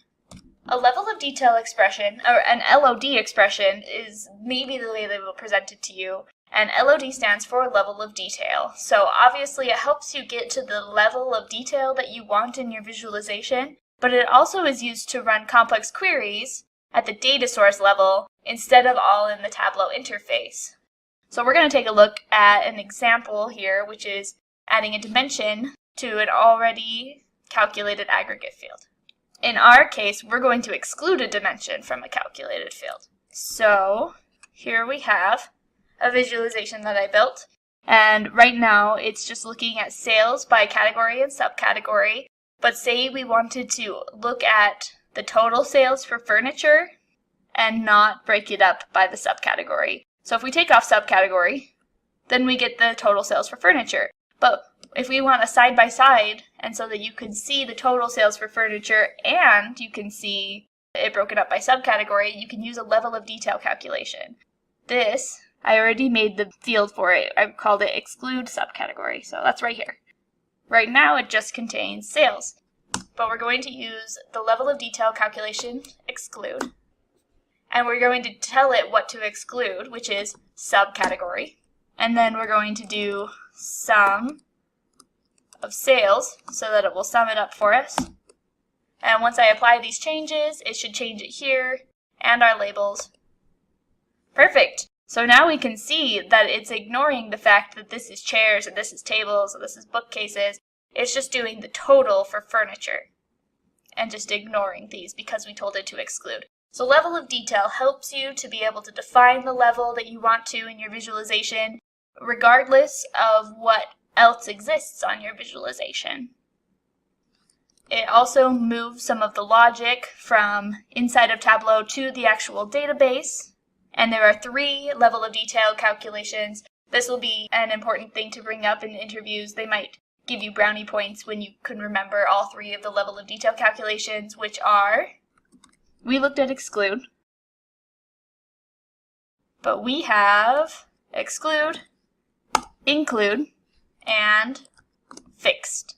So include, exclude are pretty easy to remember, and just always remember fixed as well. Question 29. How do you calculate daily profit measure using level of detail? Here's another opportunity for you to pause the video and take a look at calculating a daily profit measure using level of detail. We are going to get started. Profitable level of detail. So we want to have a daily profit measure, and I already made a place for it, profit per day. And we want to look at the profit for a day regardless of what else is on the visualization. So we're going to use a fixed instead of an include or an exclude, which will only take into account whatever you put in for include or exclude. Fixed will take into account everything. It will ignore everything else on the visualization and only look at what's in your list here. So we're going to fix it by day. And you have to put a colon. And we're going to do a sum of profit for each of those days. And close it off. So now we have our profit per day. And we'll hit OK. And now we're going to make a KPI, which for our purposes, if profit for a day is greater than 2,000, then that day is highly profitable. If it's less than 0, then it's unprofitable. Otherwise, it is profitable. So we're going to go if our profit per day is greater than 2,000, then we're going to call it highly profitable. Else if we're going to do less than or equal to 0, then profitable, else otherwise it is profitable. Always have to end with an end. Great. Okay. So now we're going to make some visualizations, and it's going to look at it by year.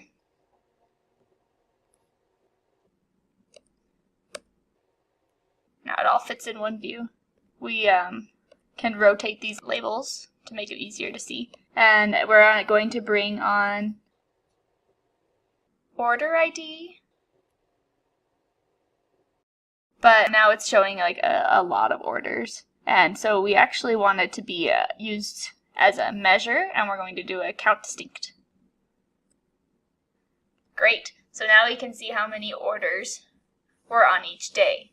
And so that's helpful for us to see how many orders are on this day each day, but we want to see the orders on each day that are highly profitable versus unprofitable versus just profitable. So we're going to use our level of detail and break it up into different sections.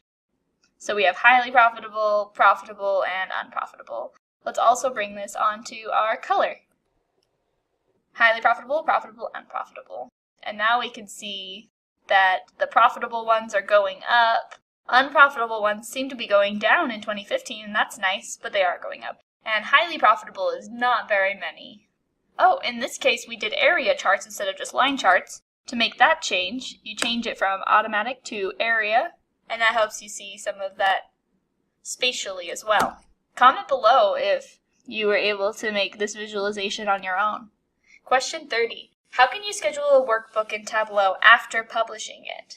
So when you publish a workbook in Tableau, if you've used an extract, you're going to need to refresh that extract. So in Tableau, when you create a Tableau data source and it's an extract version of the data source, it will no longer update if the data from your database updates. So somebody's made some changes to your database or your Excel file, and you want to see that in your Tableau visualization. Well, you're not going to see it, but you can see it if you make a refresh. So you do that on Tableau server, and you can remember that you have to get all the way to your data source. So you can go to your data sources or to your workbooks, and then you look at the data source on your workbook, and you go Actions, Extract, Refresh. And then you select Schedule a Refresh. So that looks like this. You can press these three dots next to it and click Refresh Extracts, or you can go to Actions, and then here you click Schedule a Refresh instead of Refresh Now.